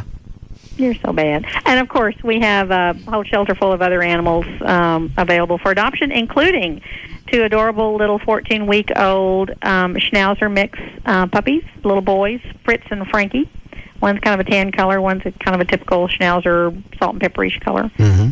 And we had a good adoption day today. 3 larger dogs got adopted. So that doesn't happen in one day ever. Very shocking. It's very shocking. Mm-hmm.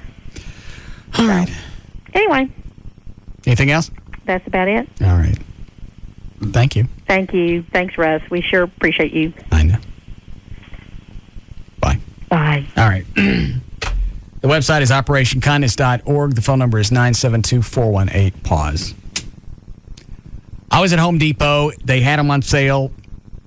Yeah? I was with Rob. So? I've been drinking. Oh. Never mind. You can stop there. Yeah. Still very nice. Yeah. Back when I was drinking, never go to Home Depot or that Northern Tool place. Because there's always something cool that you don't need. Oh, yeah. I got 500 zip ties in the garage, all different colors and sizes. You have to. I ain't touched in 3 years. But I got them in case anything comes off. Preparedness. I think if we've learned anything this week. Right. I'm always ready. You're ready to go. Hurricane comes through Dallas-Fort Worth. Right. I'll zip tie back on the trees.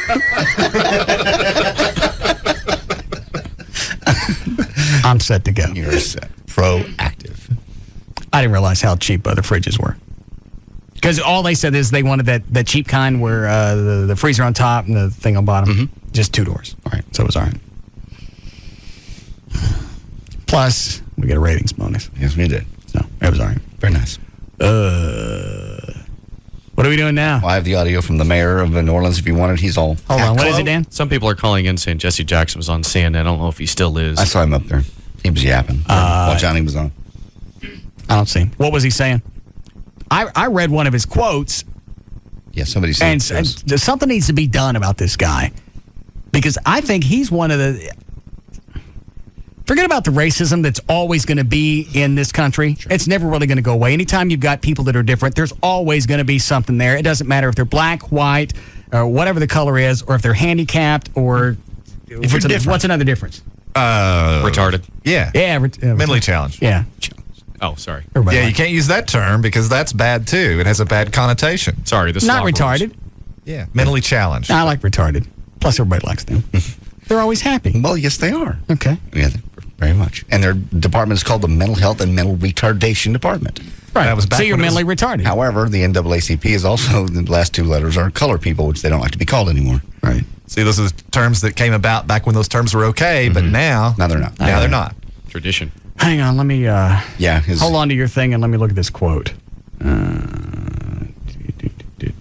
a minute. The quote I'm about to read, do you have the audio for it? I do not. All right. I don't know where this came from or who's quoting him. Oh, what is this? All right. Racism is partly to blame for the deadly aftermath of Hurricane Katrina, the Reverend Jesse Jackson said, calling President Bush's response to the disaster incompetent. Quoting, today as the president comes to Louisiana, Alabama, and Mississippi for a ceremonial trip to look at the victims of the devastation, he would do well to have a plan more significant than a ceremonial tour, Jackson said on Friday. That's all he can do. Sure. He can't go into New Orleans because people are shooting at him. What, Dan? Where's Jesse Jackson right now? The CNN cameras? Yeah. Exactly. Very well lit. Right. Is everybody here to help? I'm here to bitch. My place right here.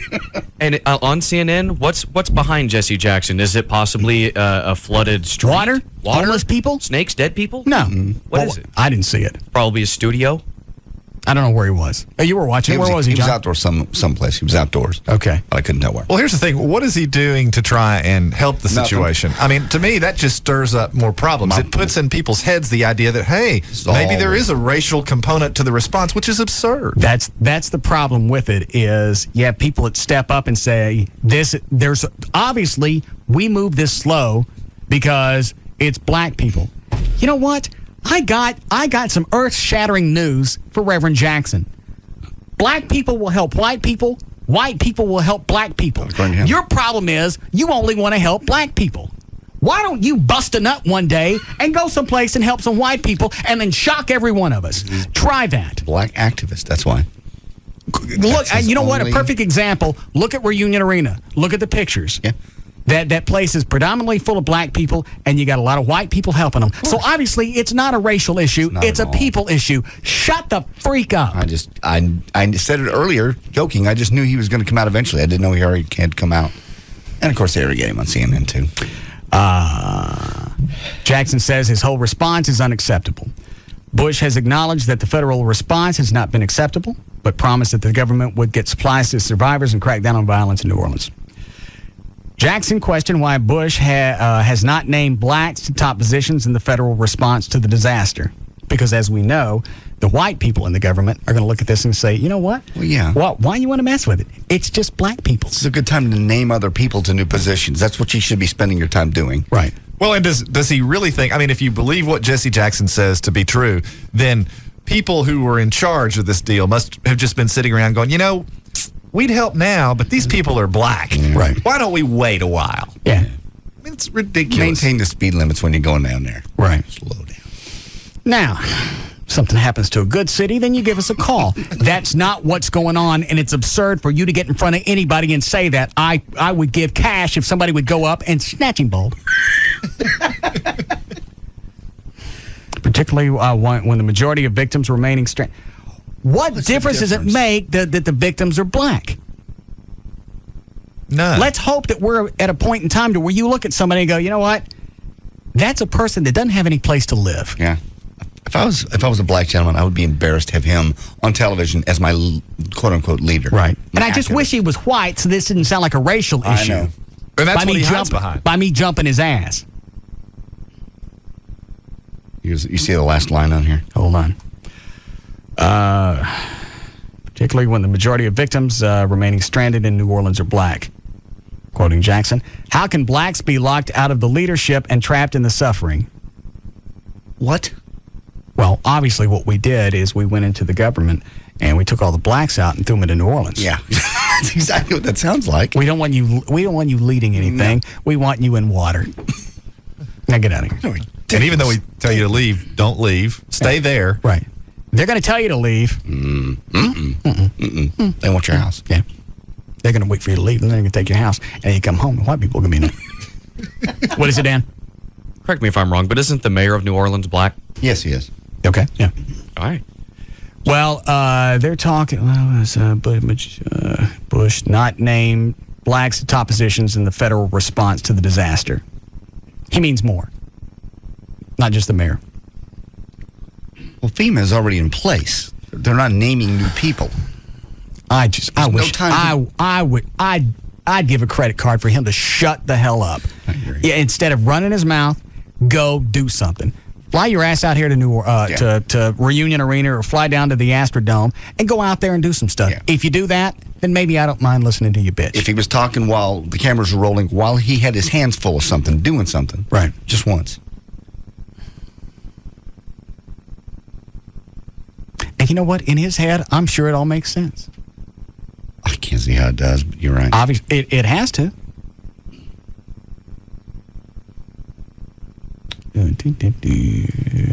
Dare I mention this, but you'd asked earlier, what else can we do? Chloe has yet to run drunkenly on the treadmill. Are you drunk? Getting there. Is that all the whiskey we got left? That was a lot of whiskey. Refugee, that's mine.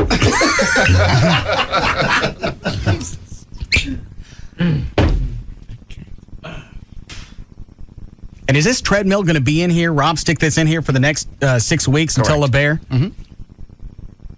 Yep. Run, bitch, run. Line 6? Yeah. Is that our Robert? No, different Robert? I'll take it anyway. Hi, Robert. Hey, Russ, how's it going? Good. Hey, Jesse Jackson, he was in Baton Rouge, Louisiana. Wasn't with any of the victims, no water, no nothing. He's just standing in front of a building. And just reiterating what you were saying, that it's all racist motivated. The government, that's why they're not down there and responding fast, because it's blacks and everything like that. So I don't mind somebody going down if they're black and it says, you know what, these are my people. I got to go down and help. I want to help. Right. Do something. Yeah. But to sit there and always bitch and always point, because that seems to be his agenda every single time he goes someplace. Stir things up. Is to go someplace and say, all right, here's why this is going on this way. How lucky for you that I had some time in my schedule to fly my ass down here because I was right in the middle of white women.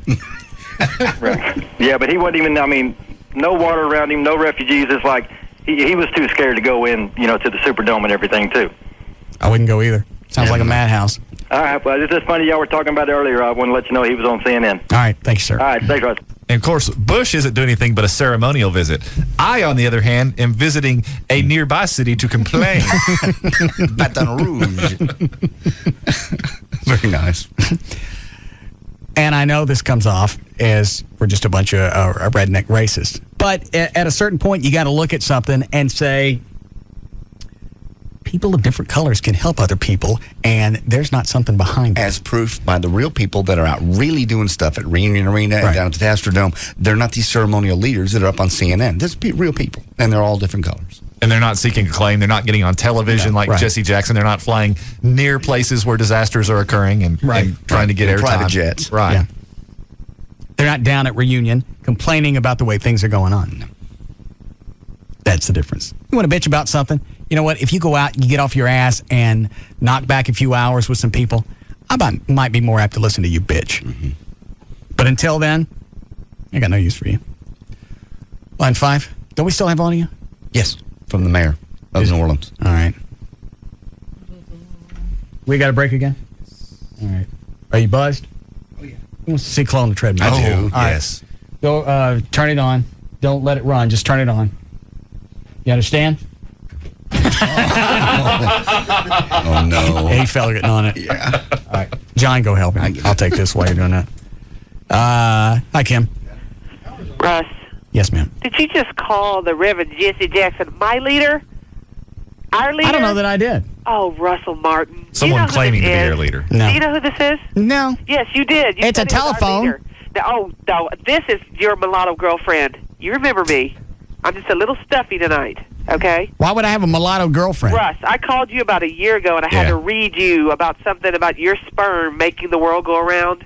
Tonight... I don't remember every mulatto that calls in. Russell Martin. Mulatto woman? Yes. Don't you ever call the Reverend Jesse Jackson our leader. He doesn't speak for any of us. He's disgusting. He doesn't even know how to read an actual word. He's grammatically incorrect, and that's embarrassing. I mean, by saying that I've never on noticed radio, Russell. Hey. Don't make me get black. This is the white side right now. I'll turn black on you in a heartbeat, okay? Mm-hmm. All right, Russell? All right. Okay, now listen. The people like... Do I know this chick? Yeah, she called in a year or so ago. Yeah, it's been a while. How could you remember that? I just remember her and I remember her voice. Yes. Yeah. What? I just remember that she called in mulatto and y'all were buddies. Hold on, she asked me something. What was he doing yesterday? Who, Bush? Is he your leader? Bush? Is he your leader? Yes, he is. Okay. Are you proud of the fact that we have more of our resources over in Iraq protecting the so-called protecting the gas prices? What gas prices? Oh, wait a minute. Why are we there? Slow down. MG, slow down. Russ. Slow down. Don't ever do it. Shut up. Russell. You. Russ. What's a hat? Did you call me? Did you call me a No. Not that. What do you mean we have? Shut up. What do? Shut up. You don't tell me to shut up. Yes, he did. Do you? What do you mean we have more resources? Oh, Russ Martin. More than lady. Like God. What? Stop. Stop. And let me talk to the white side for a minute. Russell, don't call that black son of a bitch my leader. Let me talk to the white side for a minute. Put her on the phone. Come on, dude. Put the white side on the phone. Yeah, put the white woman on the phone. Okay, hold on. What? Hi, Russ. More. Listen closely. More resources than what is overseas? We have all of the resources that we need. Why are we in Iraq still? Why are we still in Iraq? And when our country needs help... What does that have to do with the hurricane? Russell, how long did it take for us to get the guard down there? Why is it like anarchy? There was no way to get them in there. The place was flooded. Oh, with helicopters? Because we couldn't get our helicopters down there because we have so much... And you're going to land where? Anywhere. They were shooting at helicopters. You're going to land... Wait a minute. You're going to land on a sniper? No, we don't have to land on a sniper. We land out in the Gulf Coast when everything else is where the barges are floating, Russ. Are you kidding? We had helicopters the very same day. Well, 3 days later. Excuse me, no. The Coast Guard was there that day. Is this the Grand Dragon? Yes. Sweetie, hold on. Sweetie, your stick is getting old. If you want to discuss this normally, fine. Otherwise, I got to go because I got no time for your white and black ass. Ooh, I kind of like that, Russ. Tough. Break. Get on the treadmill first. Careful that first step. Is he ready to go? Yeah. All right.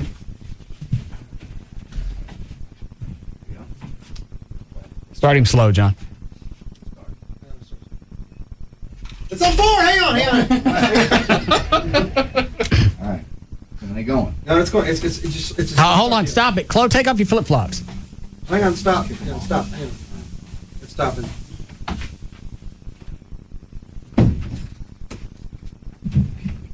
All right, fire it back up, John.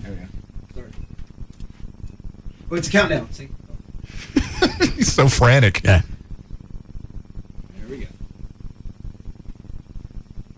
What's the initial speed? There's 3 miles an hour. That's pretty damn quick. All right.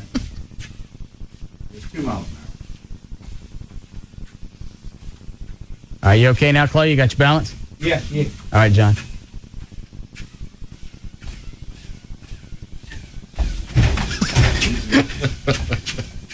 Davey. There you go. Oh, it's a dog on the Jetsons. Yeah.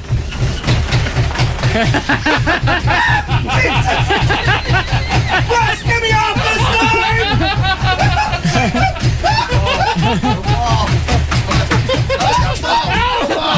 Get him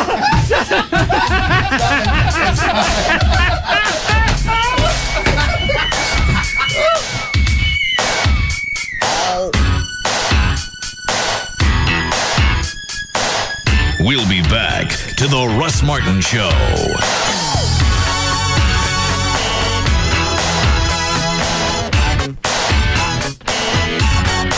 No disclaimer necessary here.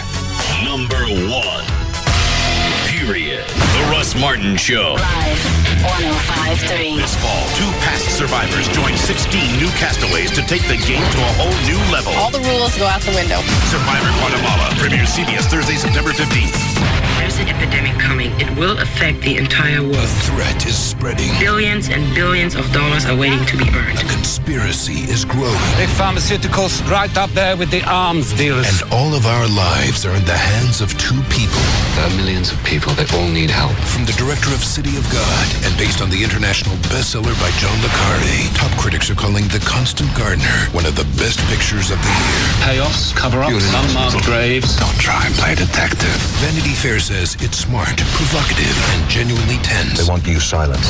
Edge of your seat, electrifying entertainment, exhilarating, raves Time magazine. These people, they kill anyone. And Rolling Stone declares it's a sizzling thriller that ends the summer on a high note. Ralph Fiennes, Rachel Weisz. Get out! The Constant Gardener. Some very nasty things live under rocks, especially in foreign gardens. Rated R. Under 17, not admitted without parent. Experience it now on the big screen. We just can't, Brad. Casey's too young. It's too soon. Susan, she's going off to college. It's time to let go. But is she really ready for her own calling plan? Well, it's either that or our only daughter uses up all our anytime minutes calling Kyle the skateboard king. Good point. How far is it to that Verizon Wireless store? Not far, Susan. So drop by for unlimited in-calling to any Verizon Wireless customer from the America's Choice coverage area for only $39.99 monthly access. And for an extra $5 monthly access, Casey can enjoy unlimited in-messaging too, with unlimited text, pics, and flicks to any Verizon Wireless customer from within the National Enhanced Services area. Plus, you'll love the cool LG 5200 camera phone for only $49.99 after $50 mail-in rebate. Our baby's getting her own calling plan. Sweet! I mean, we're really gonna miss her. So visit Verizon Wireless and switch to America's best, most reliable wireless network today. Verizon Wireless. We never stop working for you. Subject to 2-year agreement, $20 activation, and $175 termination fees and other charges and restrictions. Coverage not available everywhere. And we have until September the 6th to get in on employee pricing at Grand Prairie Ford. Including all the trucks, all the cars, all the SUVs, even the Ford Focus that gets the great mileage. You may also about look at one of those. They got tons of them to choose from. Actually, over 1,000 vehicles on the lot. They are open this Sunday, so this weekend, this Memorial Day, Labor Day weekend. Be a great time to get out there, see them Sunday or Monday. I-30 at Beltline Road, huge American flag. Can't miss them. You can also catch them on the web at GrandPrairieFord.com. As I said, thousands of vehicles, 25 acres to choose from, and even the Mustang GTs, the hardtops, and the convertibles are also marked at the lowest price ever. Employee pricing, you pay no more than a Ford employee would do. You ain't got to work for them. Great finance team, top in the nation. They'll get you in a car. They'll get you in one this Sunday or Monday. And don't forget, all this is over at Stop it. All of this is over on September the 6th. So get on it at Grand Prairie Ford. I-30 at Beltline Road this Sunday. Go ahead. That is the actual sound of BF Goodrich tires winning more than 75% of major off-road competitions last year.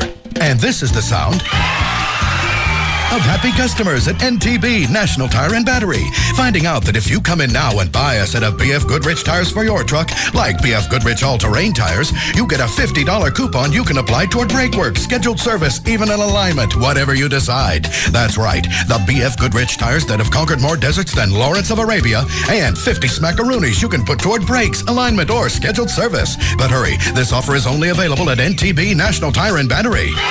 Kids, Mr. Announcer's still talking. And then September 10th. See store for details. So let's go over this again. Get a great deal at NTB National Tire and Battery on the world's toughest off-road tires. Last year, BF Goodrich tires won more than 75% of major off-road competitions. Not bad, but we'll try harder this year. It's finally here, football season, and you need to know the odds, the spreads, and the favorites. But where do you go? Bet on Sports. It's easy. Call 1-866-851-BOS1. Bet on Sports, and their specialists will help you learn the points, the spreads, the over-unders, even the difference between a parlay and a teaser. Know everything the experts know. Who's in and who's out. Call 1-866-851-BOS1. Call now and ask for the Player's Edge. Everything you'll need to make the winning picks is at Bet on Sports. Call 866-851-BOS1. Presenting the BOS Poker misnomer number 17, the Royal Flush. On behalf of my royal subjects, I would like to announce that I have a royal flush. A hot royal flush. It is so hot and red. If you think a royal flush means that the queen is going through menopause, then you need to log on to bospoker.net. Learn the poker craze for free. This is a notice of public sale. No wholesalers or dealers permitted. 1999 Ford Mustang starting at $200. Due to the recent success of the pre-auto auction, Trophy Nissan, that's Trophy Nissan, has again been selected as the official site for the pre-auto auction event. Today through Monday, 5 days, Wednesday, Thursday, Friday, Saturday, and Monday. Over 2,000 titled, repossessed, and lease return vehicles will be sold prior to auction. High-quality, low-mileage pre-owned vehicles. $19 down delivers. Selling prices from $500 to $50,000. Payments from $79 to $579. Pre-owned vehicles at auction prices. All makes, all models, with new shipments arriving daily. Registration begins at 8 a.m. and every vehicle will go. Call 1-800-408-5555. 1-800-408-5555. Or log on to trophynissan.com. See the Dallas Morning News ad for more details. Today through Monday, 5 days. The pre-auto auction event only at Trophy Nissan. Sold at number 2, $300. KLLI, Dallas, Fort Worth, live 105.3.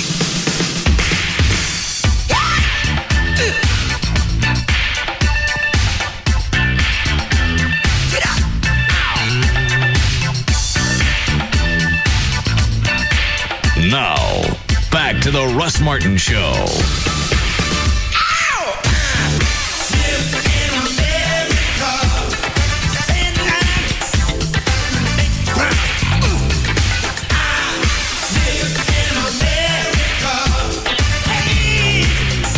This is Chief David Conkle of the Dallas Police Department. On Saturday, September 10th, police officers and firefighters from around North Texas will be honored in Russ Martin's 4th Annual Heroes Parade. It's the largest parade of its kind in the world. Please help honor those who protect us every single day. For more information, go to russmartin.com. Thank you, and thank you to Russ Martin.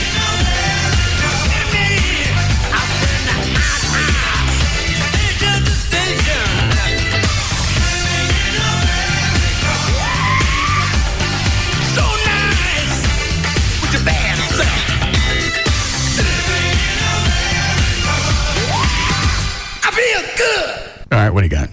The audio from the mayor, Ray Nagin. Cut number one. What did you say to the president? This is from the interview, by the way, on WWL AM radio. Okay.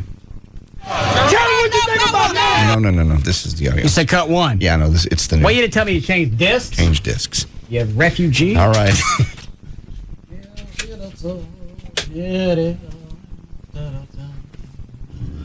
Put it close. Here it is. I basically told him we had an incredible crisis here, and that his flying over in Air Force One does not do it justice. And that I have been all around this city, and I am very frustrated because we are not Who is this again? This is Ray Nagin, the mayor of New Orleans. Okay. He wanted Bush to walk through the streets of New Orleans? Yeah. Where there was no security? Yes. It's No not enough police. just flying over. Snipers. Mm-hmm. They were shooting in helicopters without the president in it yesterday. And then I have been all around this city, and I am very frustrated because we are not able to marshal resources, and we're outmanned in just about every respect. You know the reason why the looters got out of control? Because we had most of our resources saving people, thousands of people that were stuck in attics, man, old ladies. When you pull off the doggone ventilator vents and you look down there and they're standing in there in water up to their freaking neck. And they don't have a clue what's going on down here. They flew down here one time, 2 days after the doggone event was over, with TV cameras, AP reporters, all kind of damn, excuse my French, everybody in America. Oh, it's from New Orleans. I understand. It's a district. Is that it? I need everything. Cut number 2. What did you tell the president you needed? I said I need everything. Now, I will tell you this, and I give the president some credit on this. Props. He sent one John Wayne dude down here that can get some stuff done, and his name is General Honore. And he came off the doggone chopper, and he started cussing, and people started moving. And he's getting some stuff done. They ought to give that guy, if they don't want to give it to me, give him full authority to get the job done, and we can save some people. What do you need right now to get a control of the situation? I need reinforcements. I need troops, man. I need 500 buses, man. We're talking about, you know, one of the briefings we had, they were talking about getting, public school bus drivers to come down here and bus people out here. I'm like, you got to be kidding me. This is a national disaster. Get every doggone Greyhound bus line in the country and get their asses moving to New Orleans. That's a valid point. Yeah.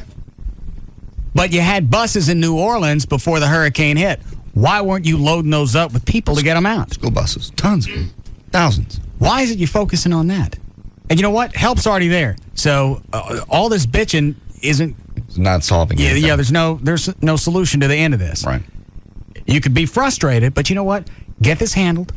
Be frustrated afterwards. Later. During the rebuilding. Mm-hmm. And then you got something in place. You got a template in place for the future. What's the next one?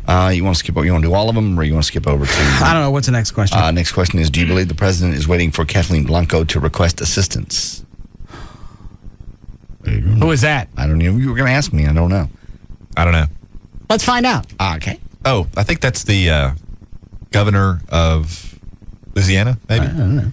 All I know is it sounds like that machine where you pull the thing and the balls flip down. No. I think it's the governor of Louisiana. That's Pachinko. Yeah, that's something. This is Kathleen Blanco. I have no idea what they're doing, but I will tell you this. You know, God is looking down on all this, and if they are not doing everything in their power to save people, they are going to pay the price. Because every day that we delay, people are dying. And they're dying by the hundreds, I'm willing to bet you. We're getting reports and calls that is breaking my heart from people saying, I've been in my attic. I can't take it anymore. The water is up to my neck. I don't think I can hold out. And that's happening as we speak. We told everybody the importance of the 17th Street Canal issue. We said, please take care of this. We don't care what you do. Figure it out. Who'd you say that to? Is that the next question? Yeah. All right, so as the mayor or governor? Mayor. All right. As the mayor, you knew that the Canal Street was an issue. Mm-hmm. Okay. So maybe you should put some buses there. Yes. That would have been the place. You had buses. Right. There are school buses. Right. You live there all the time. Mm-hmm. People are always more aware of something when they live in it. You think? So it's really easy to forget when you're not in the middle of it every day. So as mayor, you knew that was an issue. You should take some buses there and start getting humans out. Because it's easier to blame. And this creates what? Nothing. I don't even know. I want to hear the rest of it. Does he go off? Does he wig out anywhere? They wanted to ask why they couldn't drop the 3,000-pound sandbags earlier. Hang on. Okay, that's cut number 6. They said it was some pulleys that they had to manufacture, but, you know, In a state of emergency, man, you are creative. You figure out ways to get stuff done.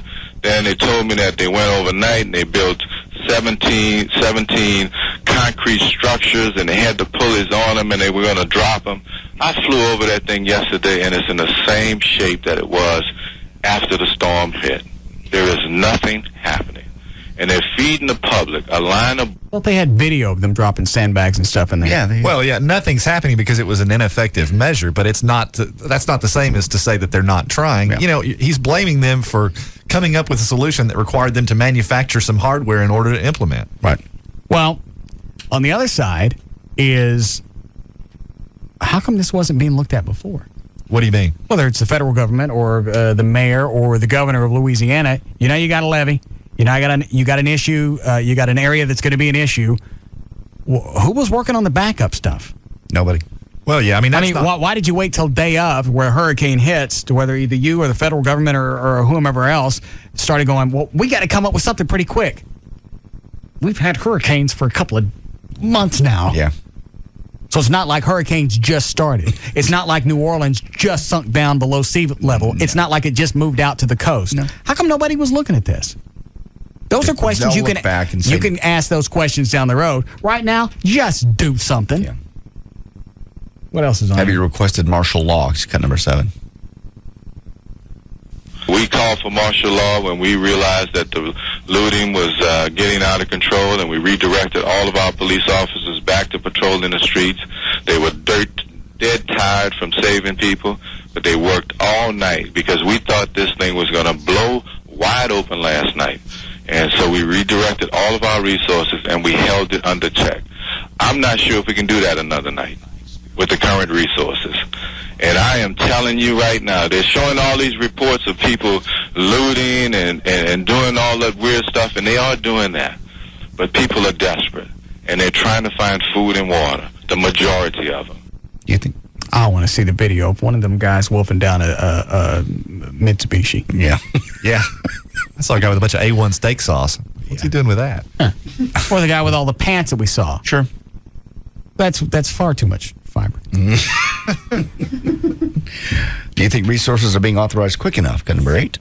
Or number 9, what can people do? He kind of wigs on number 9. Oh, does he? A little bit. All right, we'll go to that one. What can people do? What can people do? I don't want to put a moratorium. Wasn't it supposed to be edited for us? Yes, it was. All right. And? Sorry. On press conferences. Don't do another press conference until the resources are in this city, and then come down to this city and stand with us when there are military trucks and troops that we can't even count. Don't tell me 40,000 people are coming here. They're not here. It's too doggone late. Now get off your asses and let's do something, and let's fix the biggest crisis in the history of this country. Mayor Ray Nagin. You're dangerously close with that one. That's his name. It's almost like you can't help yourself. It's his name. Well, we know what his name actually is. Yeah. We know you're close. What is it, Dan? Say, actually, his name is Nagin. I know that. What have you been saying? Nagging? Nagging. Don't. Today's not the day. Maybe in a couple months from now. Say the word. All right. I want to take any of these before we go. 10 is pretty interesting. I got a couple of calls on that one. All right. Hi, Daniel. Hey, Russ. How's it going, man? Good. I just want to let you know that in the break before last, I flipped over to one of the local hip-hop stations, and there was racial propaganda being all over the airwaves. How'd you go from this show to a hip-hop? I hit the wrong button that my girlfriend listens to when she's in my car. Oh, okay. And they were saying, look at the faces of the people in the Superdome. Look at the faces on the people on the buses. They're all primarily black. Why did it take Congress so long to get money? Why did it take the president so long to do something? Call your congressman. We are not refugees. We are Americans. As if people that work for 97.9 The Beat live in New Orleans. Just thought I'd give you the heads up on that. And, you know, that's the thing that turns this into a great big stink is you've got black stations saying that. Right. And then you got us. There's no, thanks, Daniel. There's nobody black in here. So you can go back and say, well, the white stations are saying this. Yeah. So just because of that, doesn't matter who's really got a point. Doesn't, no. There's a division. They offset each and other. And there's no way to really cross that unless we got somebody black in here. Other than to focus on what's really important, which is to provide help to these people. I mean, that's the answer. No. People want to bitch. Look, we were talking about this earlier. Every single time somebody does something for somebody else, there's always going to be a person that wants to come by and piss on it. Have you noticed the sound bites today? Other than that one, there's nobody saying, hey, thank you. Thanks for rescuing us. Everybody's been bitching or talking about the stupid name. Yeah. All the sound bites have been about that. Where's the refugee thing? It's over there. This refugee, I almost want to go find this guy. Yeah. This refugee at Reunion Arena, I saw this on Channel 8 today, and just about the time that I had enough people bitching, and I decided I'm not really doing anything. Yeah. Nobody seems to be appreciative of anything that's going on. There's federal aid coming. There's people going in. You got police officers sitting in an area that nobody wants to be. No.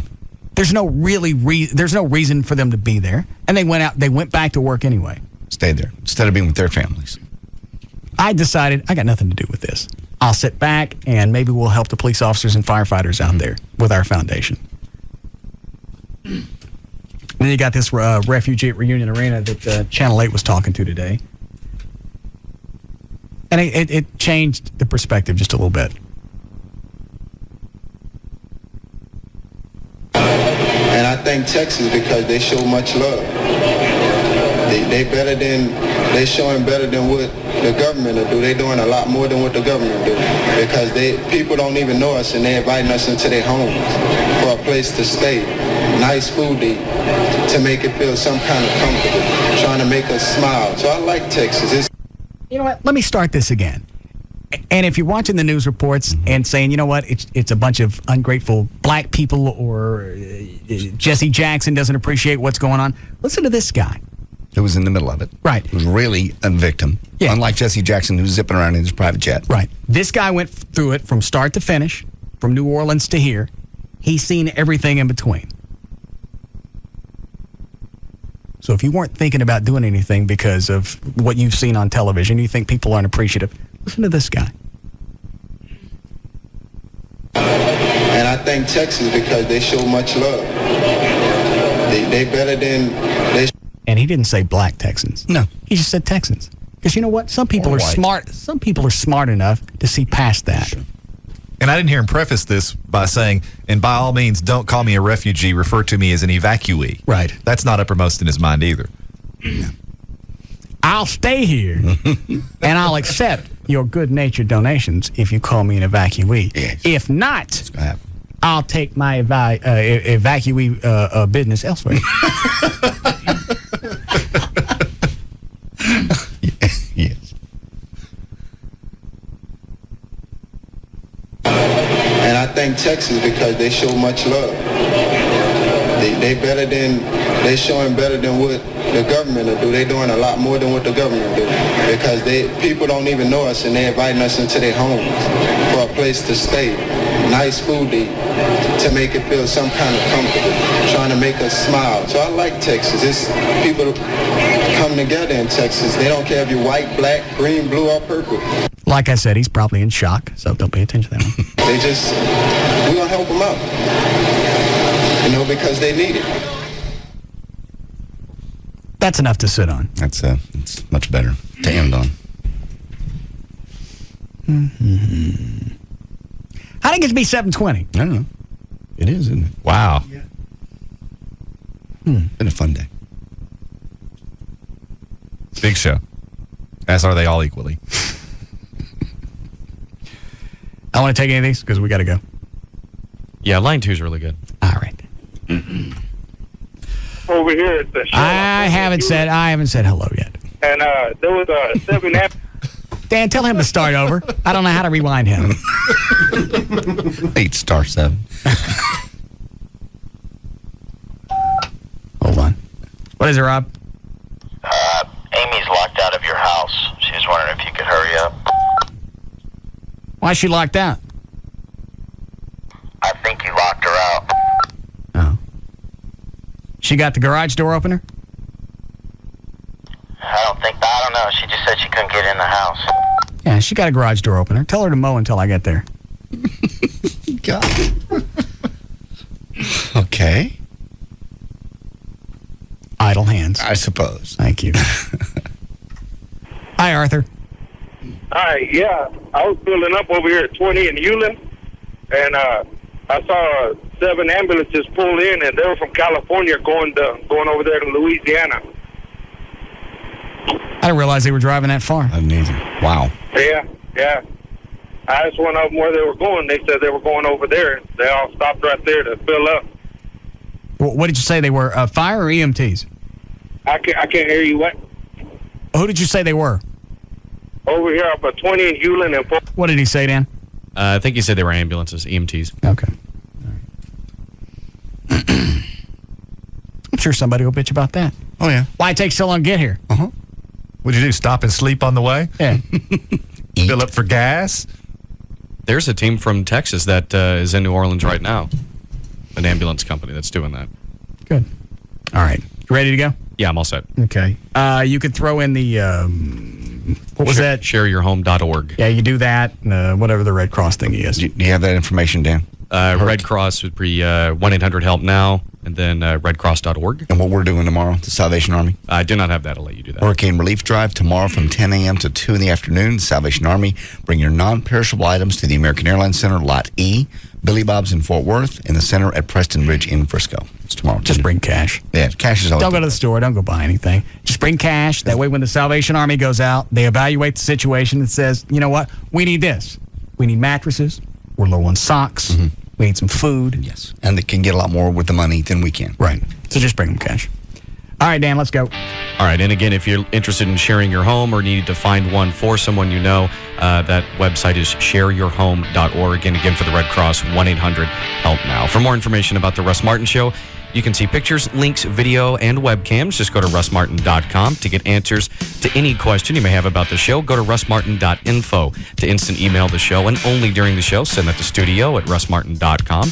The other show websites are johndavidryan.com, thegranddragon.com, danantasos.com, gaillightfoot.com, djclo.com, and robriddlemoser.com.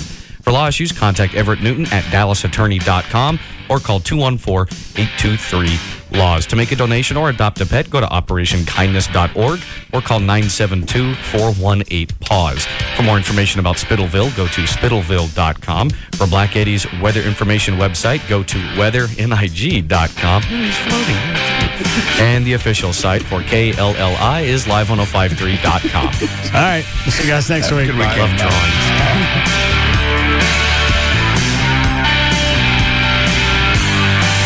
You can now listen to The Russ Martin Show anytime you want on the web at russmartin.info.